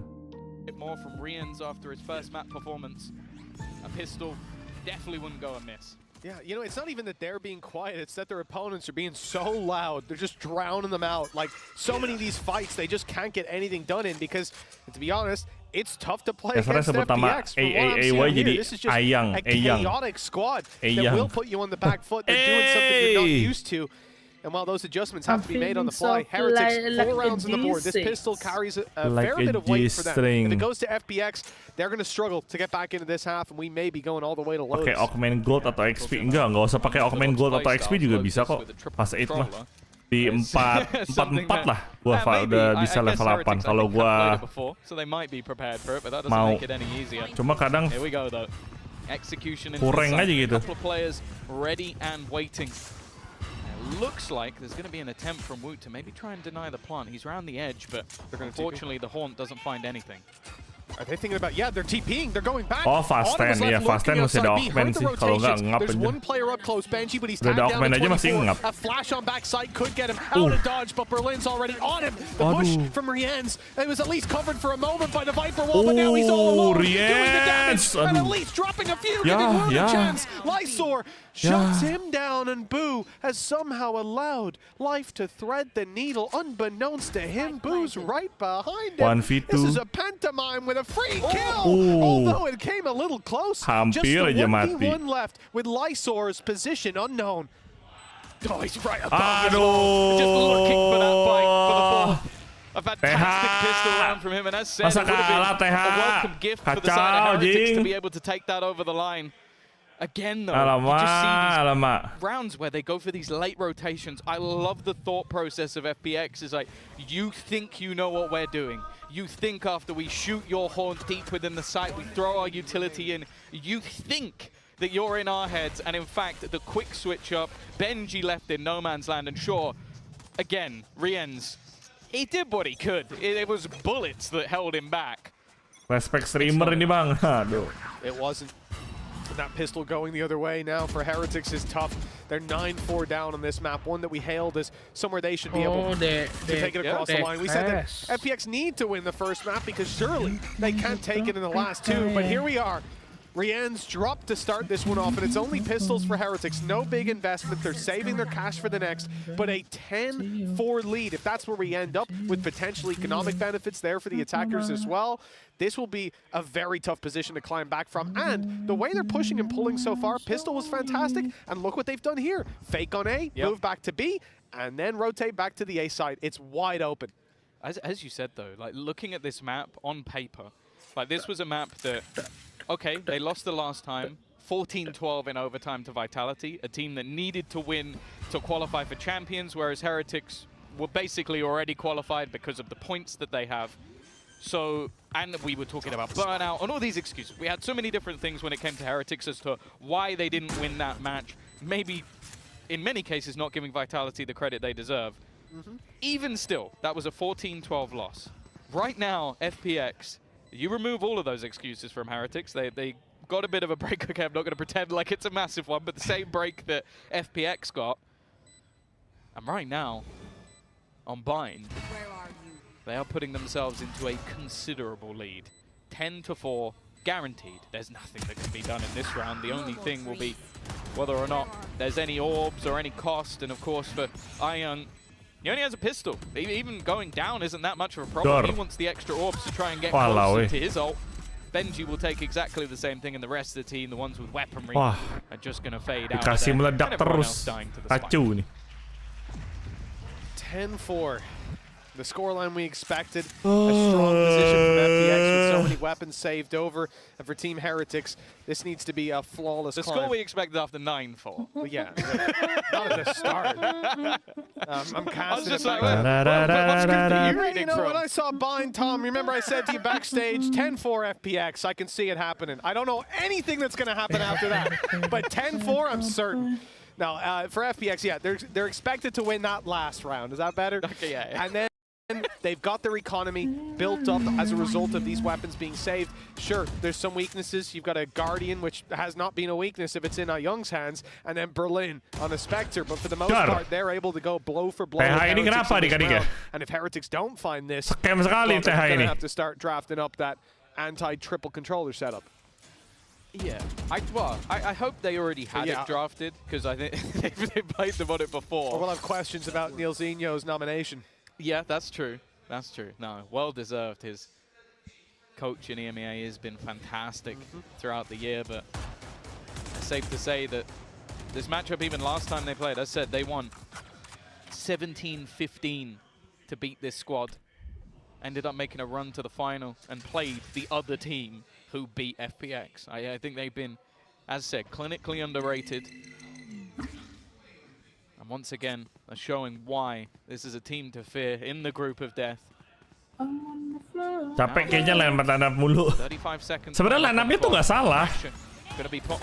Karena line-up itu kan post plan ya. Jadi ya udah gitu sebenarnya. Cuma untuk bisa mendapatkan line up itu kan mereka harus plan dulu. Nah, kadang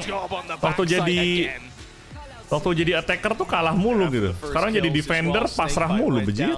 Kacau ya. Bang. 10-5 locked in that round, an essential victory. Ini Like I said, I mean, I don't find that to be a massively weak round for FPX. They certainly still have a lot of weapons to work with, a lot of punch to pack. But this next round, I think, will be a little bit different. I'm seeing again going for the glass cannon, and that was most certainly the turning point of the last half. He was getting so much value out of that operator. But do you agree with it on the attack? That's the thing. It's so much more difficult. In fact, if you look at every opening duel he had, it was reliant on him posting on an angle they couldn't be on just yet, or maybe just peeking out. And then just 5 juta bisa high buy session. Enggak sih, sengaja udah cukup. That's not quite the same. And catching heretics 5 juta bisa foto. Nah, 5 juta bisa meet and greet. Up against a composition that is double initiator. Kalau nggak 5 juta bisa, bisa tantangan itu, tantangan album yang ngobrol bentar gitu. Nggak mungkin sih kalau itu kayaknya. Kan kalau di luar malah gratis. I think, yeah, sure, maybe heretics make this decision. Like, okay, taking a pause. Let's try and take some space. Let's try and battle with them a little bit. But when you have yourself all of that utility, all the finances behind you, and Thrash, if you're doing that without any utility behind it, then you deserve to get killed by Autumn. Yeah, exactly. Well, we can also see the credits, and at this point, you know that there's a chance Autumn does that same after the last shenanigans. Yeah. The last time you looked and went, 10-5. Go for the op. He couldn't get shields. Apakah bisa menjadi 13-10? Well, 10-5 we go. FPX sebelum 13-10 nguap dulu tuh Bang ya. Mantep ini nih, match begini nih. Match panjang, kenapa sih nggak semua match 2-0 aja gitu? Kita harus 2-1. Yeah, I don't mind the idea. Like, the supportive utility was there, but it's definitely put them in an awkward spot. Minibu ini dia yang nge-push, dia yang mati loh. Bener kacau nih Minibu ini, underperform banget. Kata gue sih, suruh vakum lagi dulu deh, belajar lagi deh, UN dulu deh, ujian nasional dulu deh. Ini pakai yang sebelumnya lagi ya? Dengan Patitek dah. Panggil aja deh Patitek dah. A lot of utility that's going to help you to get back into a site. There's not a lot to hope for except finding some semblance of hope with a quick pick. Nanti main TFT gue habis selesai watch party. Finding one player he knows that's probably an isolated duel. He's happy to take. Okay. Nggak apa-apa. Kan kalau udah dapet placement gue di bronze itu ya udah. Belajar aja Bang, anggap aja main ini. Main normal, nggak usah liatin ranknya. Biar belajar gitu kom dari orang-orang jago. Where life is going. In fact, he's going all the way around the back. Udah keluar champion yang baru, bro. Autumn picks off Benji. This now becomes so much more awkward because that player up above is going to leave them in disarray. Kan ini yang partisipasi mah udah pasti dapat early semua, Bang. Anything that he can with Autumn, just buying as much time as possible, just baiting them as much as he can, and they're only just getting onto that defuse. He needs to try and find the shot. Is there going to be time for it? Is the question. There will be. Wow. Heretics have done one hell of a job getting back into that one. I think Autumn going out with the classic. He thought he could buy a little bit of time, but they were swinging wide, looking for the fight. This squad started it out with confidence, getting aggressive, and it didn't work out. But the recovery is there. Now they're sat with rifles, they're sat with Thrash, and this Benji puts PC. FPX in a really rough Benji spot with PC. barely anything to work with. And Woot's the man that pulls them out of this abyss that they were in. The fact that they're not only able to find the first, but he goes back to bat, takes a fight inside a snake bite against a player who knows he's there, and still wins it. I think also just the confidence he had in Boo, because if he lets go, bajunya kayak this becomes a much closer baseball. round. You can hear a second tap, and Life doesn't have to swing, but it forced him into a position where eventually there was a lot of time left on that clock. Kenapa? Jersey NFL tapi Gundam. Buset. This time, though, with Heretic slowly climbing, it's only going to be pistols. Sure, you got that headhunter available. Rollernya control to nembus orang, bejir. They're putting it onto Life, which is interesting because he is not even remotely close to his ultimate. Perdo. Di bawah pada main apa tuh? Nggak tahu. Just wanting to farm it up early. Strange, I guess. You can see like a nightfall for next round, something like that, especially with the death. But Ih, kok bisa sih jump tapi nggak ada bunyi step? Know that gimana caranya? iYoung's got a weapon that he can tap someone in the head with. He's probably going to get his ult off of it. Fair play. Lo bakal di bundle champion nggak? Iron There are a few Phantom risks here playing up close, but there's always a second player doubled up on it. Miniboo and Woot as an example, but Woot's dropped right off rip. Miniboo though, able to get it done. Ya, elah saya level aja. Second man to provide that cover to trade it out. They don't want to lose too many more players. Keeping the economy healthy early on is a big factor, and Spike's gone the other direction. Pressure's on for Benji. Yeah, the problem is they haven't got as far forward as they probably would have liked. He's going to wait, almost play the bait. Just hold on while they fight his teammates. It's all too easy for Benji. Cakep, TH. If anything, come back, let's go, TH, come back. Not wanting to just hold on to a pistol for the next round. He's going to go swinging. Already has the ult, so it's not even going to be for the orbs in the end. Heretics have brought this back into contention. 10-7. Lele aja kena flash. Oh, Lele bisa kena flash. To have more of a Baru tahu response. saya. And again, ult dedication. You get a nightfall for FPX right now, but I mean a relatively big factor, honestly, in a round like this. 10-7, economy's on the line. Autumn's going in for another glass cannon. They're so willing to play without those shields. I mean, they rarely get to fire a bullet back at him, so I suppose it doesn't really matter. But 3 rounds in the difference. Heretics on the road to recovery, and the defensive side, well, a little bit of aggression to go down. Miniboo sends through the boom bot. It finds nothing. And on the back of it, I expected aggression. If it was Life, you'd see aggression. But they backed off. Benji will be revealed, but he has support. And it's actually the spam through the orb that ends up taking down Life. That's not the man you wanted to lose early on in this round. Because as said, like, you look at the other side, what have you now got? You've lost your star duelist. You have a double controller, single initiator, and a chamber. Like, this is not a space-taking composition if you lose the Yoru in the early Akhirnya stages of the round. Chronicle'nya jadi beli nggak kok? Nggak jadi, nggak ada. Nggak beli gue kunainya. Gara-gara beli tongkat ini Sailor Moon. This is a round that FPX don't want to be pulling any punches. Agak rugi soalnya kalau beli cuma Kuronaminya doang anjir, 5.000 najong. Not going for the orb. Could have been Viper's Pit online, but he knows that nice banget itu dipantulin kayak gitu. Not worth it at all. Thrash sent in, and Berlin's already pushed way too far forward. Perfect timing from Rienz. Berlin offside, yes ya. Keeping them back, and as they attempt to fade through the orb, Rienz gets another blind through the smoke. The spike recovered by Lysor, soon to be gifted to Heretics by the looks of things, but the op comes in, the shot fired, lands nothing, and now they'll be much more cautious. In fact, the molly gets him. Oh, it's a disaster. 30 HP for Lysor. He's at least got 2, but 8 seconds left. 3v1, nggak mungkin dong. Nyawa sisa 3-3 nih. Dor. Comeback guys, TH guys. God, a gorgeous interplay. That was the combination of the Ya, bisa ya 13-10 yuk.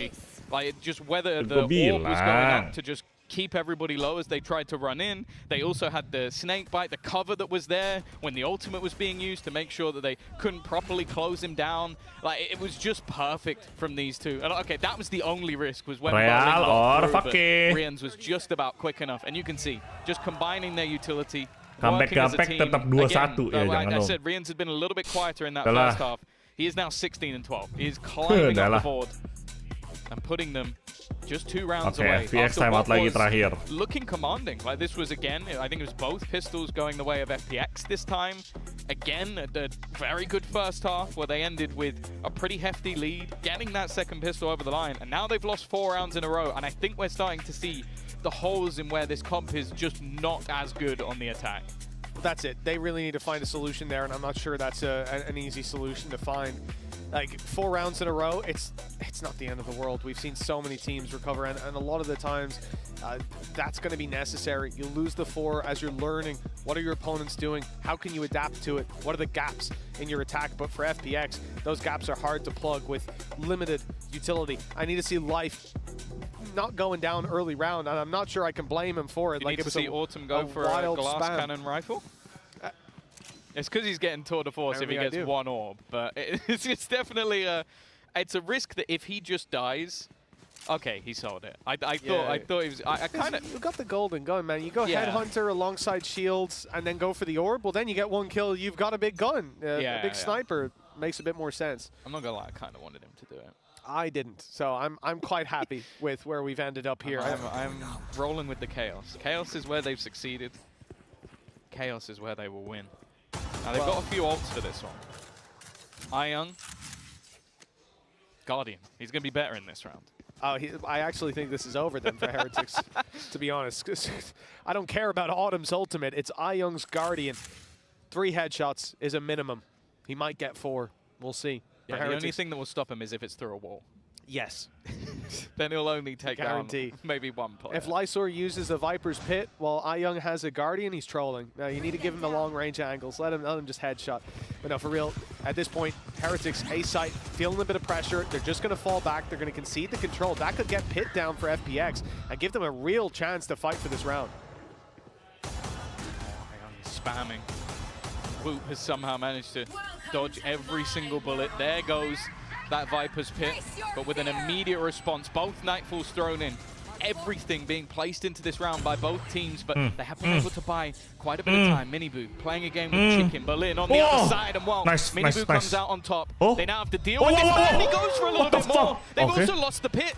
This is a bigger problem now. Life has at least been able to recover 1, but it's left on iYoung, and there's a counter Pit in play. He has to make a play FPX, into it, and they're watching for this. They're ready for this, but he managed to bypass them. It didn't matter in the end. Benji was waiting, holding that line. And now the difference down to just 1. And as I said, Mitch, they committed quite a lot into that round. Well, yeah, they committed a hell of a lot. Getting themselves in, counter Nightfall, Pit, that then got counter-pitted as well. I mean, this was big investment from FPX. And then we look at this round as well. The fact that their economy was put in. Ini sih, Miniboo di sini kelas sih. Ngebunuh 2 tuh gila.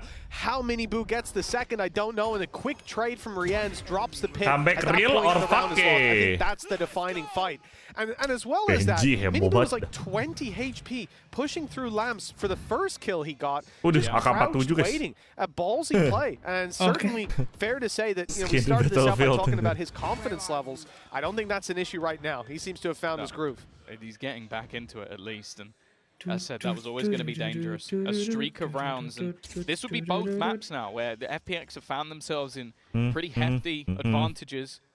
And they are starting to slip in a similar way. It will be a crushing way. Wah, ini kalau FPX kalah lagi, Iko nih. Ini skin aja. There'll be many teams. Skin Black Market kalau nggak salah namanya. Iya. Skin Black Market. Sering muncul di shop gua, tapi gua nggak tertarik. Karena nggak ada efek. Kalau nggak ada efek, pengen gua main CS. Wow,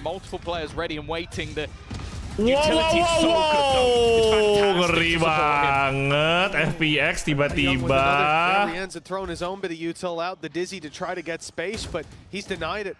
Boo and Woot left with a tough decision. Do they go for this? They've got plenty of cash, so I see no reason why not, but it'll be hard to find it. Okay, player in the corner, but Autumn's clean on the first shot. The flash leaves Boo in the corner. Autumn can post up, and that's where he's found most of his success in this series. 11-9 now for FPX. They found a little bit of a recovery. This could have been disastrous as well with their credits down to the last, but well, they're back on the board.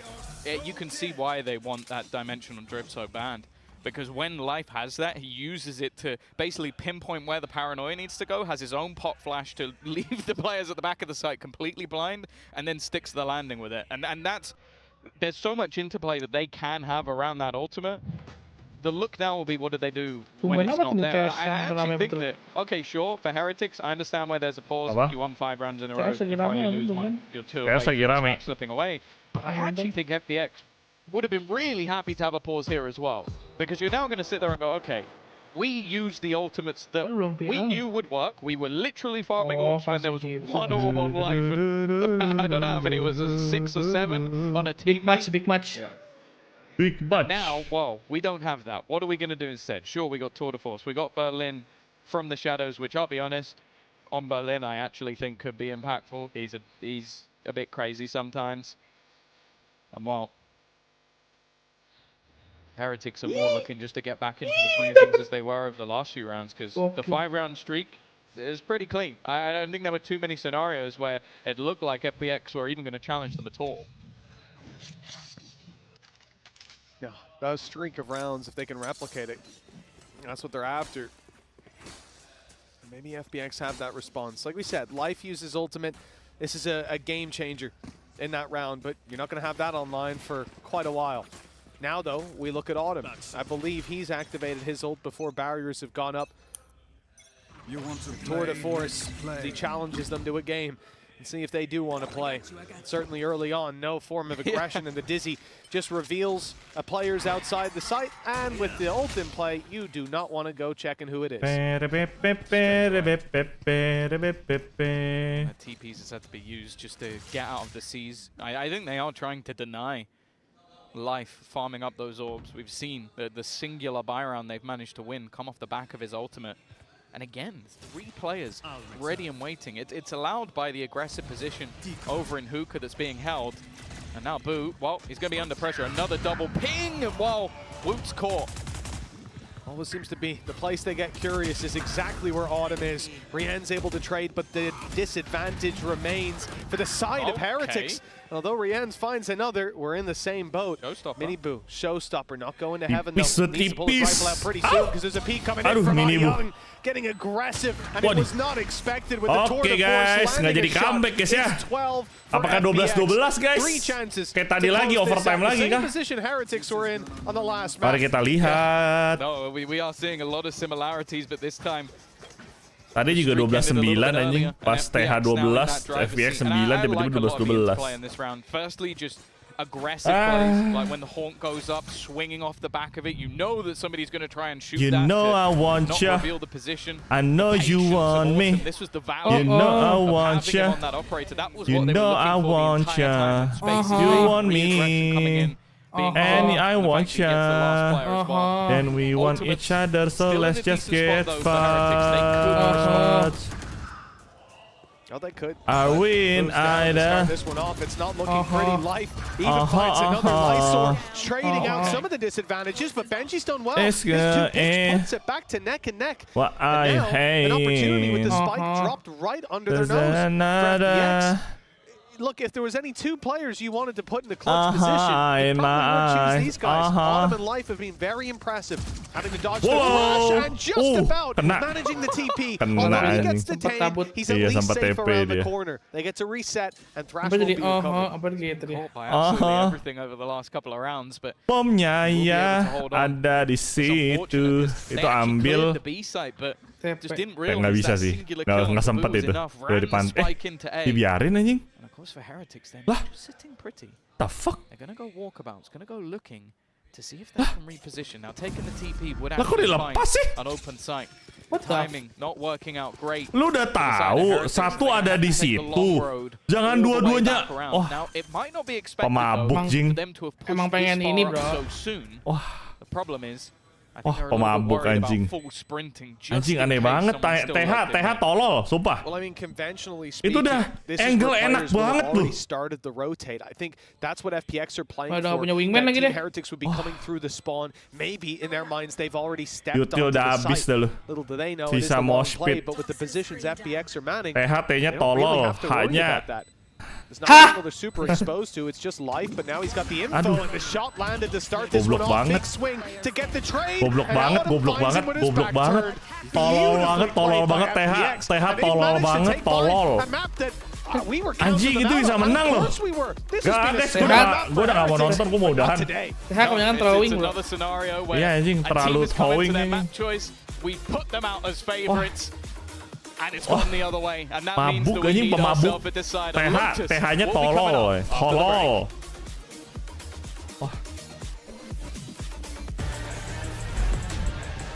Wah. Aha. Tolol yang tolol. Aneh banget dah. Jadi respect streamer anjing, males banget. Biasanya main apa bang? Main TFT. Suprim ada season 3-nya bro. Udah tamat Brir. Iya udah nonton, gue udah tamat. Baru keluar kapan sih? Udah lama, bulan lalu. Hah? Awal Juli. Bulan lalu. Oh. Tanggal 10 Juli mungkin. Lama gue gak buka Netflix. Ini Windbreaker apa nih Windbreaker? Oh itu bagus tuh Windbreaker tuh. Tokyo Revenger versi main karakternya jago berantem. Kalau itu kan main karakternya jago ceramah, dakwah mulu tuh karakter namanya Tokyo Revenger. Oh ini jago berantem. Jadi gue lebih asik nontonnya. Bagus Windbreaker. Squid Game juga udah announce season 2.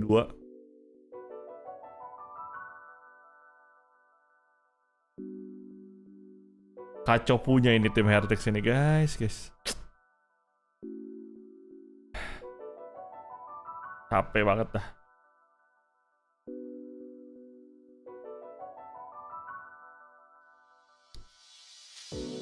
Bodoh. Buri. Nonton email Norman main Phasmo. Oh. Kuyang, wah kuyang.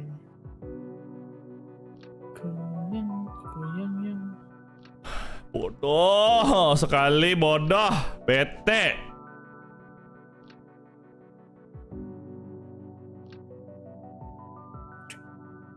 Ada.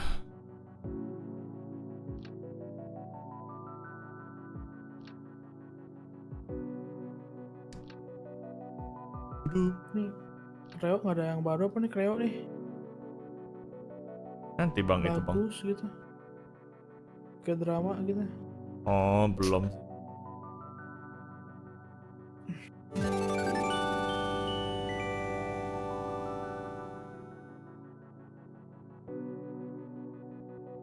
Didi mau comeback to Definition Silver.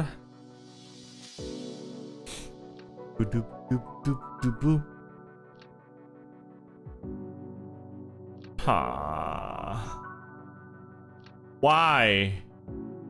Why you gotta be so rude? Agatha kapan Agatha? Agatha. Apa tuh Agatha? Itu yang ada di WandaVision. Oh, Agatha September.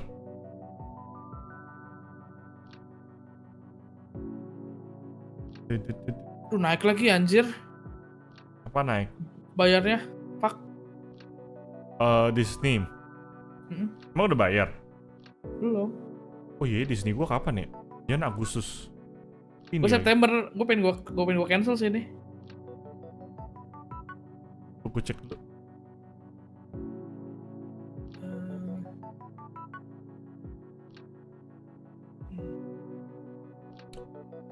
September 26 gua.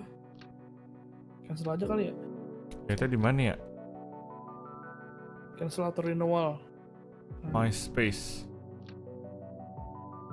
Help and setting. Jadi berapa ya? 800 atau 900 ya? Korenani neko.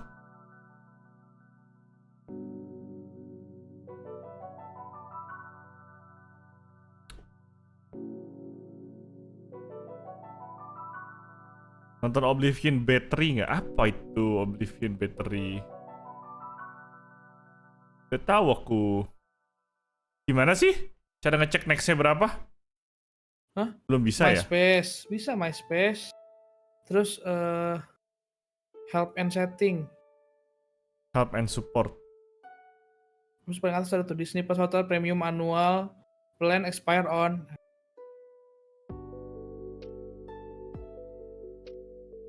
On kapan bro? Lu bro?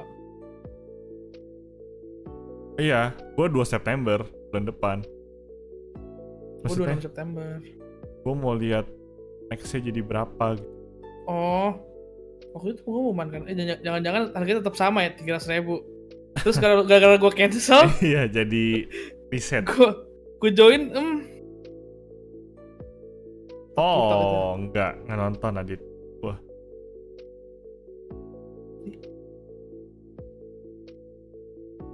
Kenapa the site cannot be reached nih, Netflix? Bisa gue.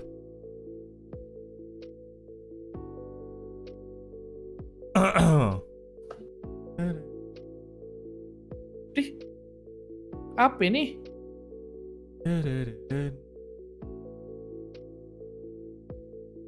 Tung teng tung. Teng tung.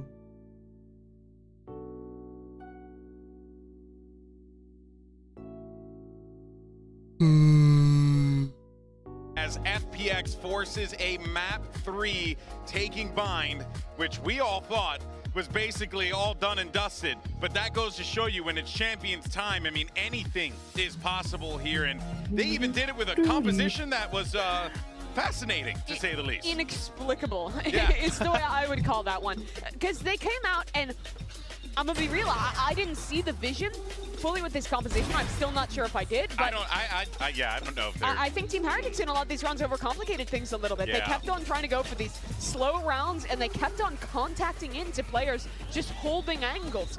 It was life holding Monster on the loose. Showers. In so many of these rounds, these same early opportunities were being given away, and it was giving FPX advantages constantly. Yeah, for what it's worth, I think FPX had a decent game plan coming into this where they're like, we're just going to kind of play around their utility a little bit, like some of their smokes and the Viper walls and things like that. We're just going to find ways to just hide in corners, hide in angles they're not expecting, surprise the heck out of them, and just knock them down. The rounds where Heretics found some success was like on these heavy execute rounds where they were able to really put together these successful, snowballs into a site, just take over the round, and then their post plan is just way better because they have a lot more mollies and things to work with. So there were those opportunities, but like you were saying, they just kept contacting into players and dying. But I think this is the classic FPX where they play a comp Itu kan dia yang isn't itu optimal, yang that doesn't apa have like mereka bertiga the terus sama siapa perfect ya? idea behind it always, but they just execute on things solidly. They play off each other really well. They have some insane individuals. I mean, the amount of just rounds won on mechanics this map was so impressive. Like, these are good players that play well as a team, and they'll really catch game ini yang jago-jagoan ya. Jauh-jauhan gitu ya. But of course, it's time for our Verizon high-speed moment. We're going to give this one to Benji Fishy for his 3K in round 4. Even iya, ini jauh-jauhan. the Heretics boys weren't able to walk away with the dub. I mean, still, you get a couple people walking in through the teleporter. You're Furious like, fish. Hello. It just caught 1, 2, and on top of that, he was about to get gobbled up by the Fade util too. So that was great. And just another day of Benji Fishy doing something ridiculous and just shrugging it off. I've been casting him for a while. He does that quite a bit. Yeah, I mean, honestly, even with the situation that Heretics find themselves in here, going down on bind, when we thought that could have been a given for them. For backseat coding. Now, we shift our focus here, map 3 to Lotus. And what I'm excited Box gameplay development. Anjay. About to get some neon up on the server. Mantap juga. This should be really interesting. I mean, a map that FPX beat Heretics on at Shanghai. Again, different players, different lineups, that kind of thing. But there is some experience here for the side of FPX as well, going up against good Neons. They beat RB, who is playing for Titan Esports over in China. They were able to best them on Lotus. Lotus is a good map for FPX, and Heretics is actually changing it up completely. No Neon. Wow. So this is just the default comp. They're familiar with it. Kok Everyone nggak has ada played neon this one sih? before, but that is Ini really ibu culun lu anjing nggak berani neon. Gua dong. Kalau main di sini udah pasti neon gua. Satset. Stage 2, and I think defined Miniboo as a player. But let's talk about this FPX comp. Triple controller. It's a really weird one, but on their attacking side, it gives them a lot of Triple controller, what the heck? Scale into very small pieces at a time. Pantas aja lu mbak poinnya 25%. Triple controller apaan anjing? Spot, the and they'll fuck? open smoke deeper, and they'll have all these layers to segment and give themselves advantageous duels, and it's super disruptive because you're never in scrims in Europe playing against a team who has a comp like this. Iya nggak bisa Kirby. Ideas, Gua hari Sabtu udah pasti nggak bisa They're testing watch your party. util, and if you are going to be able to hold on to it long enough to wait for those actual executes. Yeah, well, you couldn't have Sabtu asked Minggu for susah. a better way to kick off day 1 of Champions Seoul. We're going to map 3. It's Lotus. Let's find out who walks away with the dub. We're going to send it back over to Mitch and Tom for the call. Thank you very much, GB. Yeah, listen, a 3-mapper between these two teams, I would have said it's likely at the start of this series, but after seeing Abyss, I wasn't so sure. Did they sit down at the wrong computers? Why Maybe. is Wu on Omen? Why is Boo on Fade? Like they've switched, but they brought in some of the same agents and then just sat down at the other computer. Rians is also switching to the Viper. Like, again, this is something completely different to what we're normally seeing. They're bringing in that double controller, which I don't mind. I can only assume it's because Woot's going to look to be that little bit more aggressive. Although saying that, Rians is the one that's pushing up. Jadi inisiator, segitu. Look for Heretics. My goodness. Ini kan tukar pemain sama Patitek juga dah. Nggak mau ya? Haven't seen Boo on the Fade in quite a while. In fact, doesn't even have that many games on it in total. Autumn has gone down nice right away. nice a few nade. assists coming in. The Fade alongside the decay from the Viper wall, and they're looking to push right in towards Heretics' position. Boo, well, he has a tracer, a rough idea of where those players are, but wow, the rest of the squad is there to cover all bases. A flawless start to this one, 1-0 for Heretics. Really? Well, no, I'm kidding. That would be a little bit of it. But the thing is, winning both pistols has been the defining point of the map so far. Like, they've been both incredibly close. Okay, one of them went to OT, so I guess the pistols maybe weren't the most clinical thing in the world, but it could have meant that that first map went the way of FPX, and getting off to a good start here for the side of Heretics is going to be so important. I'm excited to see some of these role switches. As said, like, there's opportunities to see Woot get more aggressive. Like, a lot of the time, you're going to see that lockdown of the A site with the triple push up and then leaving that Omen behind. We saw players who used to be duelists and stuff do it in the past, but Woot has sort of played every role. I can't think back to him playing Sentinel, but anything other than that, he's pretty much in the book. You can almost say the same for the good old Boo. Yeah. Over the years, he's done whatever needs to be done. For Heretics, 1-0 to start this one out, and FPX just play the classics. A very light buy for them in this round, and Heretics will be sitting back, letting them run about the map and do as they please. No control over Rubble, which is a big part of having to catch myself. A big part of Boo's gameplay is what I'd normally say, but he's not going to be doing that this time around. We heard from Alpha here at the end of Stage 2 that he's very bored of playing the same role again and again, and he wants to play everything. Bada bing, bada boom. Controller of the year in the EMEA, right? Yeah, that's true. Oh, I'm going for Initiator now, lads. I'm going for the Initiator of Champions. Because why bother? Why bother playing the controller anymore when you've already completed it? Yeah, completed it, mate. Got 100%. This round should be very little. Any extra kills. What the hell is that, bro? Start. Managing to get those trades. Now, we haven't really talked about it. 3v3. The thing I love about this attack side triple controller is it means they can actually use that Viper screen. Nice banget, what? He's going to be on cleanup crew. Now, any extra cost menyala bangku. They've only lost pistols so far. Yeah, and Aya has a chance. Mantap. Gila. Menyala bangku. Well, with those connections, that is a 2-0 Belum. Kalau dua match pertama tuh belum bisa melihat siapa yang menang. Kita lihat di match di ronde 4. Yeah. Well, this is the thing, though. I want you to keep an eye on where that Viper. Malam Dela. Because normally it's going to be used a lot of the time for A control. You're going to use it to try and sell a bit of a ruse. But most of the time, Autumn is going to be playing it at different ways to cross into the B site. So he's going to make it so that he can sort of section off parts of the door so they can isolate in by going through the broken door. And then also it sections off heaven at the same time. So it makes things quite awkward for B site defenders and also means that you can basically go in and if you go from mid, you can fight a singular angle. It's quite a nice Viper screen, but one that you can't normally allow. Okay. I think they should have have allowed. Is Minibu doing that? Well, you think that when you commit life to Minibu marah kah guys? Minibu's off to a Anjir, Berlin pakai Odin, nyerang pakai Odin bos. For the most part, on the side of Team Heretics, not that many weaknesses. Odin bought up by FPX, trying to spam down early on A, but it's converted out now for the rifle. Oh, and it's converted back, and it's converted back. Belum keluar juga nih VCT. Kalau matchnya lama mah ya belum. So just the rifles carried forward. Pedas juga tuh aiming. That's Boo dropped the A site, weakened a little bit, but there's still a defender here. Benji's still around as well. Rotation already coming in from Rian, so they bolstered this A site defense, and with 3 players already committed to tree, this could be a problem. They haven't managed to get out of this spot, but Wook's going to give them the fight. In fact, Rian swings with him. Both players are dropped. He comeback. Yeah, the call was clearly made to face them together. Can't quite account for those shots landing in that fashion. FPX now only facing off against a weaker weapon in the form of Gen.G and Minibu, who has hit a few nice shots. We'll see if he can find a bit more. He's got down the rope. He's on the site, round the corner. They're not expecting it. The angle's open. He finds his one. Nade thrown, but he has a player around the backside. It's Aya. Alah, swingnya salah timing. The kill was going to go either way. Autumn or himself. Nice try. It's only about who gets the orbs. Luckily, with Young finding it, he's 1 away from a thrash, which could be valuable coming into round 4.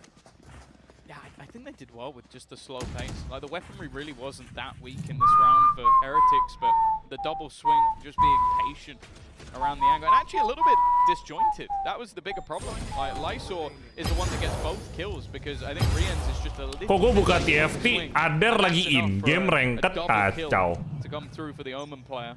Kacau. Another one who likes to switch things up away from Dong, jadi lu udah main sama kita gitu.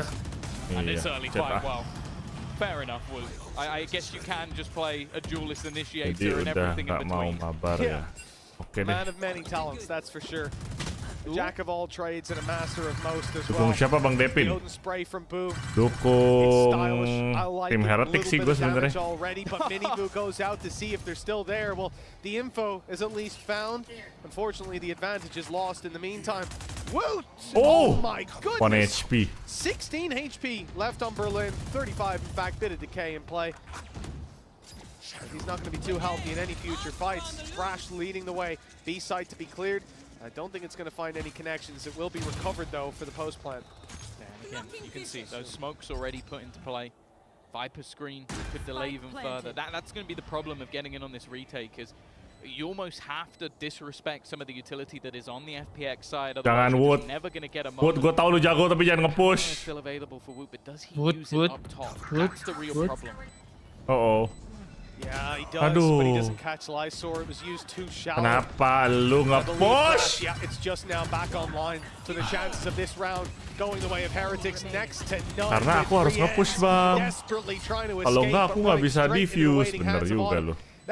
Makes sense. It's a nice equalization, and for FPX, the ball is most certainly rolling on this attack. attack. Temen gue lagi defend ya nih, bro. Getting the hang of things. Again, we've seen this where a lot of the time the team that gets off to a good start is going to eventually. Aduh, match-nya lama banget dah. Those pistols have kagetin bawah dulu kali ya? Apa? Kagetin bawah. Kagetin bawah. Yang kaget cuma satu orang. Email. Iya. Like again, you're playing a double controller, so it's not nearly as bad as your solo smoker going down. In fact, if you're FPX, you have 2 more. And both of them managed to catch fights on elevated duels. Again, FPX are going to challenge for this control. Maybe expecting a little bit more resistance, but it's much more passive. The weaponry is not ideal, but if they can delay, there is a flank coming. And you have to take into consideration, there is no Sentinel online for FPX. Young's lost Tumben half banget his si HP Tante. spam through the door. Baru bangun lagi Tante. Iya, baru bangun dia. Lots of information. Yeah, habis nonton Gordon Ramsay. More aggression from Heretics. Remember last round they took the space very quickly, sending life out into the open, but there was a player up top above their smoke, destroying their flash and taking a free kill on a player in the air. Bisa bulian nggak pernah mandi, bro. Much more cautious of that early aggression. Dizzy to be thrown through. Nobody caught by it. So in goes the wingman from plant. Almost undeniable, but a potential reveal with the swings out. They hope they can convert a couple of kills, but they are kept in position, whether it be by bullets or utility. There's not much to be done on the side of Team Heretics. Just Woot and Gen.G left to try and clutch it all. 2 versus 5. The best they can hope for is damage. Ini gue pengen nyobain deh main ini, Marvel ini. Rivals. Gua nggak dapet kuncinya gua. Hashira favorit lo, perempuan favorit siapa? Hashira favorit gua. Yuto Miyoka bro. Perempuan favorit gua. Siapa lagi kalau bukan Akaza? Berdua itu tuh. And already sending utility, but it hasn't connected. It doesn't even matter. 2 players survived after what was every single man standing for FPX. Somehow Benji and Wu pulled off a miracle. 2v5 with only Sheriffs. Spider-Man. MasterCard thrifty on the back of Benji Fishy walking in to Tree alone with a pistol in his hand. This is absolutely outrageous. Swinging in for the next. The first shot didn't hit, the correction was there. And I think he even headshot the other player through the wall, assisting on the kill. That is a Benji Fishy round, and immediately FPX call a timeout. That's not a round you can ever afford to lose. Cuma gua kayak suka Tengen. Tengen tidak cocok personality-nya dengan gua. We talk about this with Benji. One of the funniest things was that up until very recently in EMEA, he'd never got an ace. Yeah. Do you remember the gun he got the ace with? It was a Sheriff on Pine, wasn't it? It was a Sheriff on Pine. Yeah. It just seems to be where, I don't know, maybe he puts like 85% of his practice. I know that's not true, but somehow just looks so good when it comes to the pistol. And that as said, that's got to be a backbreaker for FPX. Like, you're in a very powerful post con. Ada milestone-nya. TwitchCon San Diego 2024. Pistol and just get domed. Sure, if you group up and stay together, he's never winning that. But to critique them trying to fight a guy using a Sheriff. But I'll tell you what, Tom, if you were the last guy alive in your rank game, I think you'd critique them trying to fight a Sheriff. Sure. That's for damn sure. But maybe if it was he ain't in my rank games. Unfortunately, yeah, well, I think you should be pretty grateful he's not around, Tom. The 3-2. Maybe let me win. I don't think he likes you that much. Feel pity. I don't think. But 3-2 for Team Heretics.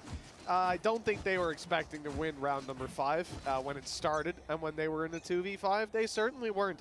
They're given a lifeline to keep the lead early on, deny FPX the foothold on this map. The attack side left with 2. Rifles bought up. A lot of the credits are down to their last, down to the wire. You don't. Okay. Don't want to see any crazy risks taken by FPX. They've got to be cautious in this round. It was Woot that got aggressive, that tried to get up in their face. He's lost his life now. That robo control not quite going his way, but Rienz has done well to trade it out. I'm almost wondering how. It looked like there was a smoke down. Did he just tap a couple of bullets through it? I think it he might was have still went down towards just the A site. Maybe it is possible, but even still, it must have just been a pixel shot that he connected. I'll be happy with that because the early aggression definitely didn't pay off. Still have a showstopper available and actually gambled back towards the C site. 3 players. Come on, Boot. Maybe a little bit lucky to be alive. He's going to fall back with the smoke. Rengoku tetap di hati ya. Rengoku juga cakep sih, nggak salah. Kalau Hashira terkuat kata lu siapa bang? Gyomei kah? Iya, kalau kita ngomongin secara alur sih Gyomei terkuat. Cuma sebenarnya menurut gua ya, Tengen sama Rengoku, kalau mereka masih aktif, masih latihan, itu mereka bisa jadi kuat banget loh. Rengoku tuh chance-nya gede banget anjir. Cuma sayang Rengoku tuh dibunuh aja di awal cerita kan.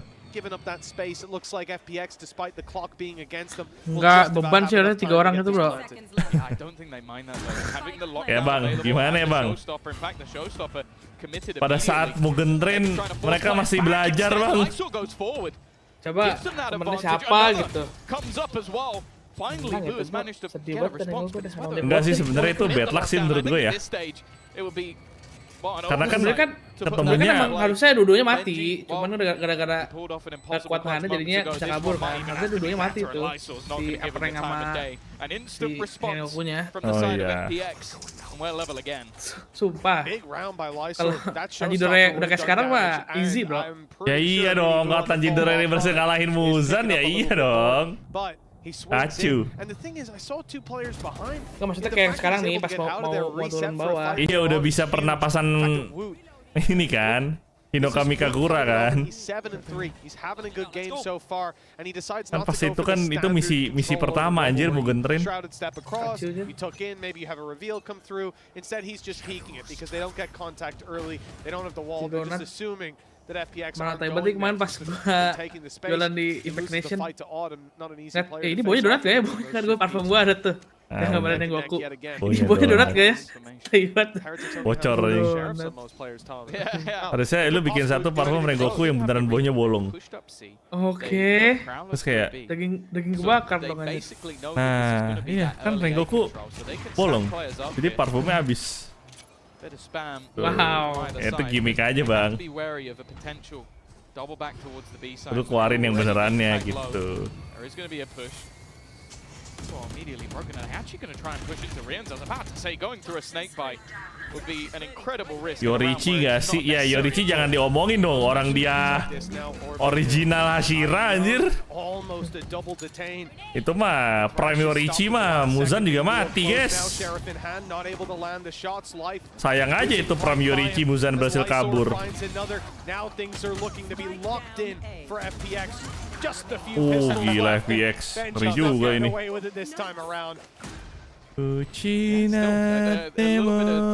Tapi jujur menurut gue film Kimetsu so far sampai sekarang ya, sampai yang kemarin season 4 di Hashira Training Arc, tetap paling sedih tuh pas Rengoku anjing. So far ya, so far. Ya soalnya Rengokunya dead sih. Hashira setelah Rengoku belum ada yang dead lagi sih. Cuma lagunya tuh pas banget loh.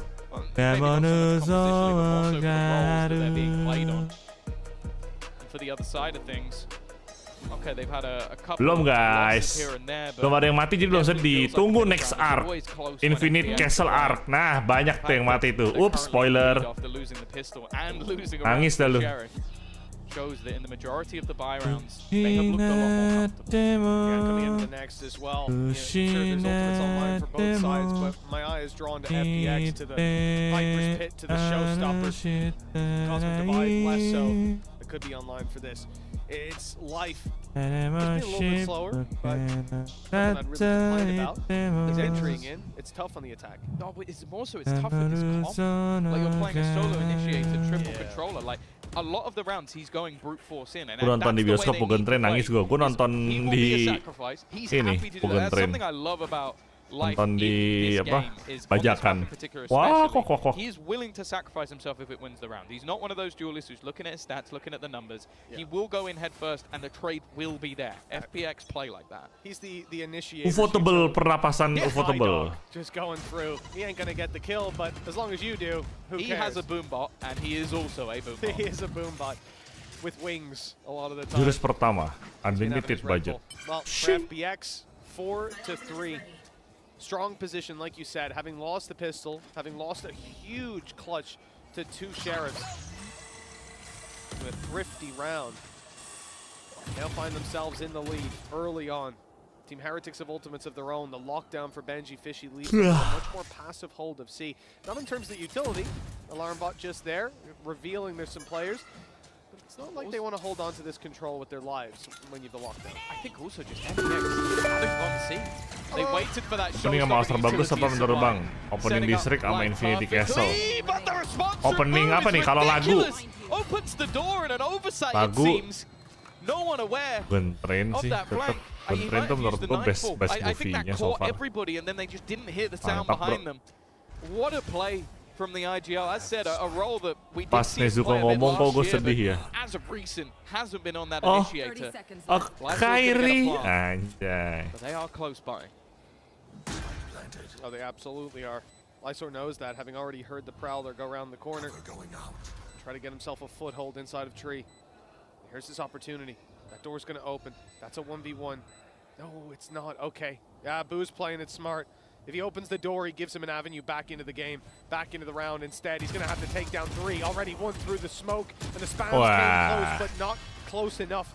There may be a hole in Mini Boo's earphones, but he's still rocking and rolling with most of his HP.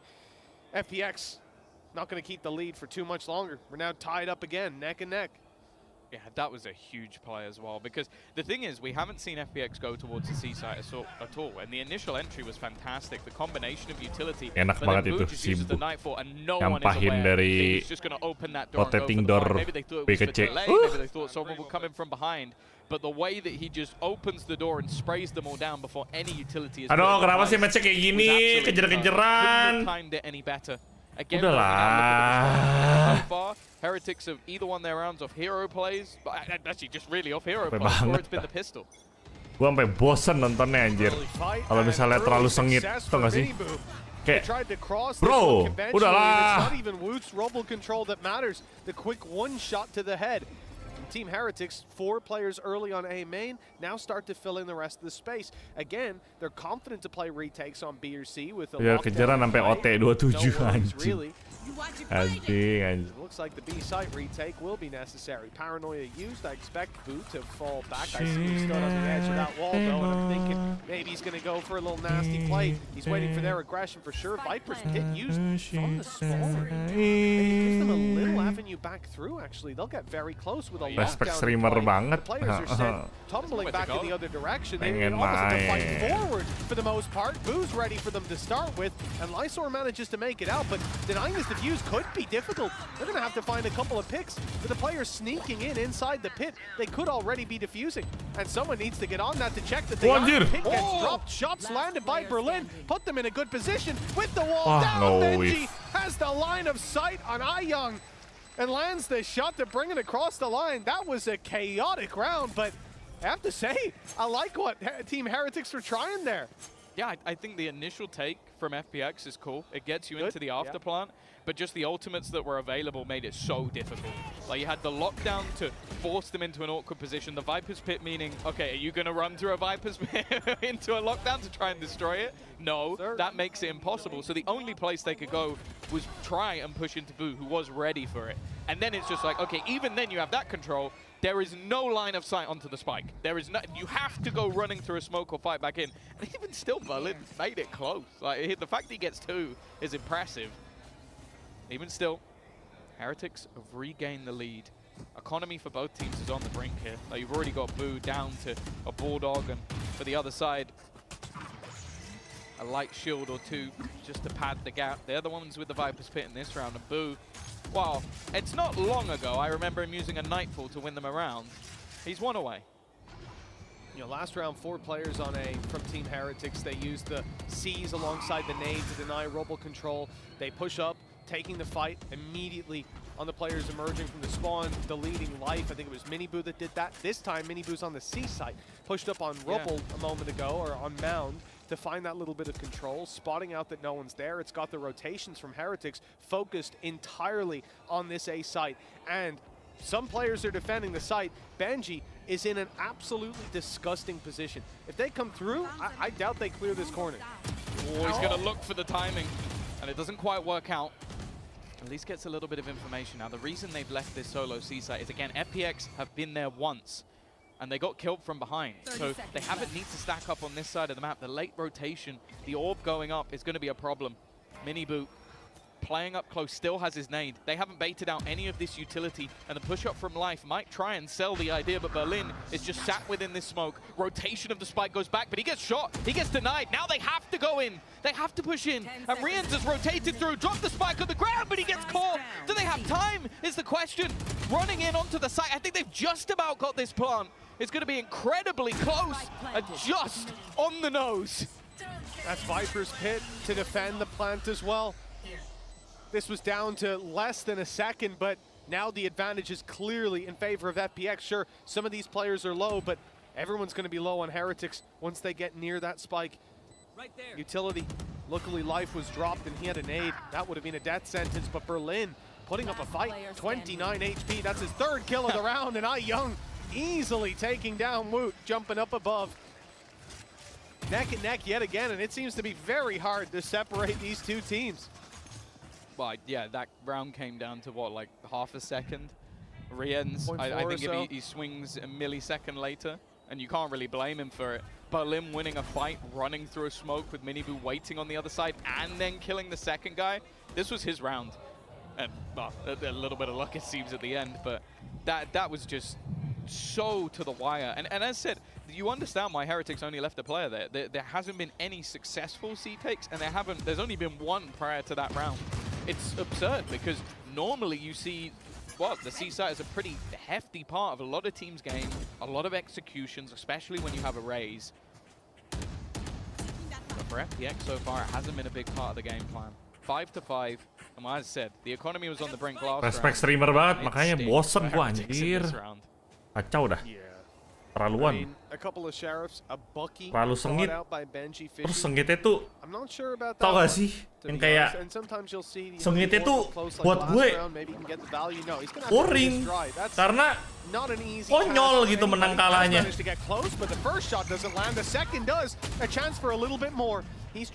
But the Bucky isn't. It's recovered. Hero Bucky. Boo now has it in his hands. 2 bullets left, and he's out of here. Maybe a chance to reload as well. Wonderful. He's got the skim for it at least. Dukung siapa bang? Siapa aja deh yang bisa menangin cepet dah. Can't say I'm expecting much from the Bucky from this point onwards. Boo does have his ult. So does Mini Boo. I don't know if they're going to want to commit them here and more with Boo already dead. The Bucky might find another player. It has. Riens has got one, but they're in fact going to invest the Thrash.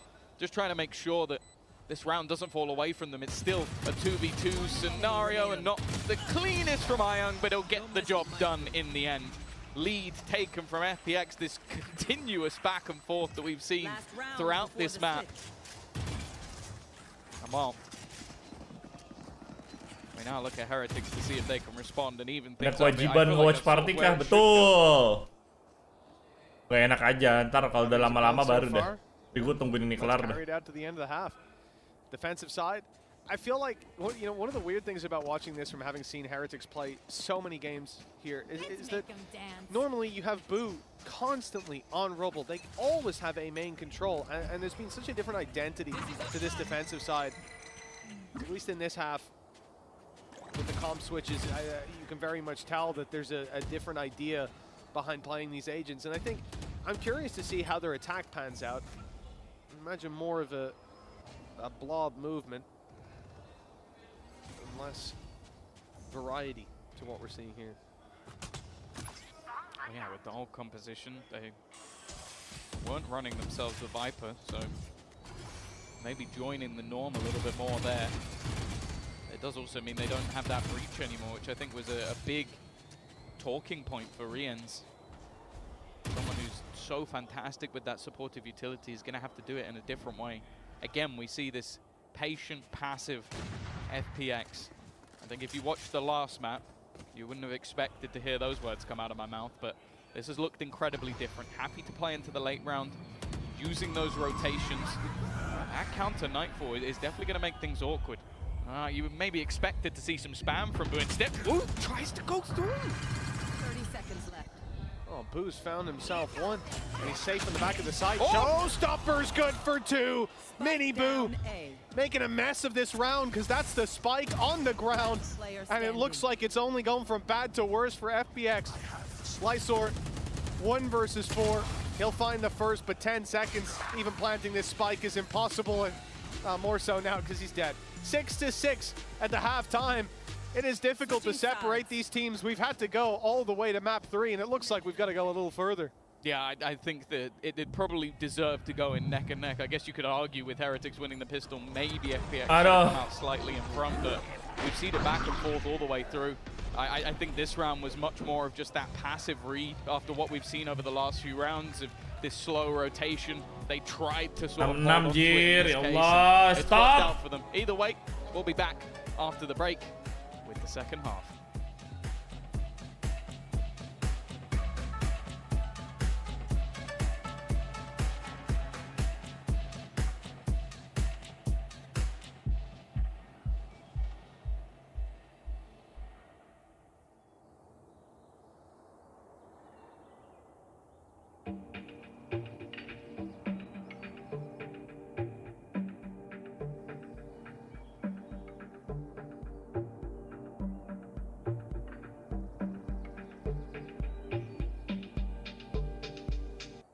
Kacau.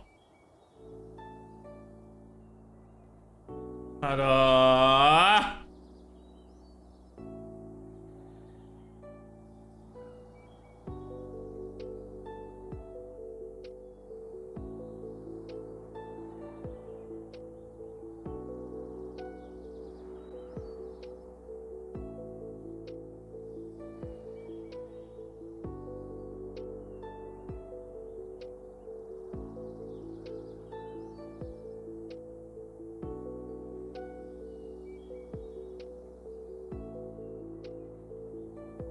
Turu deh.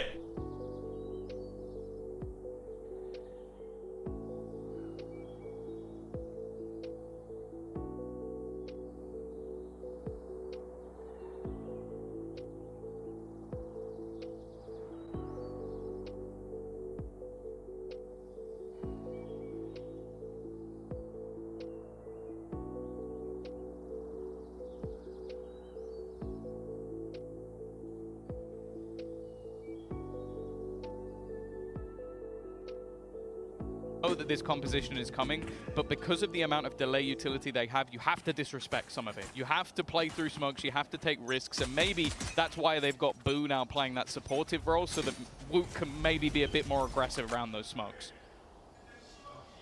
Smoke right away has deterred the plan of Benji Fishy to put the turret down and deny any control over the mound without at least breaking it and giving away the info.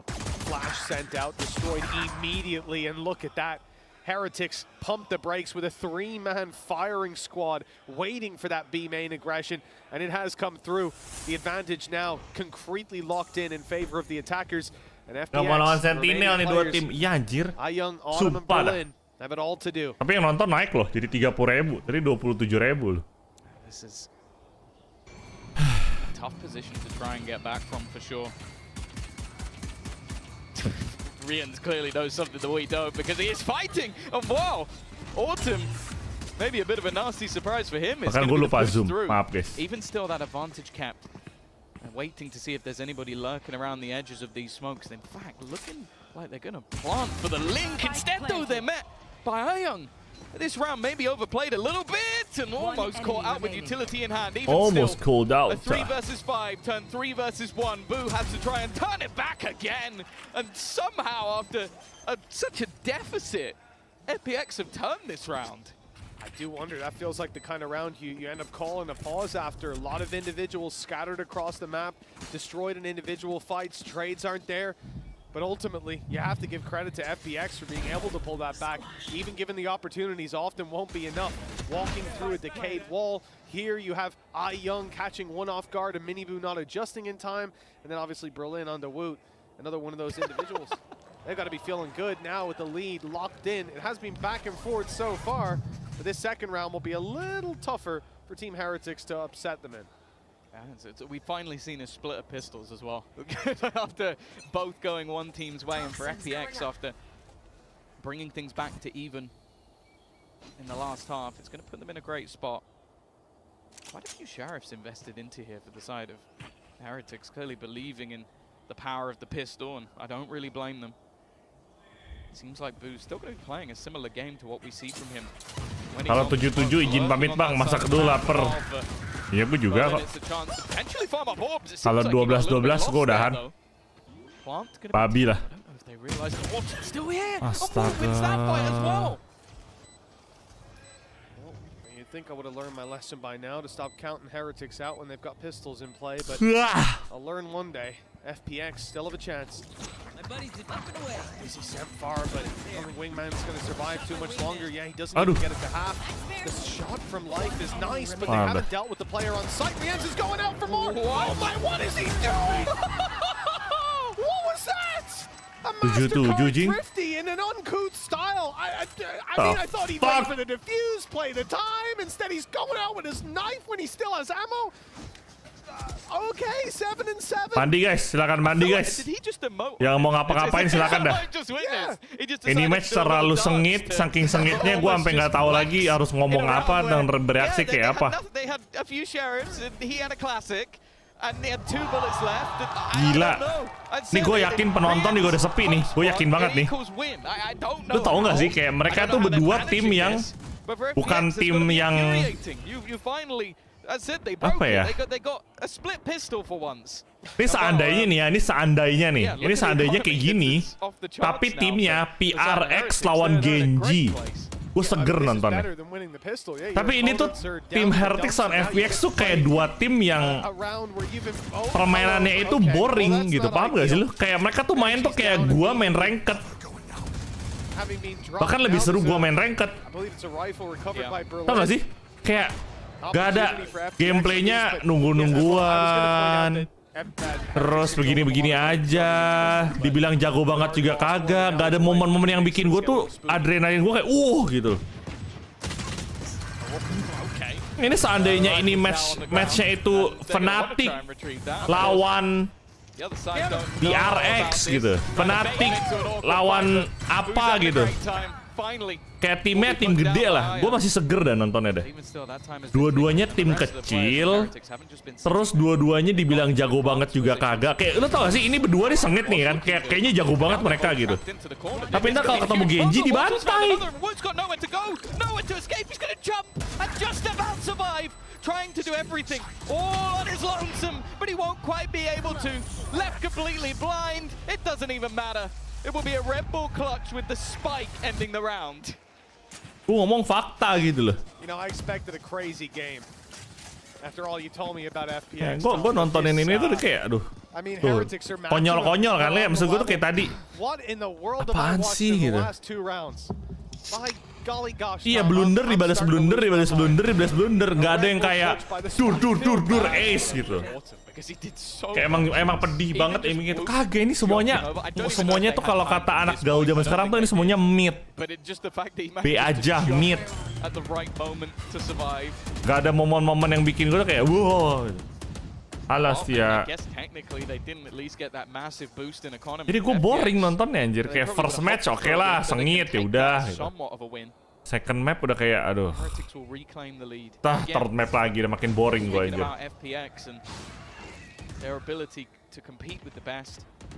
Karena nggak ada yang gue kenal orang-orangnya. Terus emang orang-orangnya nggak jago-jago banget juga gue ngerasanya. Jadi bener, tinggal nungguin siapa yang blunder, yang menang ya yang nggak blunder. Yang blunder kalah, udah gitu aja. Tuh. Iya, sengit tapi boring gitu. Setelah nih kalau 10-10 gue udahan ya guys ya.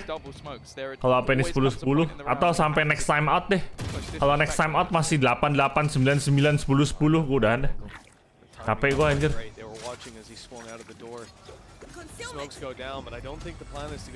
Kalau kadang nonton PRX sambil marah-marah tapi tetap aku tonton karena seru, betul.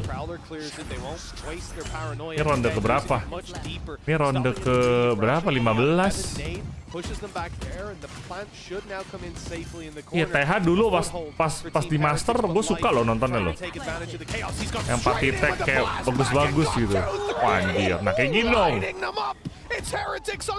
Kayak gitu kan lumayan gitu. Wah, ini mah 88 cok. Anjing 88 beneran cu. 88 beneran.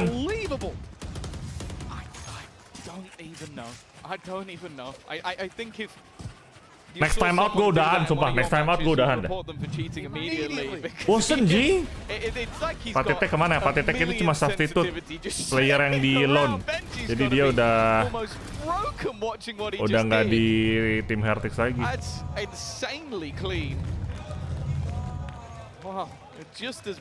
Nggak, nih gue yakin tau nggak lo, ada alasannya mereka nggak nge-zoom out penonton. Udah sepi bos. Gue yakin banget ini penontonnya udah sepi. Boring.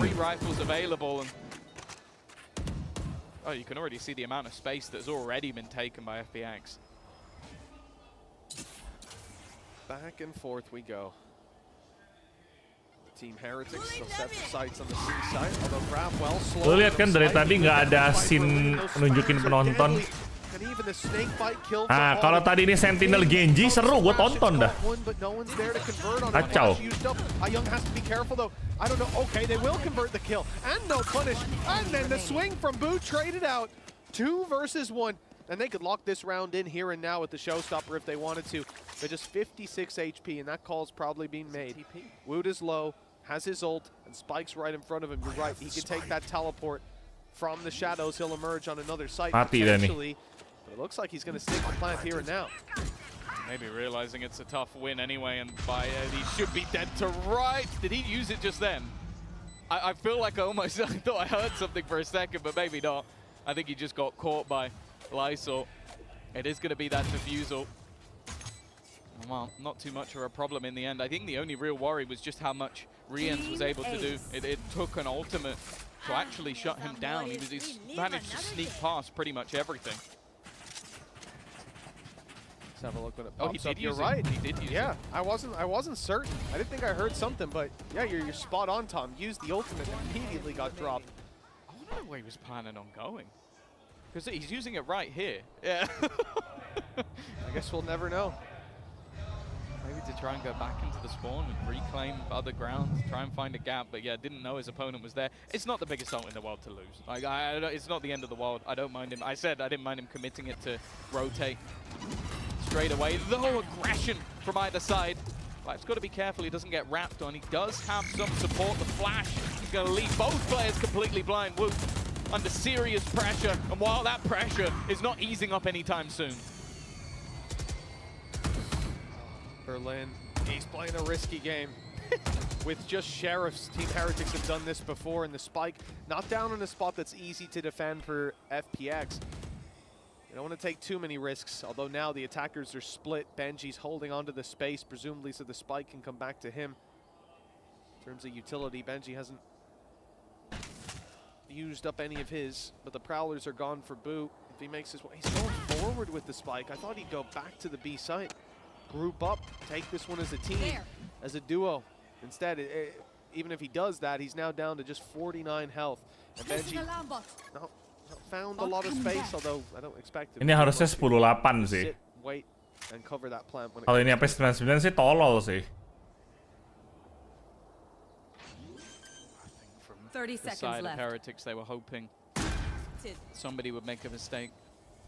It's arguable that Berlin tried his best, but now the patience might just pay off. GEN.G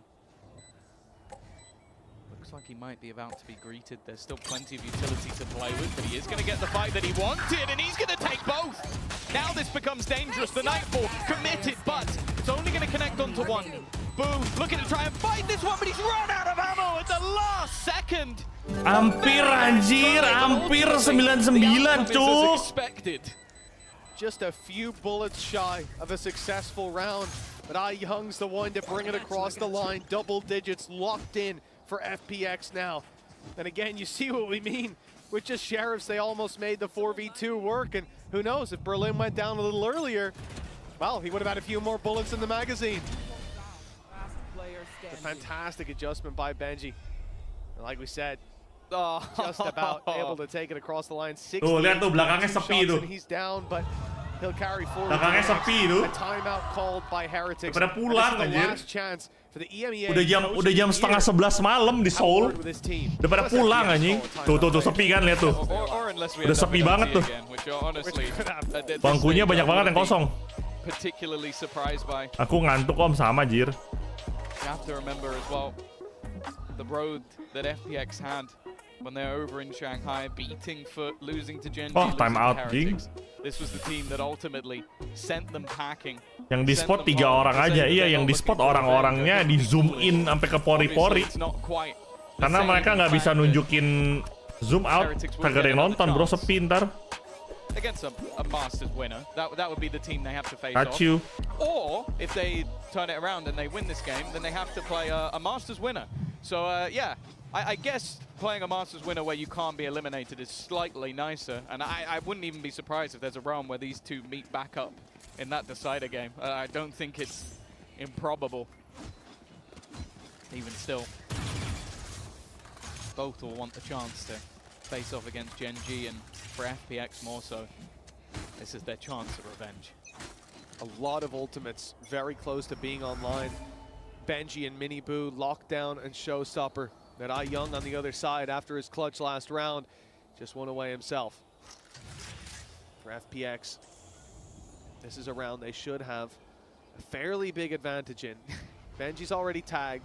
Lots of weaker weapons, stingers in play, but that's where things can get chaotic, where Heretics will move quicker, more sporadically as a unit. Do they use the pin? That's the real question. They should. With stingers in play, it's definitely a possibility. On the other side of things, we've immediately seen an ult to try and hold them in position, but already they're pushing back in before we've actually seen the plant. And now it has to be the fallback. Never mind, though. Life has been able to take one down. Instead, though, he's going to be caught. A worthwhile trade. Showstopper out. It should be a kill, and it will be. Minibu trying to fight up close. That spike still yet to be planted, but plenty of time to play with. And Autumn just holding back. That pit still available. Still possible to be put into play. And now it goes in. Minibu, third kill of the round already. But he is traded out. And now it's the players within the pit. And Autumn's in real trouble. He's caught by Riens. It was the low weapons. It was the problem weapons. And once again, it is something that FPX just cannot deal with. Well, they came into that round one away from lockdown, one away from showstopper. Pick up an orb for the lockdown, and the overcommitment from Life. He gets the nade in, it does damage, it takes down Benji Fishy. Fantastic. Mau kata lihat dulu kalau balik-balik 10-10. Minibu this kill, which gets him the ult, which is immediately activated, which gets another kill. And from this point forward, well, there's the point of no return. At least that's how it seemed to be. 9 to 10. That's why I loved them the plant as well. It really was a domino effect. And look at the economy on the other side now. Oh my god, he got two! He's got two off the back of just wall banging, and he's almost got a third! That's an insane start to the round from Boo. Mitchman's very excited. I like this gun. Ever tell you that, Tom? No, I like this gun. It's a nice gun, it's a fun gun, and it's one that's given Heretics a real chance. Even up against pistols, you got to be careful. That's one thing that I've certainly learned in this series. But they have found themselves an advantage that's almost impossible to throw away. We saw the 2 versus 4 from Heretics with Sheriffs. 2 versus 5. 1 versus 5 now with 7 HP. That is Put it in quite the a history difference. books. Yeah. Get ready. Autumn's name in lights. But I think this Supernova is going to be premature. It's going to fade to black. There you go. Boo with the triple kill. And a lot of that was down to those wall bangs. The big guns out to play. 10 to 10. Again, we see a scenario where one of the teams is in the lead and the other immediately claws it right back. It has been a game that whatever way you think it's going, it could immediately go back in the other direction. And I feel like this is going to be one of those matchups that is going to become a cult classic. Like if you're a real fan of Valorant, you're going to talk about Heretics versus FPX, because last time out, as said, it ended in a 17-15 overtime victory for Heretics, which eliminated FPX from the tournament. Now, they're level again, 10-10, double digits in the ones, and they're going to have to try and come up with something here, because they're not out of it. They proved in the last map that even if Heretics manage to string rounds together, they can easily turn the game back into their favor. Okay, it's been a bit quieter from the likes of Life and Autumn after the last one, but it really is just going to come down to those late rounds once again. We're going the distance, and I can't say I'm mad about it. Especially seeing Boo pull out that Odin gameplay. It's got a smile on my face. My favorite part about the replay was I was just watching Life's camera as he got hit multiple times, and he just looked so like lost, disappointed, angry, just every negative emotion stewing. We'll see if it continues. And maybe we'll see less main aggression from FPX, although looking at the mini-map, I don't think that's likely. A lot of players grouped up and ready to take a fight around this area. Perhaps some rubble control to be sought. Will it be a pace change? Because that's the thing. Like Heretics have liked to do this, where their opponent pulls a pause, so they do something completely out of the ordinary. It doesn't always work, but it looks like, again, they've just completely avoided the initial control over on A, expecting that to be a counter, and just taking space elsewhere. Now, they have Nightfall. They could look to commit that into one of the sites, but it's seemingly, it's just going to be the allowment of that control to be lost, and then just hit the site elsewhere. Not giving a lot of information. The only thing is Lysor, but he is isolated. Viper's Pit C, and there was neutral A early. You think at this point that there will be some control, especially that one-way smoke gives it away. But it doesn't look like Heretics are deterred. In fact, Boo's moving around to presumably throw over the reveal. Or perhaps not. They're just covering the B aggression alongside the turret. It'll be a slower round from Heretics with 45 seconds left. The reveal does go through, but not outside of A. He's faking this. He's making it look like it's a B hit to keep those rotations dragged in the other direction. And it's Lysor that will have the pressure on him. He's conscious they could be here, but he hasn't used the paranoia just yet. Now they're close. Now the pressure's on, but he's caught the back turn. Paranoia out. It's caught him on the right. MiniBoo can't see a damn thing. And shooting at the Tracers, not quite close enough. With Life stepping up to delete Boo. This one's looking done. The lead will stay in FPX's hands as they push up to 11. Incredible work by Lysor. Like, he picked his moment. That was the thing. There was so many points in that round where you could see he was tempted to use that paranoia. Seeing the Viper screen go up and basically just watching for any hint that the side of Heretics were there. And when he did use it, it was spot on. Like, he's able to push back out of what was the paint shells on his feet, get a second kill, and then at that point, everybody is focused on that Omen player, and Life can take the gap. And again, you give this man even a split second where you need to react, you're already dead. You don't have the time for it. FPX, after the pause, are going to respond once again. Well, there is a lot more early battle this time for A, but they've got to be careful. In fact, they're looking to try and get out of there. Woot is under serious pressure. They've got to give it up, but they've taken B in response. Oh, they're fully in. 3 players in through the B choke point, completely abandoned by FPX. Oh, no! That's a sloppy fight if ever I've seen one. And Ultimate's here for FPX as well. They've got a Showstopper and Thrash to get back in. They're confident in playing the retake. Nightfall is available for Team Heretics, and it may well be used, and in fact it is used right now, clearing out Heaven. There's no one there. Now they start to realize where the push is coming from. All those steps are heard, but it's because Thrash is going to lead the way. It's going to take the point of contact. The seize is good. It keeps them in position. Showstopper used, but MiniBoo makes up for the disaster earlier on with Gen.G up top, sneaking his way up close around that corner. Is a player and coming through the smoker. 2 more. He thins out the herd and leaves time so low that FPX are running for the hills, not even escaping the spike in some cases. Neck and neck. I'm getting sick of saying that, Tom. Well, if it doesn't go to OT, I think that would be the biggest surprise of the game so far. But honestly, MiniBoo's reaction there, I love it. Like, sure, the initial fight didn't go his way, but Gen.G actually gets detained. So his choice there is, okay, I can surprise them. They're going to be looking to hunt down these guys. They're seized up. I'm going to try and take them down before they can get anything done. And again, solid utility from Boo just to set him up that little bit more. 11-11. No one able to break the deadlock. It has been like this throughout the entirety of the match. In fact, the series has gone this way. Still trying to fight for this early control of Rubble, and again, it's the same. So much utility being expended, Woot being caught by all of it. And he's going to try and get out of there. Instead, though, they try the same play. They try the same ruse, and it is not going anywhere near as well. That's the spike down. And a flank underway, Killjoy turret down, so there's no way they even get that information. And it's double flank too. Life is here as well. There is no stopping the ball for FPX in this round. It got rolling, and it's trampled Heretics, left them flat on 11. And now 1 round away from locking in this series, from the upset that we said, and the desk said, and everyone knew was possible today.